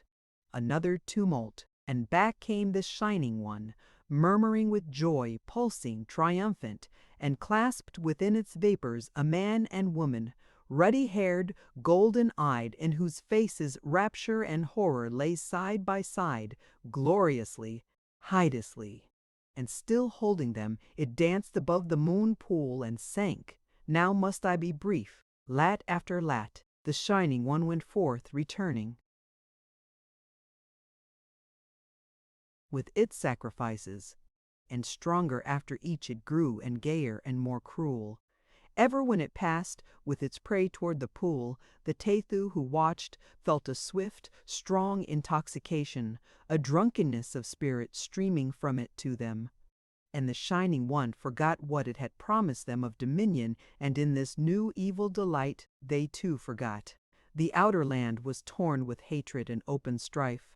The Moon King and his kind, through the guidance of the evil Tathu and the favor of the Shining One, had become powerful, and the Sun King and his were darkened. And the Moon Priest preached that the child of the three was the Moon God itself, come to dwell with them. Now vast tides arose, and when they withdrew, they took with them great portions of this country. And the land itself began to sink. Then said the Moon King that the moon had called to ocean to destroy because wroth that another.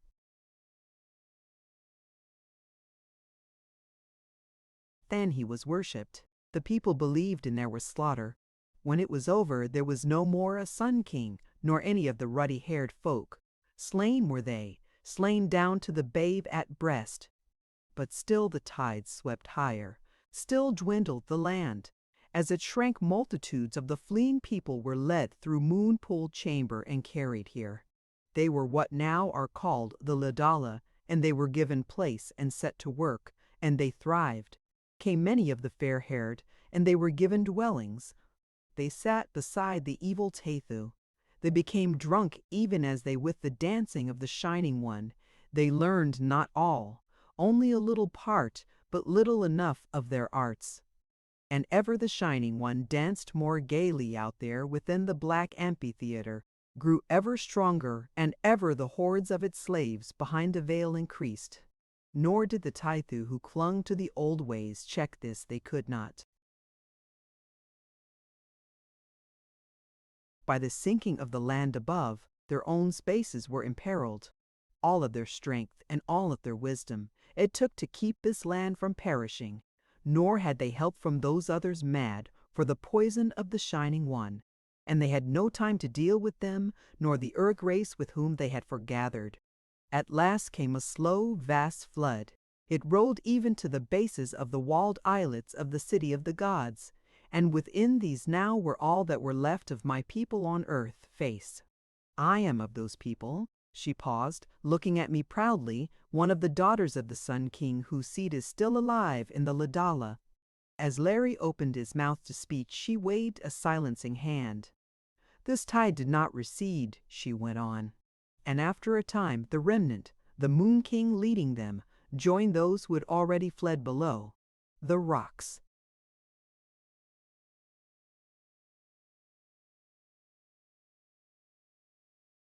Became still. The quakings ceased, and now those ancient ones who had been laboring could take breath, and anger grew within them as they looked upon the work of their evil ken. Again they sought the three, and the three now knew what they had done, and their pride was humbled. They would not slay the Shining One themselves, for still they loved it, but they instructed these others how to undo their work, how also they might destroy the evil Taithu were it necessary. Armed with the wisdom of the three, they went forth, but now the Shining One was strong indeed. They could not slay it. Nay, it knew and was prepared. They could not even pass beyond its veil nor seal its abode. Ah, strong, strong, mighty of will, full of craft and cunning had the Shining One become. So they turned upon their kind who had gone astray and made them perish to the last. The Shining One came not to the aid of its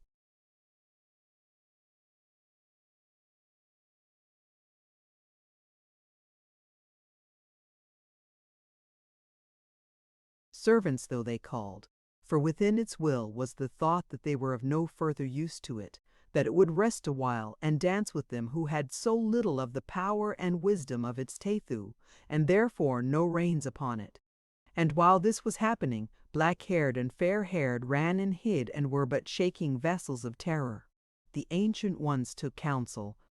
This was their decision, that they would go from the gardens before the silver waters leaving, since they could not kill it, the Shining One with its worshippers.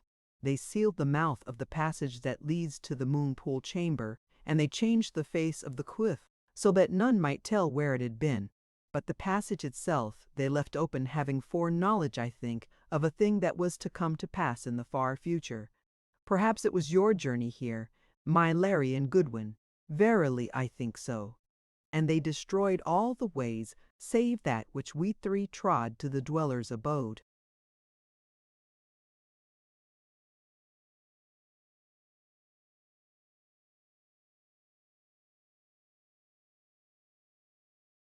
For the last time they went to the three, to pass sentence upon them.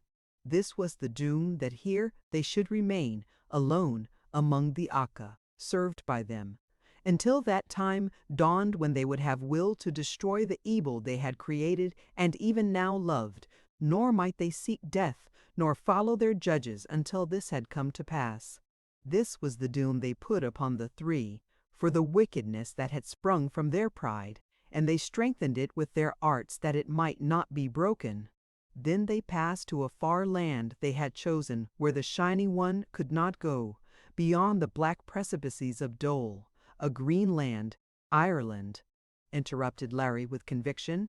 I knew it. Since then time upon time had passed, she went on, unheeding. The people called this place Muria, after their sunken land, and soon they forgot where had been the passage the Tethu had sealed. The Moon King became the voice of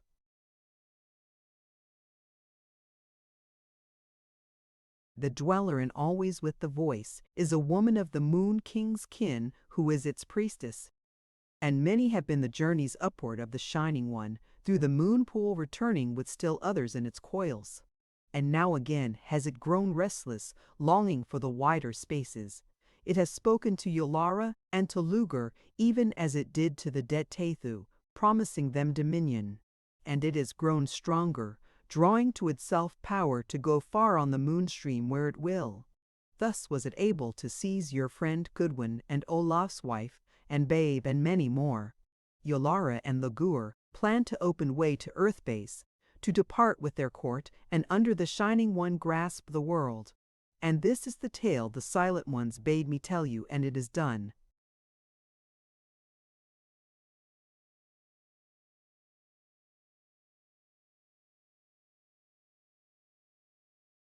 Breathlessly I had listened to the stupendous epic of a long-lost world. Now I found speech to voice the question ever with me, the thing that lay as close to my heart as did the welfare of Larry, indeed the whole object of my quest, the fate of Throckmorton and those who had passed with him into the dweller's lair. Yes, and of Olaf's wife too. Lachla, I said, the friend who drew me here, and those he loved who went before him, can we not save them? The three say no, Goodwin. There was again in her eyes the pity with which she had looked upon Olaf. The Shining One feeds upon the flame of life itself, setting in its place its own fires and its own will. Its slaves are only shells through which it gleams. Death, say the three, is the best that can come to them. Yet will that be a boon great indeed. But they have souls, Mavourneen, Larry said to her, and they're alive. Still in a way. Anyhow, their souls have not gone from them. I caught a hope from his words, skeptic, though I am holding that the existence of soul has never been proved by dependable laboratory methods, for they recalled to me that when I had seen Throckmorton, Edith had been close beside him. It was days after his wife was taken that the dwellers seized Throckmorton, I cried. How, if their wills, their life were indeed gone, how did they find each other mid all that horde? How did they come together in the dweller's lair? I do not know, she answered slowly. You say they loved, and it is true that love is stronger even than death.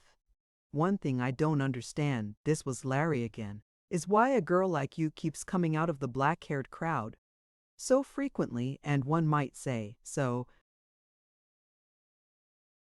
regularly, Lachlan. Aren't there ever any red-headed boys, and if they are, what becomes of them? That, Larry, I cannot answer, she said, very frankly. There was a pact of some kind, how made or by whom I know not. But for long the Morians feared the return of the Tethu, and greatly they feared the Three. Even the Shining One feared those who had created it for a time, and not even now is it eager to face them, that I know. Nor are Yalara and Lugur so sure. It may be that the Three commanded it, but how or why I know not. I only know that it is true. For here am I, and for where else would I have come?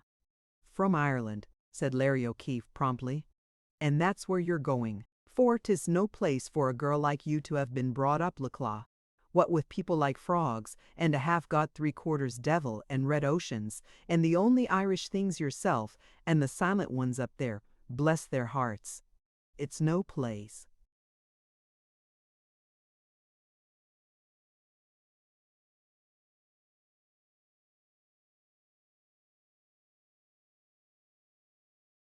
For ye, and by the soul of St. Patrick, it's out of it soon you'll be gettin'. Larry, Larry, if it had but been true and I could see Lachlan and you beside me now. Chapter 31, Larry and the Frogmen.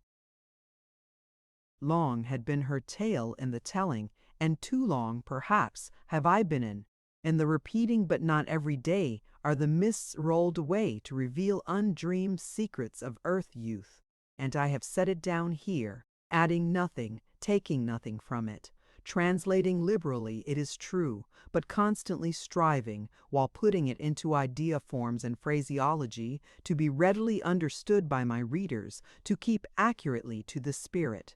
And this, I must repeat, I have done throughout my narrative, wherever it has been necessary to record conversation with the Murians. Rising, I found I was painfully stiff as muscle-bound, as though I had actually trudged many miles. Larry, imitating me, gave an involuntary groan. Faith, Mouverine, he said to Lachlan, relapsing unconsciously into English, your roads would never wear out shoe leather, but they've got their kick, just the same.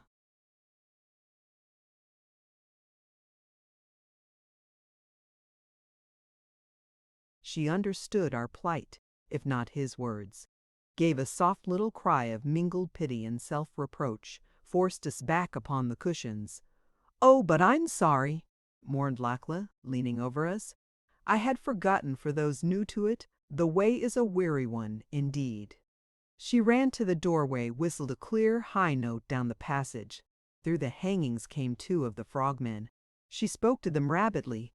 They crouched toward us, what certainly was meant for an amiable grin, wrinkling the grotesque muzzles, bearing the glistening rows of needle teeth.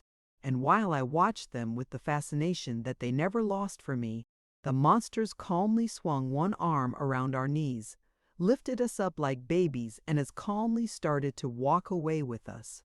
Put me down, I say." The O'Keefe's voice was both outraged and angry. Squinting around, I saw him struggling violently to get to his feet.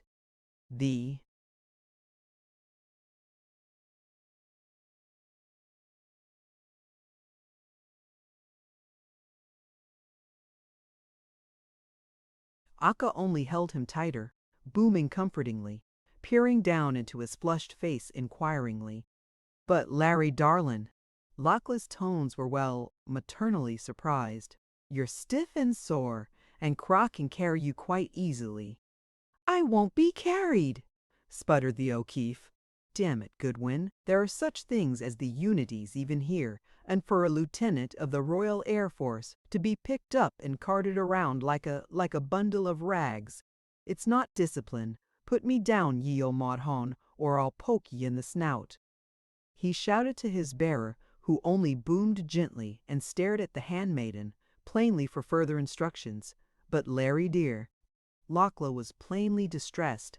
It will hurt you to walk, and I don't want you to hurt, Larry darlin'.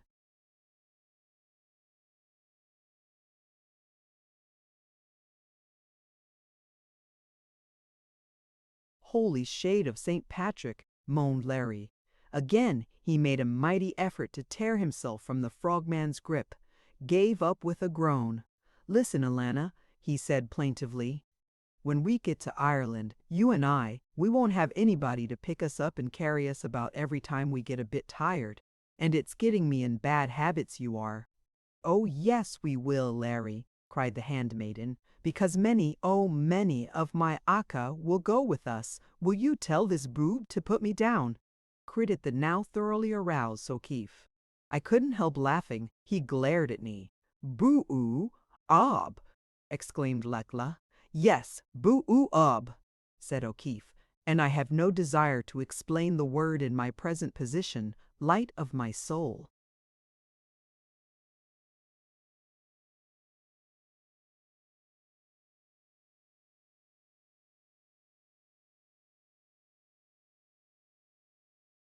The handmaiden sighed, plainly dejected, but she spoke again to the Aka, who gently lowered the O'Keefe to the floor.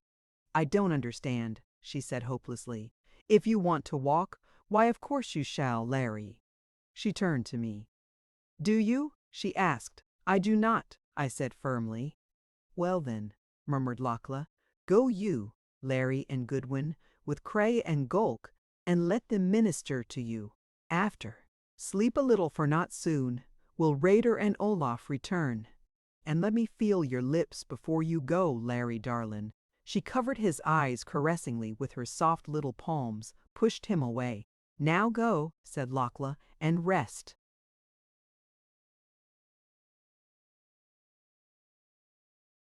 Unashamed, I lay back against the horny chest of Gulk, and with a smile noticed that Larry, even if he had rebelled at being carried, did not disdain the support of Craw's shining black-scaled arm which, slipping around his waist, half lifted him along. They parted a hanging and dropped us softly down beside the little pool, sparkling with the clear water that had heretofore been brought us in the wide basins. Then they began to undress us, and at this point the O'Keefe gave up. Whatever they're going to do, we can't stop 'em, Doc, he moaned. Anyway, I feel as though I've been pulled through a knothole, and I don't care as the song says. When we were stripped, we were lowered gently into the water, but not long did the Aka let us splash about the shallow basin. They lifted us out, and from jars began deftly to anoint and rub us with aromatic unguents.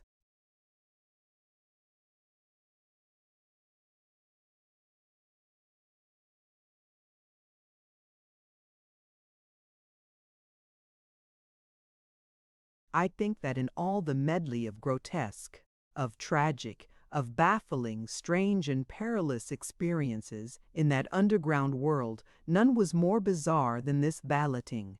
I began to laugh. Larry joined me, and then Craw and Gulk joined in our merriment with deep, batracian cachinnations and gruntings. Then, having finished appareling us, and still chuckling, the two touched our arms and led us out into a room whose circular sides were ringed with soft divans. Still smiling, I sank at once into sleep. How long I slumbered I do not know. A low and thunderous booming coming through the deep window slit reverberated through the room and awakened me. Larry yawned, arose brusquely. Sounds as though the bass drums of every jazz band in New York were serenading us, he observed. Simultaneously we sprang to the window, peered through.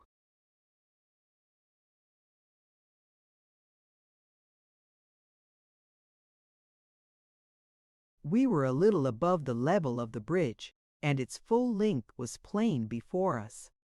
Thousands upon thousands of the Akka were crowding upon it, and far away other hordes filled like a glittering thicket both sides of the cavern ledge's crescent strand.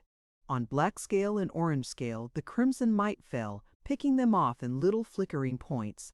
Upon the platform from which sprang the smaller span over the abyss were Lakla, Olaf, and Rador, the handmaiden clearly acting as interpreter between them and the giant she had called Nak, the Frog King. "Come on!" shouted Larry. Out of the open portal we ran, over the World Heart Bridge and straight into the group. "Oh!" cried Lakla. "I didn't want you to wake up so soon, Larry, darlin'."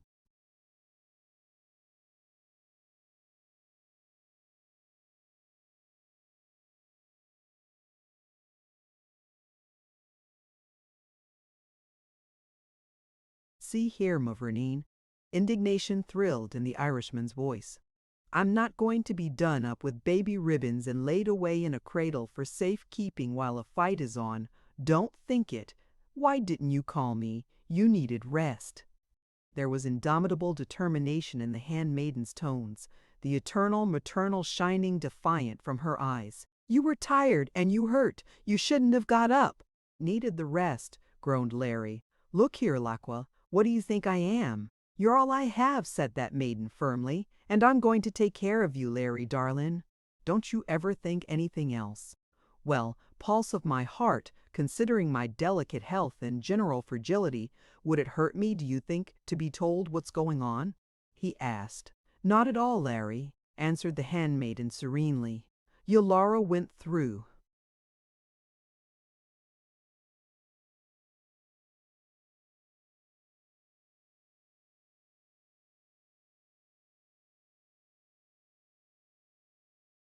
The portal. "She was very, very angry. She was all the devil's woman that she is," rumbled Olaf. "Redora met the messenger," went on the golden girl calmly.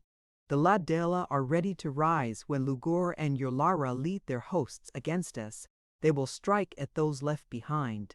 And in the meantime we shall have disposed my Akka to meet Yolara's men.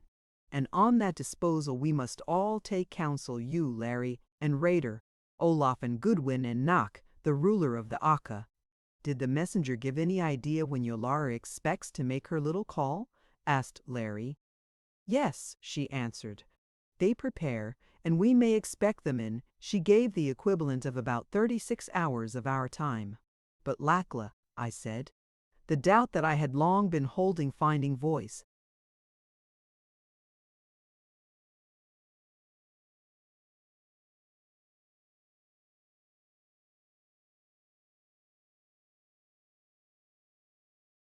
"Should the Shining One come with its slaves, are the three strong enough to cope with it?"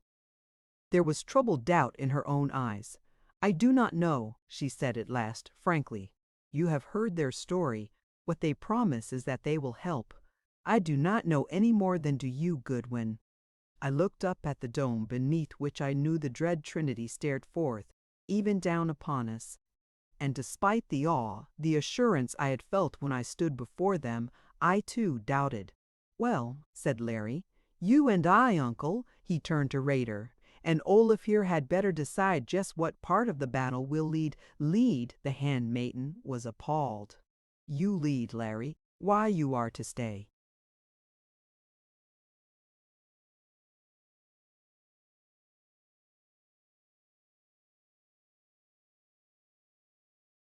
"With Goodwin and with me up there we can watch." "Hearts beloved." O'Keefe was stern indeed. 1,000 times I've looked death straight in the face, peered into his eyes. "Yes, and with 10,000 feet of space under me and bursting shells tickling the ribs of the boat I was in. And I think I'll sit now on the grandstand and watch while a game like this is being pulled? Ye don't know your future husband, soul of my delight." And so we started toward the golden opening, squads of the frogmen following us soldierly and disappearing about the huge structure. Nor did we stop until we came to the handmaiden's boudoir. There we seated ourselves. "Now," said Larry, "two things I want to know. First, how many can Yolara muster against us? Second, how many of these Akka have we to meet them?" Rotter gave our equivalent for 80,000 men as the force Yolara could.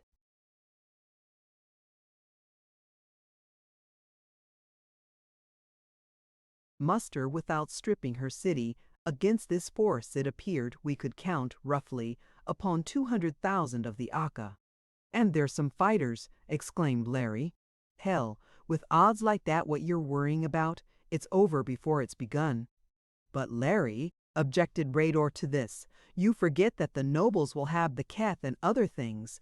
Also, that the soldiers have fought against the Aka before and will be shielded very well from their spears and clubs, and that their blades and javelins can bite through the scales of Nox warriors." "They have many things, uncle," interjected O'Keefe. "One thing they have is your nerve. Why, we're more than 2 to 1. And take it from me, without warning drop the tragedy." Chapter 32. Your Love, Your Lives, Your Souls. Lakla had taken no part in the talk since we had reached her bower. She had seated herself close to the O'Keefe. Glancing at her, I had seen steal over her face that brooding, listening look that was hers whenever in that mysterious communion with the three. It vanished. Swiftly she arose, interrupted the Irishman without ceremony. "Larry darlin'," said the handmaiden, "the Silent Ones summon us." "When do we go?" I asked. Larry's face grew bright with interest. "The time is now," she said, and hesitated. "Larry, dear, put your arms about me," she faltered, "for there is something cold that catches at my heart, and I am afraid." At his exclamation, she gathered herself together, gave a shaky little laugh. "It's because I love you so that fear has power to plague me," she told him.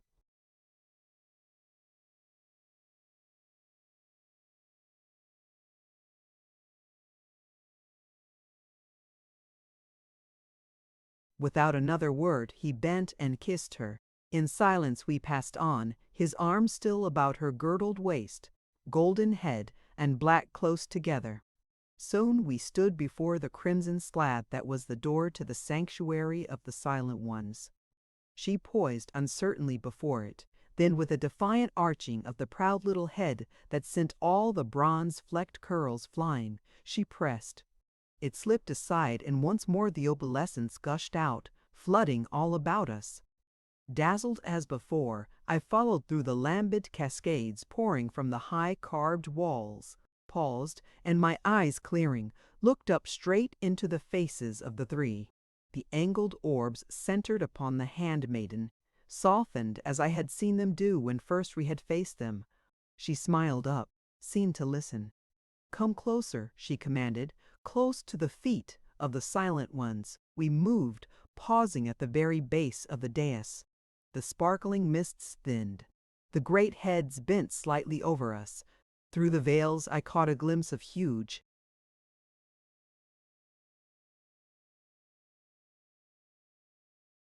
columnar necks, enormous shoulders covered with draperies as of pale blue fire. I came back to attention with a start, for Laclaw was answering a question only heard by her and, answering it aloud, I perceived for our benefit.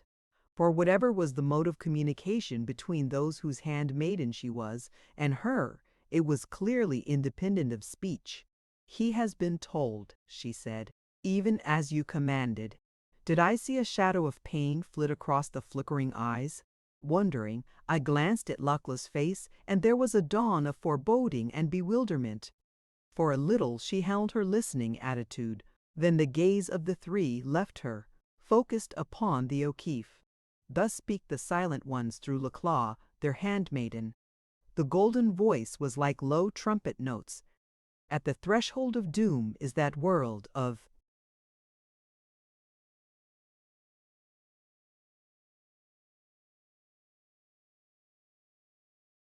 yours above. Yea, even the doom, Goodwin, that ye dreamed in the shadow of which, looking into your mind they see, say the three. For not upon earth, and never upon earth can man find means to destroy the Shining One. She listened again, and the foreboding deepened to an amazed fear. They say, the Silent Ones, she went on, that they know not whether even they have power to destroy. Energies we know nothing of entered into its shaping and are part of it, and still other energies it has gathered to itself. She paused. A shadow of puzzlement crept into her voice, and other energies still, forces that ye do know and symbolize by certain names, hatred and pride and lust and many others which are forces real as that hidden in the keth, and among them fear, which weakens all those others. Again she paused. But within it is nothing of that greatest of all, that which can make powerless all the evil others, that which we call love, she ended softly.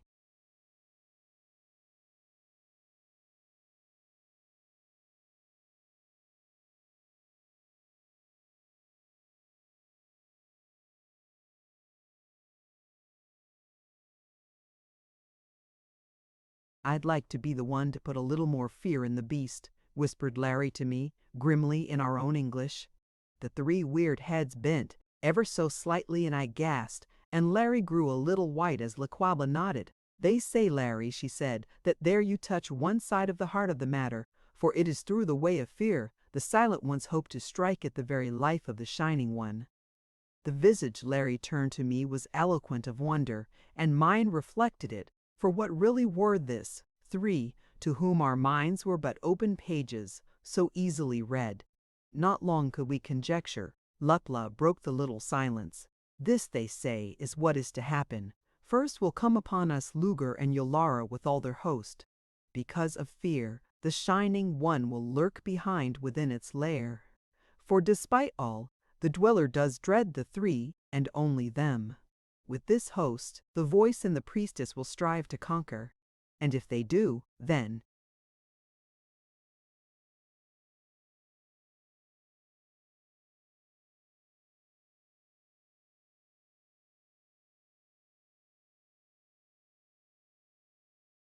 will they be strong enough too to destroy us all.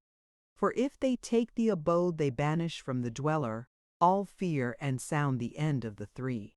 Then will the Shining One be all free indeed, free to go out into the world, free to do there as it wills. But if they do not conquer and the Shining One comes not to their aid, abandoning them even as it abandoned its own Tethu, then will the three be loose from a part of their doom, and they will go through the portal, seek the Shining One beyond the veil, and, piercing it through fear's opening, destroy it.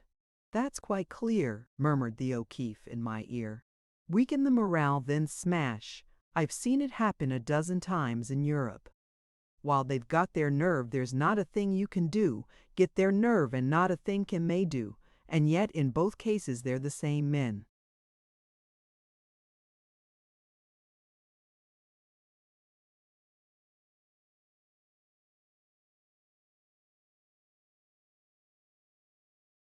Lakla had been listening again.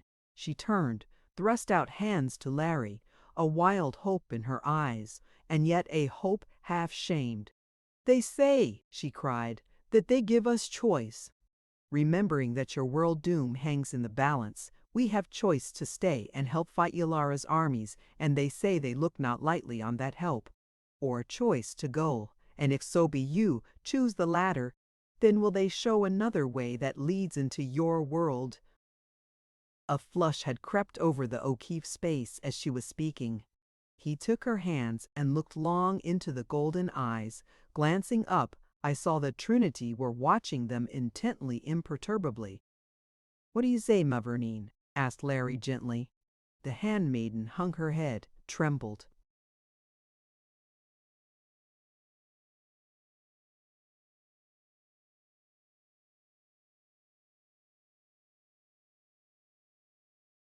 "Your word shall be mine, O one I love," she whispered. "So going or staying, I am beside you. And you, Goodwin?" He turned to me.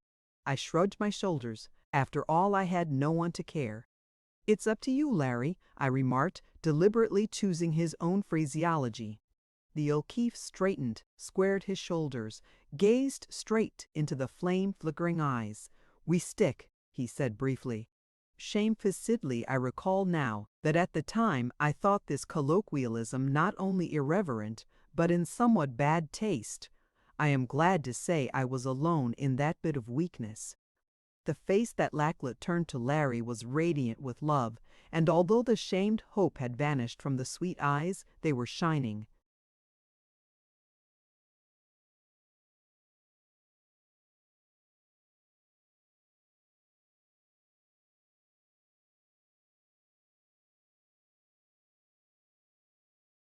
With adoring pride, and the marble visages of the three softened, and the little flames died down. "Wait," said Lachlan, "there is one other thing they say we must answer before they will hold us to that promise." Wait, she listened, and then her face grew white as those of the three themselves. The glorious eyes widened, stark terror filling them. The whole lithe body of her shook like a reed in the wind. "Not that," she cried out to the three. "Oh, not that! Not Larry, let me go, even as you will, but not him!" She threw up frantic hands to the woman being of the Trinity. "Let me bear it alone," she wailed. "Alone, mother, mother!"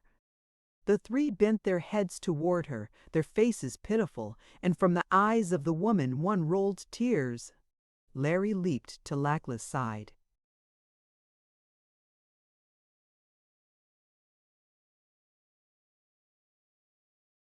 "Mavourneen," he cried, "sweetheart, what have they said to you?"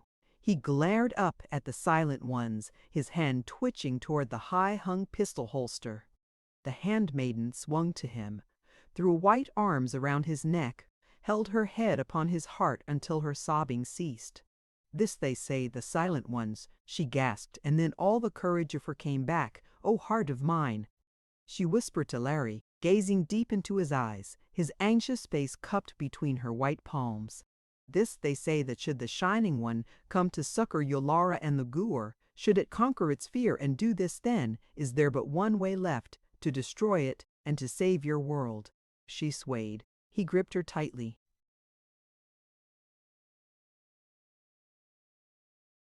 "But one way you and I must go together into its embrace. Yeah. We must pass within it, loving each other, loving the world, realizing to the full all that we sacrifice, and sacrificing all, our love, our lives, perhaps even that you call soul, O loved one, must give ourselves all to the Shining One gladly, freely, our love for each other flaming high within us, that this curse shall pass away. For if we do this, pledge the three, then shall that power of love we carry into it weaken for a time all that evil which the Shining One has become, and in that time the three can strike and slay." The blood rushed from my heart. Scientist that I am, essentially, my reason rejected any such solution as this of the activities of the Dweller. Was it not? The thought flashed, a propitiation by the three out of their own weakness, and as it flashed I looked up to see their eyes, full of sorrow, on mine, and knew they read the thought. Then into the whirling vortex of my mind came steadying reflections of history changed by the power of hate, of passion, of ambition, and, most of all, by love. Was there not actual dynamic energy in these things? Was there not a Son of Man who hung upon a cross on Calvary? "Dear love o' mine," said the O'Keefe quietly, "is it in your heart to say yes to this?" "Larry," she spoke low, "what is in your heart is in mine. But I did so want to go with you, to live with you, to bear you children, Larry, and to see the sun." My eyes were wet. Dimly through them I saw his gaze on me. "If the world is at stake," he whispered, "why, of course there's only one thing to do. God knows I never was afraid when I was fighting up there, and many a better man than me has gone west with shell and bullet for the same idea. But these things aren't shell and bullet, but I hadn't Makla then, and it's the damned doubt I have behind it all."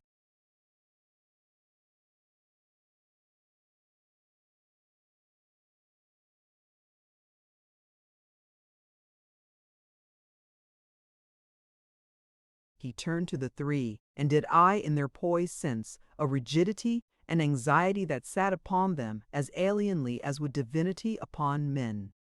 "Tell me this, silent ones," he cried. "If we do this, Lachlan and I, Is it sure you are that you can slay the thing and save my world? Is it sure you are? For the first and the last time, I heard the voice of the silent ones.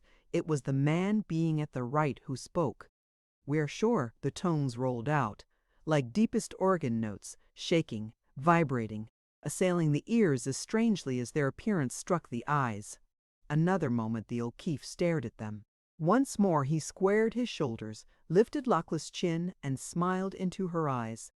"We stick," he said again, nodding to the three. Over the visages of the Trinity fell benignity that was awesome. The tiny flames in the jet orbs banished, leaving them wells in which brimmed serenity, hope, and extraordinary joyfulness. The woman sat upright, tender gaze fixed upon the man and girl, her great shoulders raised as though she had lifted her arms and had drawn to her those others. The three faces pressed together for a fleeting moment, raised again. The woman bent forward, and as she did so, Laclas and Larry, as though drawn by some outer force, were swept upon the dais. Out from the sparkling mist stretched two hands, enormously long, six-fingered, thumbless, a faint tracery of golden scales upon their white backs, utterly unhuman and still in some strange way beautiful, radiating power, and all womanly. They stretched forth. They touched the bent heads of Laclas and the O'Keefe, caressed them, drew them together, softly stroked them lovingly, with more than a touch of benediction, and withdrew.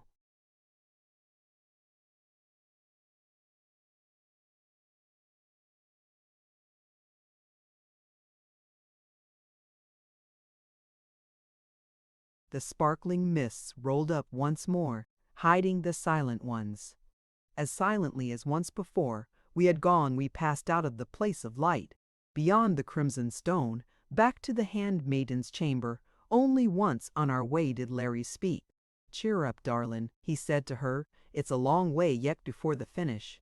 And are you thinking that Luger and Yulara are going to pull this thing off, are you?"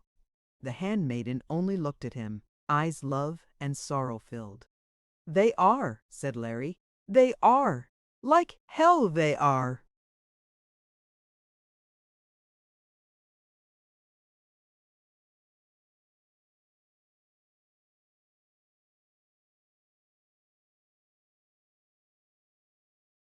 Chapter 33. The Meeting of Titans. It is not my intention, nor is it possible, no matter how interesting to me, to set down ad seriatim the happenings of the next 12 hours. But a few will not be denied recital. O'Keefe regained cheerfulness. "After all, Doc," he said to me, "it's a beautiful scrap we're going to have. At the worst is no more than the leprechaun warned about.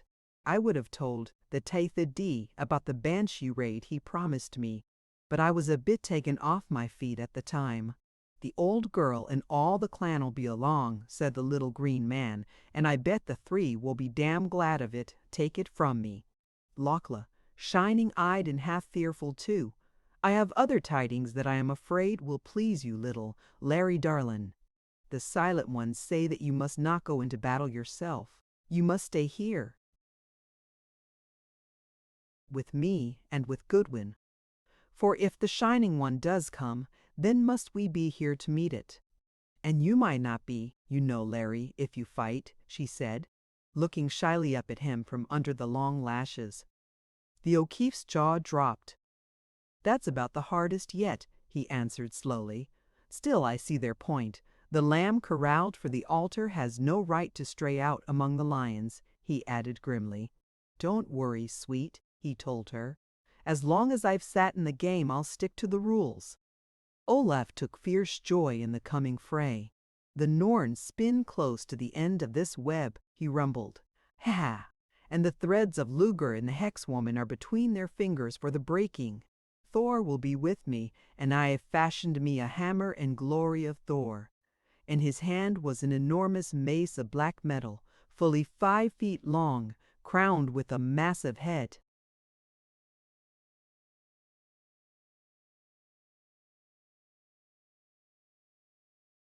I passed to the 12 hours closing.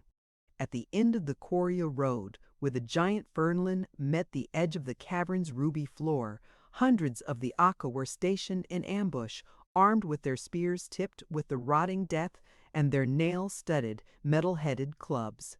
These were to attack when the Mirians debauched from the Corials. We had little hope of doing more here than effect some attrition of Yalara's hosts, for at this place the captains of the Shining One could wield the Keth and their other uncanny weapons freely.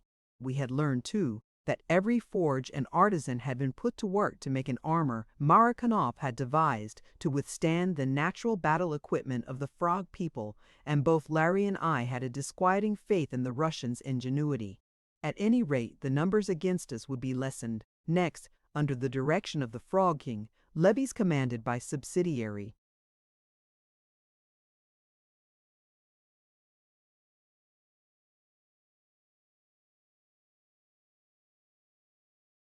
chieftains had completed rows of rough walls along the probable route of the Murians through the cavern.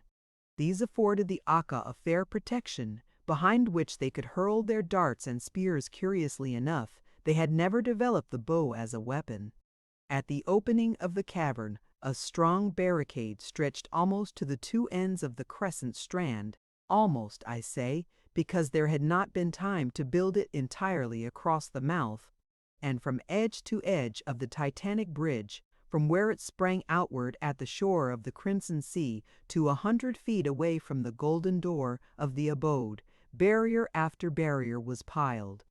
Behind the wall defending the mouth of the cavern waited other thousands of the Aka. At each end of the unfinished barricade they were mustered thickly, and at right and left of the crescent where their forest began, more legions were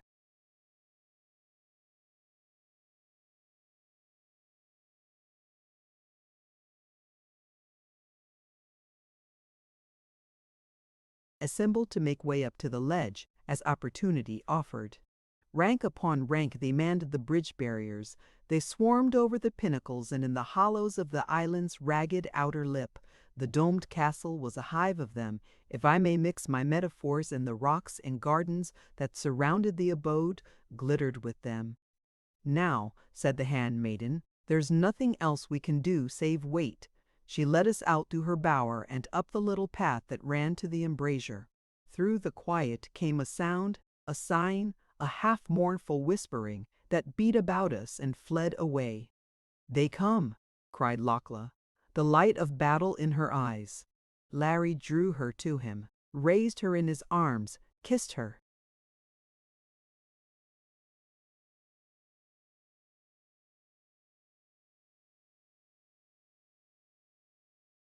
"A woman!" acclaimed the O'Keefe, "a real woman and mine." With the cry of the portal there was movement among the Aka, the glint of moving spears, flash of metal-tipped clubs, rattle of horny spurs, rumblings of battle cries. And we waited, it seemed interminably, gaze fastened upon the low wall across the cavern mouth.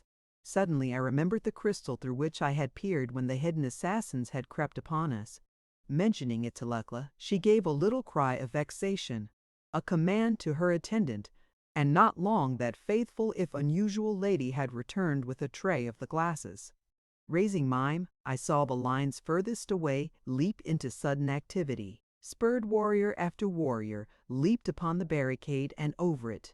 Flashes of intense green light, mingled with gleams like lightning strokes of concentrated moon rays, sprang from behind the wall, sprang and struck and burned upon the scales of they.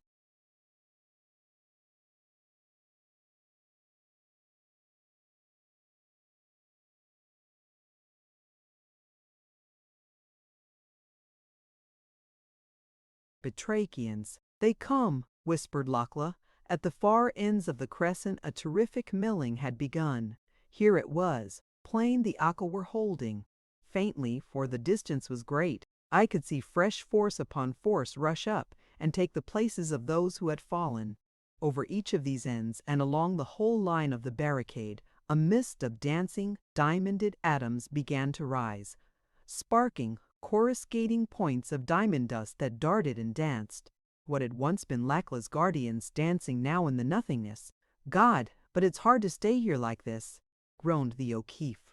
Olaf's teeth were bared, the lips drawn back in such a fighting grin as his ancestors berserk on their raven ships must have borne. Raider was livid with rage. The handmaidens,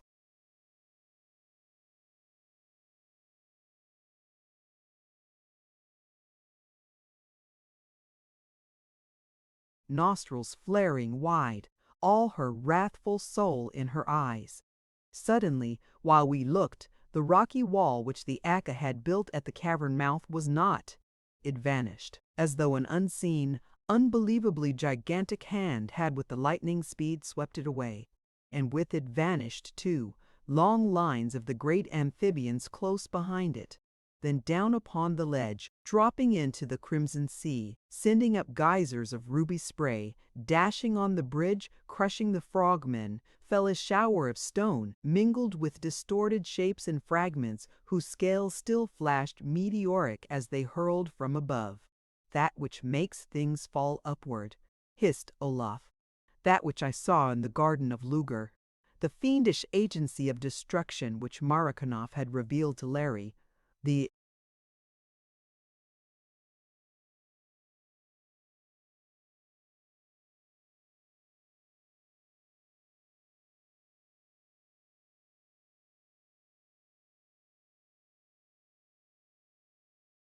force that cut off gravitation and sent all things within its range racing outward into space.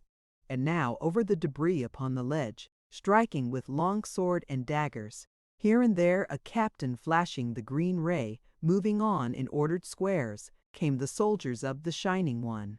Nearer and nearer the verge of the ledge they pushed Nax's warriors, leaping upon the dwarfs, smiting them with spear and club, with teeth and spur. The Aka fought like devils. Quivering under the ray, they leaped and dragged down and slew. Now there was but one long line of the frogmen at the very edge of the cliff, and ever the clouds of dancing diamonded atoms grew thicker over them all. That last thin line of the Aka was going, yet they fought to the last, and none toppled over the lip without at least one of the armored Murians in his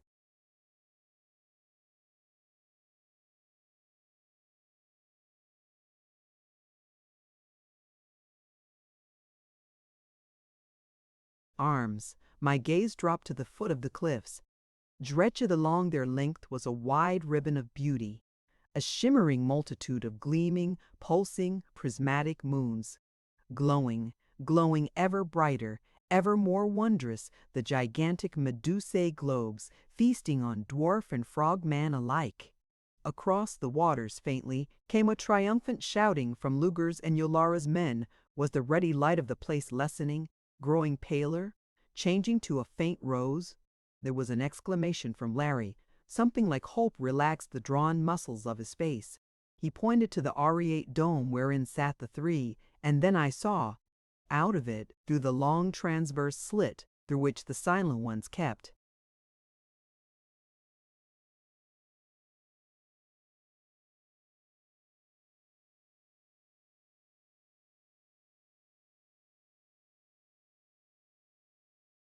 their watch on cavern, bridge, and abyss. A torrent of the opalescent light was pouring.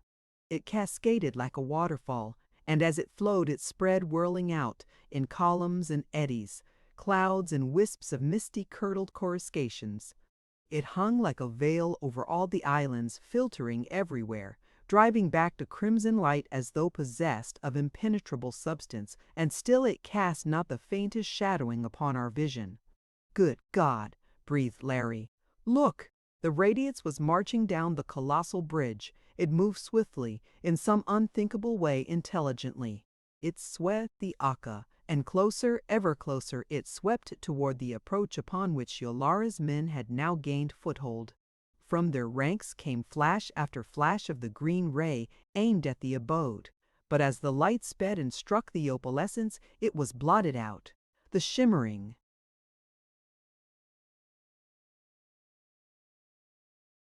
mist seemed to enfold, to dissipate it. Laclée drew a deep breath. The Silent Ones, forgive me for doubting them, she whispered. And again hope blossomed on her face, even as it did on Larry's. The frogmen were gaining. Clothed in the armor of that mist, they pressed back from the bridgehead the invaders. There was another prodigious movement at the ends of the crescent, and racing up, pressing against the dwarfs, came other legions of Nax's warriors. And reinforcing those out on the prodigious arch, the frogmen stationed in the gardens below us poured back to the castle and out through the open portal. "They're licked!" shouted Larry. "There!" So quickly I could not follow the movement his automatic leaped to his. Hand spoke, once and again and again. Raider leaped to the head of the little path, sword in hand. Olaf, shouting and whirling his mace, followed. I strove to get my own gun quickly, for up that path were running 20 of Luger's men, while from below Luger's own voice roared, "Quick! Slay not the handmaiden or her lover. Carry them down, quick, but slay the others." The handmaiden raced toward Larry, stopped, whistled shrilly again and again. Larry's pistol was empty, but as the dwarfs rushed upon him, I dropped 2 of them with mine. It jammed, I could not use it. I sprang to his side. Raider was down, struggling in a heap of Luger's men. Olaf, a Viking of old, was whirling his great hammer and striking through armor, flesh, and bone.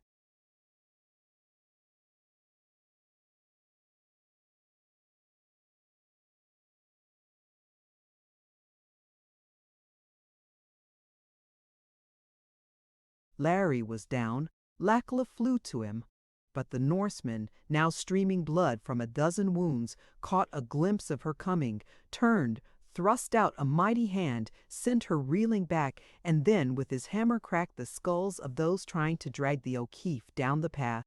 A cry from Lakla the dwarves had seized her, had lifted her despite her struggles, were carrying her away. One I dropped with the butt of my useless pistol, and then went down myself under the rush of another.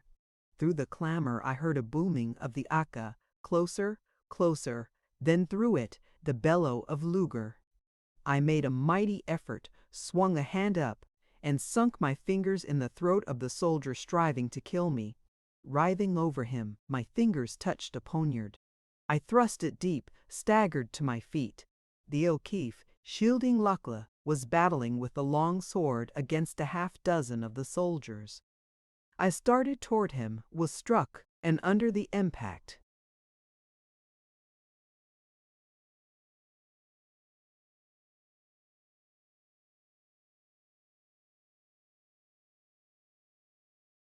hurled to the ground. Dizzily, I raised myself and, leaning upon my elbow, stared and moved no more. For the dwarfs lay dead, and Larry, holding Laclaw tightly, was staring even as I, and ranged at the head of the path were the Akka, whose booming advance in obedience to the handmaiden's call I had heard. And at what we all stared was Olaf, crimson with his wounds, and Lugur, in blood-red armor, locked in each other's grip, struggling, smiting, tearing, kicking, and swaying about the little space before the embrasure. I crawled over toward the O'Keefe. He raised his pistol, dropped it. "Can't hit him without hitting Olaf," he whispered. Lachlan signaled the frogmen. They advanced toward the 2, but Olaf saw them, broke the red dwarf's hold, sent Lugur reeling a dozen feet away. "No!" shouted the Norseman, the ice of his pale blue eyes glinting like frozen flames, blood streaming down his face and dripping from his hands. "No! Luger!"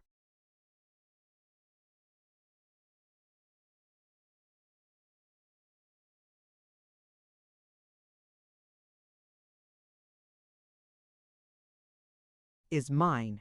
None but me slays him. Ho you Luger!" and cursed him, and Yolara and the Dweller hideously. I cannot set those curses down here. They spurred Luger. Mad now as the Norseman, the red dwarf sprang. Olaf struck a blow that would have killed an ordinary man, but Luger only grunted, swept in, and seized him about the waist. One mighty arm began to creep up toward Holdrickson's throat. "Where, Olaf?" cried O'Keefe. But Olaf did not answer. He waited until the red dwarf's hand was close to his shoulder, and then, with an incredibly rapid movement, once before had I seen something like it in a wrestling match between Papuans, he had twisted Luger around, twisted him so that Olaf's right arm lay across the tremendous breast, the left behind the neck, and Olaf's left leg held the voice's armored thighs vise-like against his right knee, while over that knee lay the small of the red dwarf's back.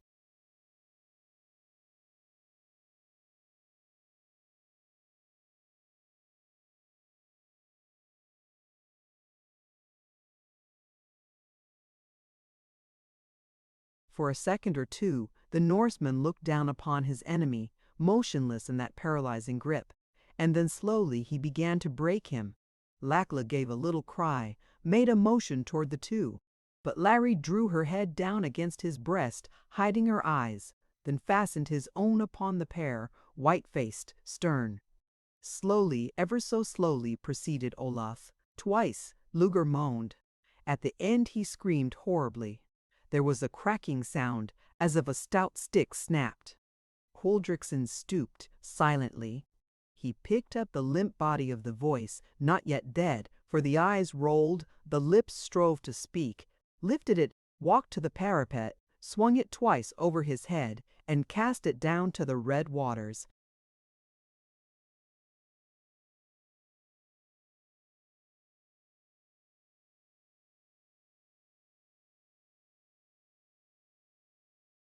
Chapter 34. The Coming of the Shining One. The Norseman turned toward us. There was now no madness in his eyes, only a great weariness, and there was peace on the once tortured face.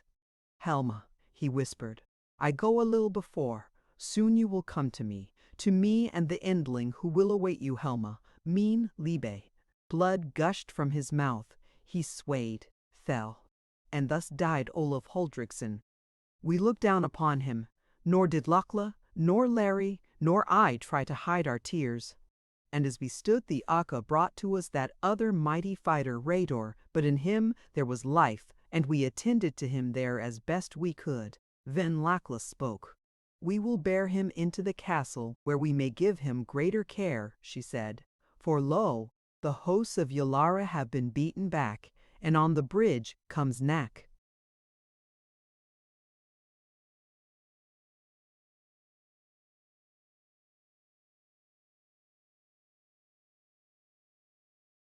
With tidings, we looked over the parapet.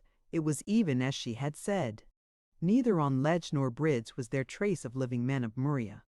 Only heaps of slain that lay everywhere and thick against the cavern mouth still danced the flashing atoms of those the green ray had destroyed. "Over!" exclaimed Larry incredulously. "We lived then, heart of mine. The silent ones recall their veils," she said, pointing to the dome.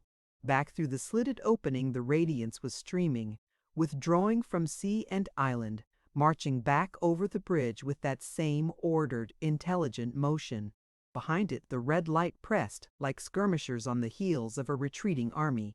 And yet, faltered the handmaiden as we passed into her chamber, and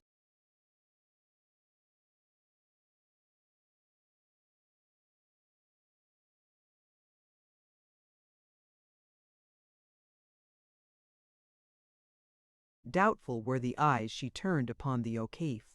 "I don't believe," he said.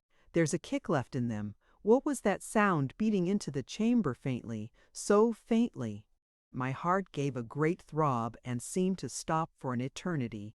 What was it coming nearer, ever nearer? Now Laclaw and O'Keefe heard it, life ebbing from lips and cheeks. Nearer, nearer, a music as of myriads of tiny crystal bells, tinkling, tinkling, a storm of pizzicati upon violins of glass. Nearer, nearer, not sweetly now, nor luring, no raging, wrathful, sinister beyond words, sweeping on, nearer, the dweller, the shining one. We leaped to the narrow window, peered out, aghast. The bell notes swept through and about us, a hurricane. The crescent strand was once more a ferment.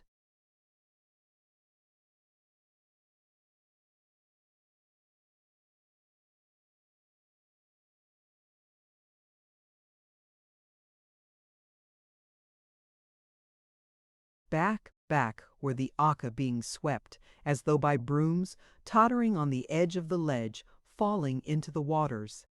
Swiftly they were finished, and where they had fought was an eddying throng clothed in tatters or naked, swaying, drifting, arms tossing like marionettes of Satan, the dead alive.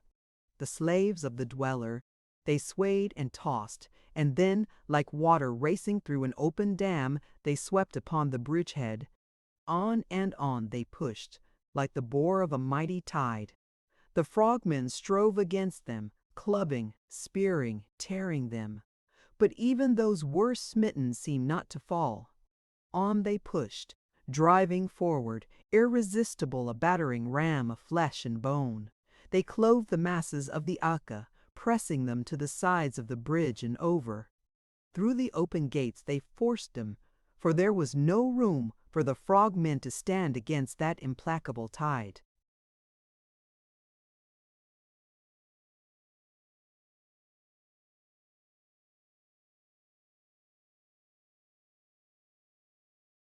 Then those of the Aka who were left turned their backs and ran. We heard the clang of the golden wings of the portal, and none too soon to keep out the first of the dwellers' dreadful hordes.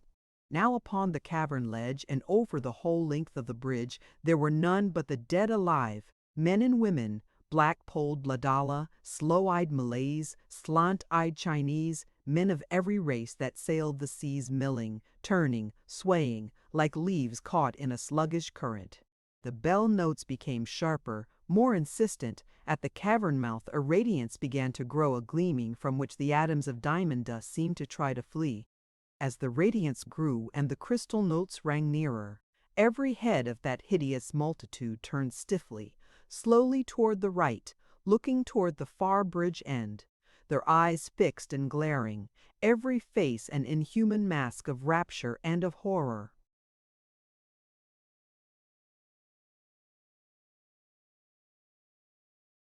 A movement shook them. Those in the center began to stream back, faster and ever faster, leaving motionless deep ranks on each side. Back they flowed until from golden doors to cavern mouth a wide lane stretched, walled on each side by the dead alive. The far radiance became brighter. It gathered itself at the end of the dreadful lane. It was shot with sparklings and with pulsings of polychromatic light. The crystal storm was intolerable, piercing the ears with countless tiny lances. Brighter still the radiance. From the cavern swirled the Shining One. The dweller paused, seemed to scan the island of the Silent Ones, half doubtfully. Then slowly, stately, it drifted out upon the bridge. Closer it drew. Behind it glided Yolara at the head of a company of her dwarfs, and at her side was the hag of the council whose face was the withered, shattered echo of her own. Slower grew the dweller's pace as it drew near. Did I sense in it a doubt, an uncertainty? The crystal-tongued, unseen choristers that accompanied it subtly seemed to reflect the doubt. Their notes were not sure, no longer insistent. Rather was there in them an undertone of hesitancy, of warning. Yet on came the Shining One until it stood plain beneath us, searching with those eyes that thrust from and withdrew into unknown spheres, the golden gateway, the cliff face, the castle's rounded bulk, and more intently than any of these, the dome wherein sat the three. Behind it each face of the dead alive turned toward it, and those beside it throbbed and gleamed with its luminescence. Yolara crept close, just beyond the reach of its spirals. She murmured, and the dweller bent toward her, its 7 globes steady in their shining mists, as though listening. It drew erect once more, resumed its doubtful scrutiny. Yolara's face darkened. She turned abruptly, spoke to a captain of her guards. A dwarf raced back between the palisades of dead alive. Now the priestess cried out, her voice ringing like a silver clarion. Ye are done, ye three. The Shining One stands at your door, demanding entrance. Your beasts are slain, and your power is gone. Who are ye, says the Shining One, to deny it entrance to the place of its birth? You do not answer, she cried again. Yet know we that ye hear. The Shining One offers these terms: Send forth your handmaiden and that lying stranger she stole. Send them forth to us, and perhaps ye may live. But if ye send them not forth, then shall ye too die, and soon. We waited, silent, even as did Yolara. And again there was no answer from the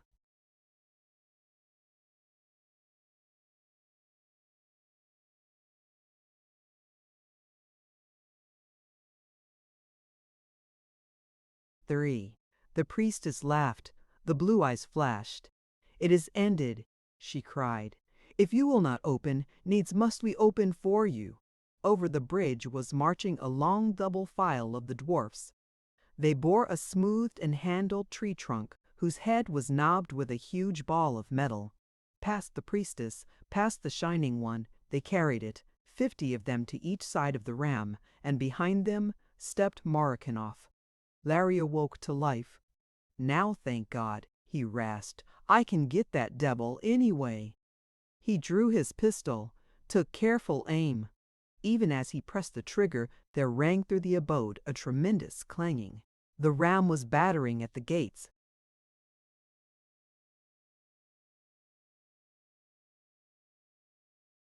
O'Keefe's bullet went wild.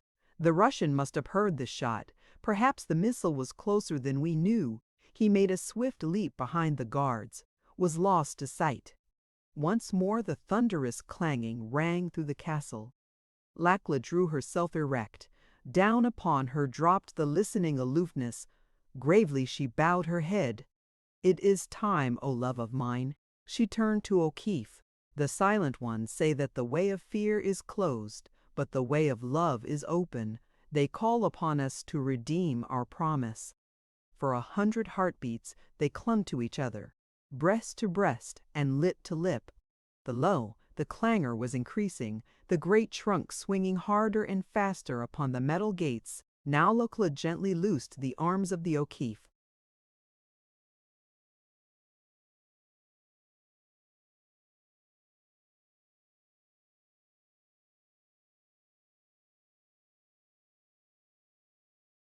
And for another instant, those two looked into each other's souls. The handmaiden smiled tremulously. I would it might have been otherwise, Larry darlin', she whispered. But at least we passed together, dearest of mine. She leaped to the window. Yolara, the golden voice rang out sweetly. The clanging ceased. Draw back your men. We open the portal and come forth to you and the Shining One, Larry and I. The priestess's silver chimes of laughter rang out, cruel, mocking. Come then, quickly, she jeered, for surely both the Shining One and I yearn for you. Her malice-laden laughter chimed high once more.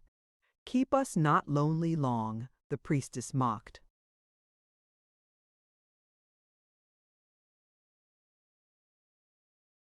Larry drew a deep breath, stretched both hands out to me. It's goodbye, I guess, Doc. His voice was strained. Goodbye and good luck, old boy. If you get out, and you will, let the old dolphin know I'm gone. And carry on, pal. And always remember the O'Keefe loved you like a brother. I squeezed his hands desperately. Then out of my balance's shaking woe a strange comfort was born. Maybe it's not goodbye, Larry, I cried. The banshee has not cried. A flash of hope passed over his face. The old reckless grin shone forth. It's so, he said. By the Lord, it's so. Then Lakla bent toward me, and for the second time kissed me. Come, she said to Larry. Hand in hand they moved away into the corridor.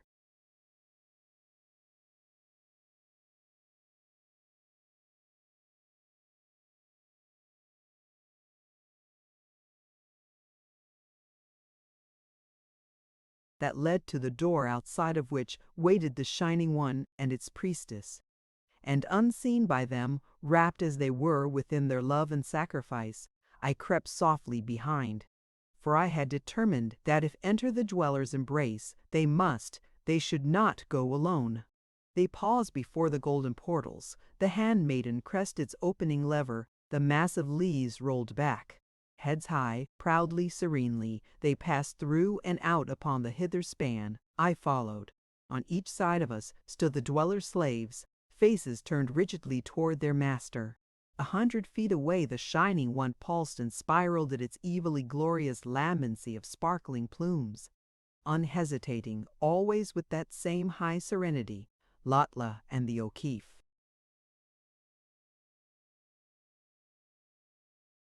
Hands clasped like little children, drew closer to that wondrous shape. I could not see their faces, but I saw awe fall upon those of the watching dwarfs, and into the burning eyes of Yolara crept a doubt. Closer they drew to the dweller, and closer, I following them step by step. The Shining One's whirling lessened, its tinklings were faint, almost stilled. It seemed to watch them apprehensively. A silence fell upon us all, a thick silence, brooding, ominous, palpable. Now the pair were face to face with the child of the three, so near that with one of its misty tentacles it could have enfolded them. And the Shining One drew back. Yes, drew back and back with it stepped Yolara, the doubt in her eyes deepening. Onward paced the handmaiden and the O'Keefe, and step by step as they advanced, the dweller withdrew, its bell notes chiming out, puzzled, questioning, half fearful. And back it drew, and back until it had reached the very center of that platform over the abyss in whose depths pulsed the green fires of Earth Heart. And there Yolara gripped herself. The hell that seethed within her soul leaped out of her eyes. A cry, a shriek of rage, tore from her lips. As at a signal, the Shining One flamed high. Its spirals and eddying mists swirled madly. The pulsing core of it blazed radiance. A score of coruscating tentacles swept straight upon the pair who stood intrepid, unresisting, awaiting its embrace, and upon me, lurking behind them. Through me swept a mighty exultation. It was the end in, and I was to meet it with them. Something drew us back with an incredible swiftness, and yet as gently as a summer breeze sweeps a bit of thistle down. Drew us back from those darting misty arms, even as they were a hairbreadth from us. I heard the dweller's bell. Notes burst out ragingly. I heard Yolara scream. What was that? Between the three of us and them was a ring of curdled moon flames, swirling about the Shining One and its priestess, pressing in upon them, enfolding them. And within it I glimpsed the faces of the three, implacable, sorrowful, filled with a supernal power.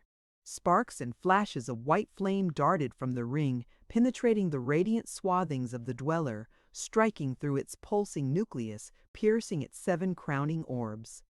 Now the Shining One's radiance began to dim, the 7 orbs to dull. The tiny sparkling filaments that ran from them down into the dweller's body snapped, vanished. Through the battling nebulosities, Yolara's face swam forth horror.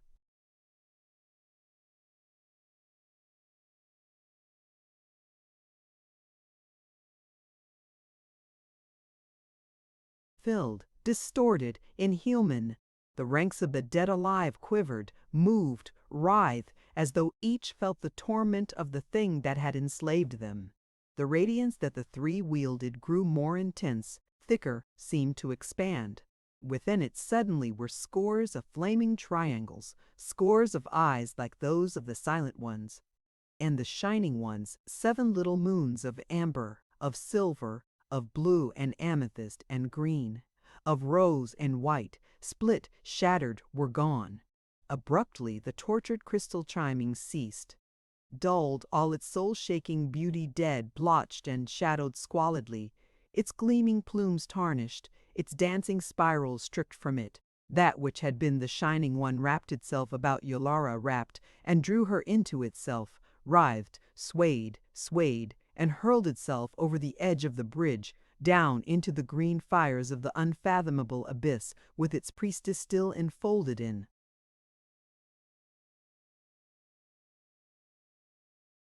Its coils. From the dwarfs who had watched that terror came screams of panic fear. They turned and ran, racing frantically over the bridge toward the cavern mouth. The serried ranks of the dead alive trembled, shook. Then from their faces tied the horror of wedded ecstasy and anguish. Peace, utter peace, followed in its wake. And as fields of wheat are bent and fall beneath the wind, they fell. No longer dead alive, now all of the blessed dead, freed from their dreadful slavery. Abruptly from the sparkling mists, the cloud of eyes was gone. Faintly revealed in them were only the heads of the silent ones, and they drew before us. Were before us. No flames now in their ebon eyes, for the flickering fires were quenched in great tears. Streaming down the marble-white faces, they bent.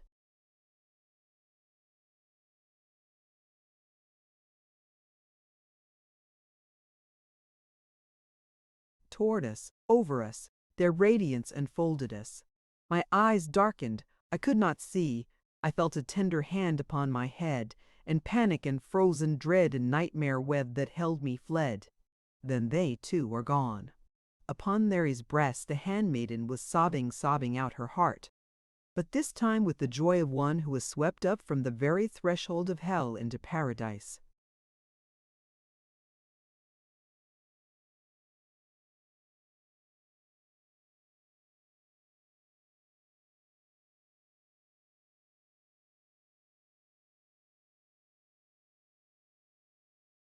Chapter 35. Larry Will. My heart, Larry. It was the handmaiden's murmur. My heart feels like a bird that is flying from a nest of sorrow. We were pacing down the length of the bridge, guards of the Akka beside us, others following with those companies of Ladala that had rushed to aid us. In front of us the bandaged raider swung gently within a litter. Beside him, in another, lay Nak, the Frog King, much less of him than there had been before the battle began, but living. Hours had passed since the terror I have just related. My first task had been to search for Throckmorton and his wife among the fallen multitudes strewn thick as autumn leaves along the flying arch of stone, over the cavern ledge and back as far as the eye could reach. At last, Leclaw and Larry helping, we found them. They lay close to the bridge end, not parted, locked tight in each other's arms, pallid face to face, her hair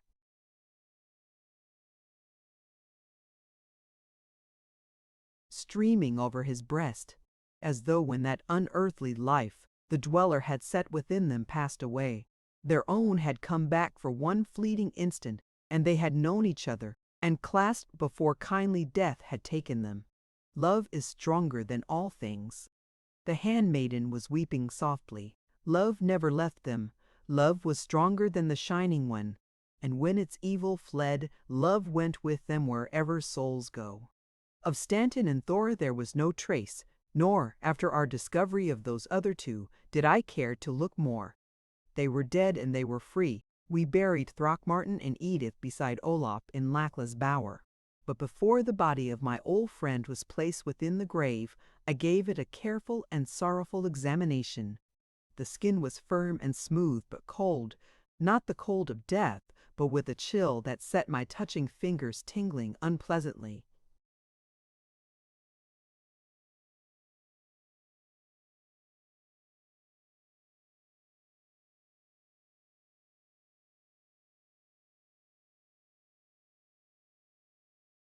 Body was bloodless, the course of veins and arteries marked by faintly indented white furrows, as though their walls had long collapsed. Lips, mouth, even the tongue, was paper white.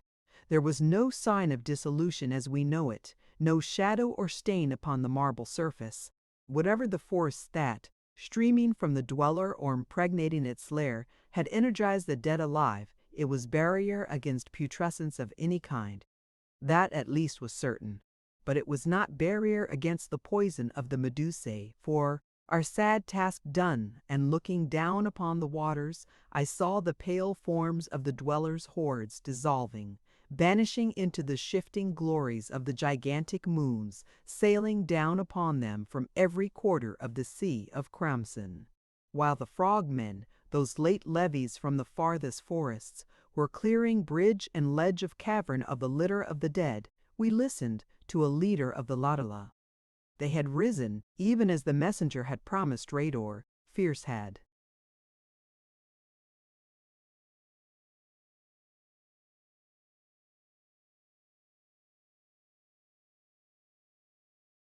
Been the struggle in the garden city by the silver waters, with those Lugur and Yulara had left behind to garrison it.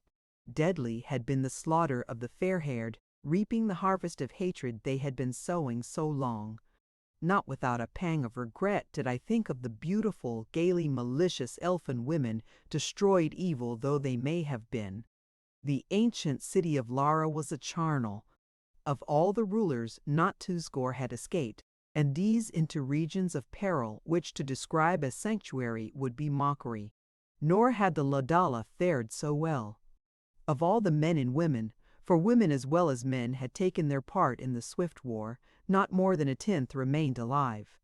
And the dancing motes of light in the silver air were thick, thick, they whispered. They told us of the Shining One, rushing through the veil, comet-like its hosts.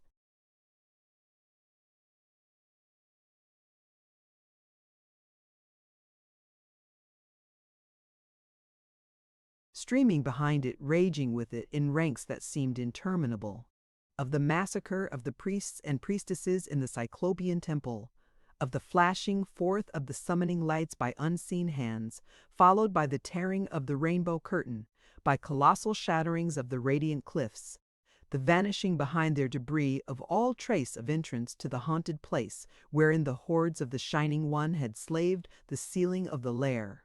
Then, when the tempest of hate had ended in seething Lara, how thrilled with victory, armed with the weapons of those they had slain, they had lifted the shadow, passed through the portal, met and slaughtered the fleeing remnants of Yalara's men, only to find the tempest stilled here too. But of Marikinoff they had seen nothing. Had the Russian escaped, I wondered, or was he lying out there among the dead?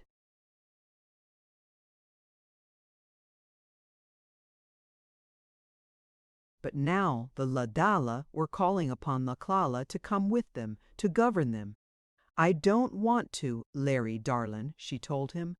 "I want to go out with you to Ireland." But for a time I think the three would have us remain and set that place in order. The O'Keefe was bothered about something else than the government of Muria. "If they've killed off all the priests, who's to marry us, heart of mine?" he worried. "None of those Sia and Siana rights, no matter what," he added hastily. "Marry!" cried the handmaiden incredulously. "Marry us? Why, Larry dear, we are married." The O'Keefe's astonishment was complete. His jaw dropped. Collapse seemed imminent. "We are?" he gasped. "When?" he stammered fatuously.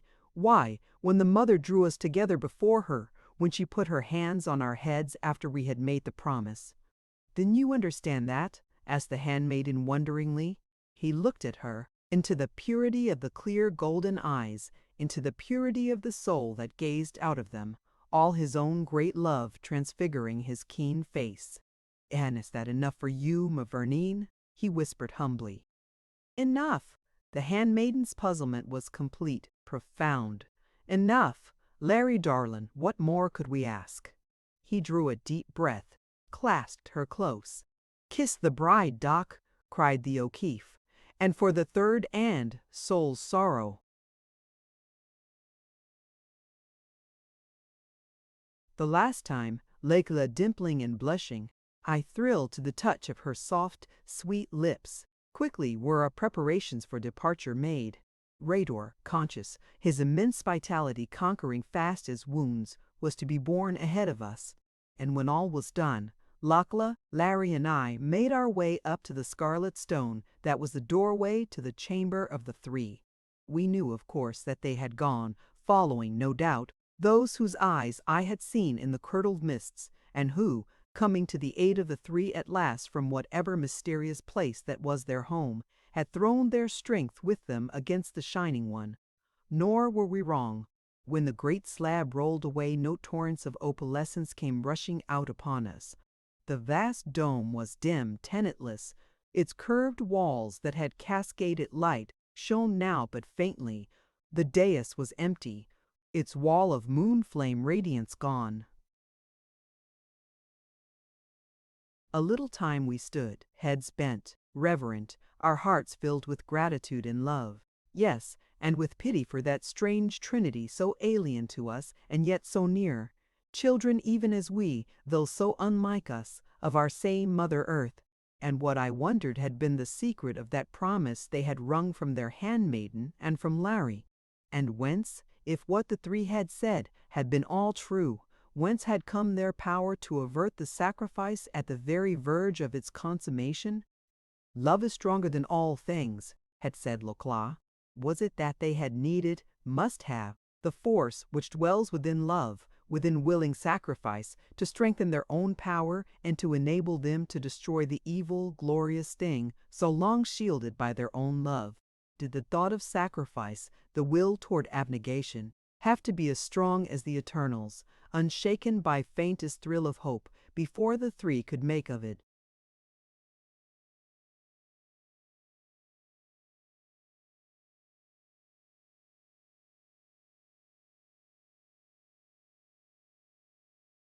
Their key to unlock the dweller's guard and strike through at its life?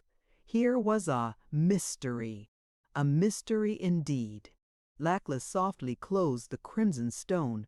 The mystery of the red dwarf's appearance was explained when we discovered a half-dozen of the water coria moored in a small cove not far from where the secta flashed their heads of living bloom. The dwarfs had borne the shallops with them, and from somewhere beyond the cavern ledge had launched them unperceived, stealing up to the farther side of the island and risking all in one bold stroke. Well, Luger, no matter what he held of wickedness, held also high courage. The cavern was paved with the dead alive, the Aka carrying them out by the hundreds, casting them into the waters. Through the lane down which the dweller had passed, we went as quickly as we could, coming at last to the space where the coria waited, and not long after we swung past where the shadow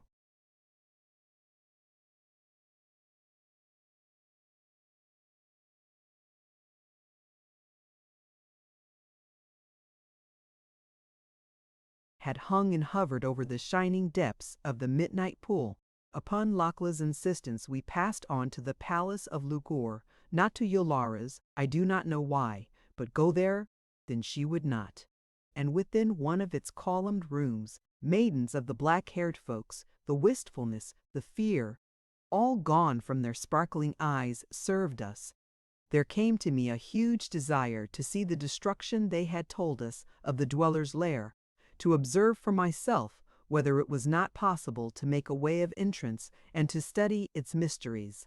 I spoke of this, and to my surprise both the handmaiden and the O'Keefe showed an almost embarrassed haste to acquiesce in my hesitant suggestion. "Sure," cried Larry, "there's lots of time before night." He caught himself sheepishly, cast a glance at Laclas.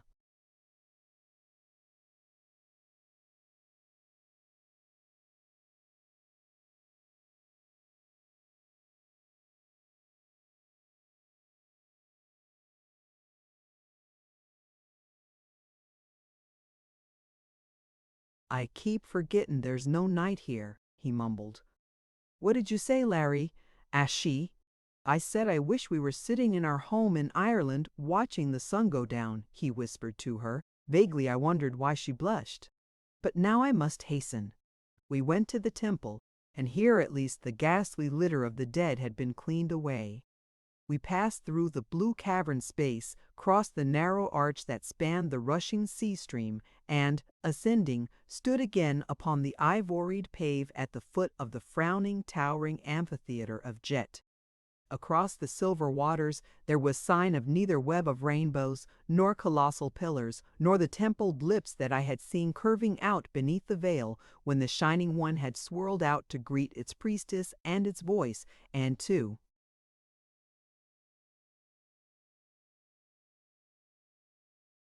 dance with the sacrifices. There was but a broken and rent mass of the radiant cliffs against whose base the lake lapped. Long I looked and turned away saddened, knowing even as I did what the irised curtain had hidden. Still it was as though something of supernal beauty and wonder had been swept away, never to be replaced, a glamour gone forever, a work of the high gods destroyed. "Let's go back," said Larry abruptly. I dropped a little behind them to examine a bit of carving and, after all, they did not want me. I watched them pacing slowly ahead, his arm around her, black hair close to bronze gold ringlets. Then I followed. Half were they over the bridge, when through the roar of the imprisoned stream I heard my name called softly.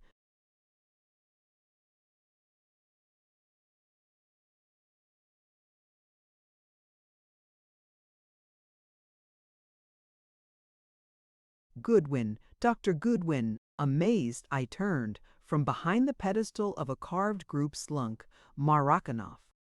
My premonition had been right. Some way he had escaped, slipped through to here. He held his hands high, came forward cautiously. "I am finished," he whispered. "Done. I don't care what they'll do to me." He nodded toward the handmaiden and Larry, now at the end of the bridge and passing on, oblivious of all save each other. He drew closer. His eyes were sunken, burning, mad, his face etched with deep lines, as though a graver's tool had cut down through it. I took a step backward. A grin, like the grimace of a fiend, blasted the Russian's visage. He threw himself upon me, his hands clenching at my throat. "Larry!" I yelled, and as I spun around under the shock of his onslaught, saw. The two turned, stand paralyzed, then raced toward me. "But you'll carry nothing out of here!" shrieked Marikinoff. "No!" My foot, darting out behind me, touched vacancy. The roaring of the racing stream deafened me. I felt its mists about me, threw myself forward. I was falling with the Russian's hand strangling me. I struck water, sank. The hands that gripped my throat relaxed for a moment, their clutch.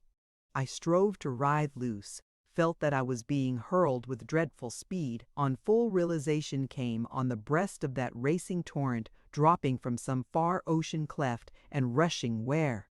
A little time, a few breathless instants, I struggled with the devil who clutched me inflexibly, indomitably. Then a shrieking as of all the pent winds of the universe in my ears' blackness. Consciousness returned slowly, agonizedly.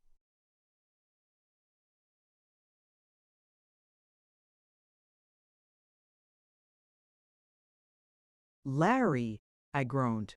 "Laikla!" A brilliant light was glowing through my closed lids. It hurt. I opened my eyes, closed them with swords and needles of dazzling pain shooting through them. Again I opened them cautiously. It was the sun. I staggered to my feet. Behind me was a shattered wall of basalt monoliths, hewn and squared. Before me was the Pacific, smooth and blue and smiling. And not far away, cast up on the strand even as I had been, was Marikinoff. He lay there broken and dead indeed. Yet all the waters through which we had passed, not even the waters of death themselves, could wash from his face the grin of triumph. With the last of my strength I dragged the body from the strand and pushed it out into the waves. A little billow ran up, coiled about it, and carried it away, ducking and bending. Another seized it, and another, playing with it. It floated from my sight, that which had been Marikinoff, with all his schemes to turn our fair world into an undreamed of hell. My strength began to come back to me. I found a thicket and slept. Slept it must have been for many hours, for when I again awakened the dawn was rosing the east. I will not tell my sufferings. Suffice it to say that I found a spring and some fruit, and just before dusk had recovered enough to writhe up to the top of the wall and discover where I was. The place was one of the farther islets of the Nan Matal. To the north I caught the shadows of the ruins of Nantatwak. Where was the moon door, black against the sky? Where was the moon door which, some way, somehow, I must reach, and quickly? At dawn of the next day I got together driftwood and bound it together in shape of a rough raft with fallen creepers. Then, with a makeshift paddle, I set.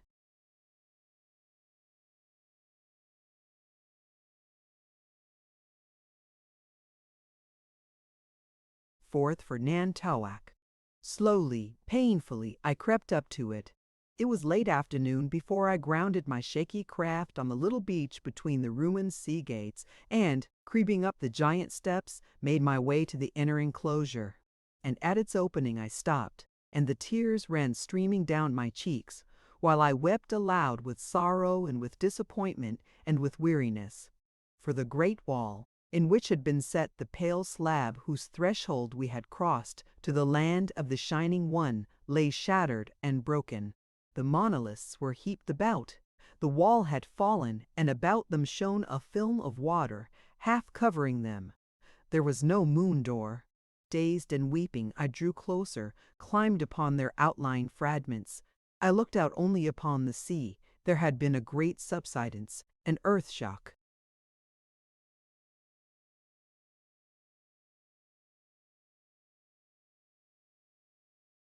Perhaps tilting downward all that side the echo, little doubt, of that cataclysm which had blasted the dweller's lair. The little squared islet called Tau, in which were hidden the 7 globes, had entirely disappeared. Upon the waters there was no trace of it. The moon door was gone. The passage to the moon pool was closed to me, its chamber covered by the sea. There was no road to Larry nor to Lakla. And there, for me, the world ended. Transcriber's note: I have made the following changes to the text. Page line: original change to 314. Sinister Sinister 1711. Nam Talk Non Talk 2220 on 69. 39. Didn't 7521 but 9036 but 9036.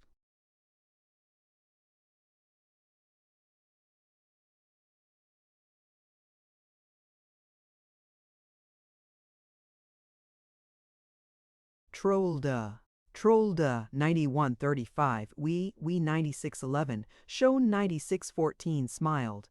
105, 11 drunk 10624, accomplish 109, 23, shake 101L, at 18 overstressed 116 11 incredulously, 120 at 20, 30 yolara, 128 12 spiritual, 150 13 cushioned kundian semi-pointronoking, 208 25. It's 231 8 meal, metal 239 6 swooling, salting 248 28 finshed finished, 280 29 much must.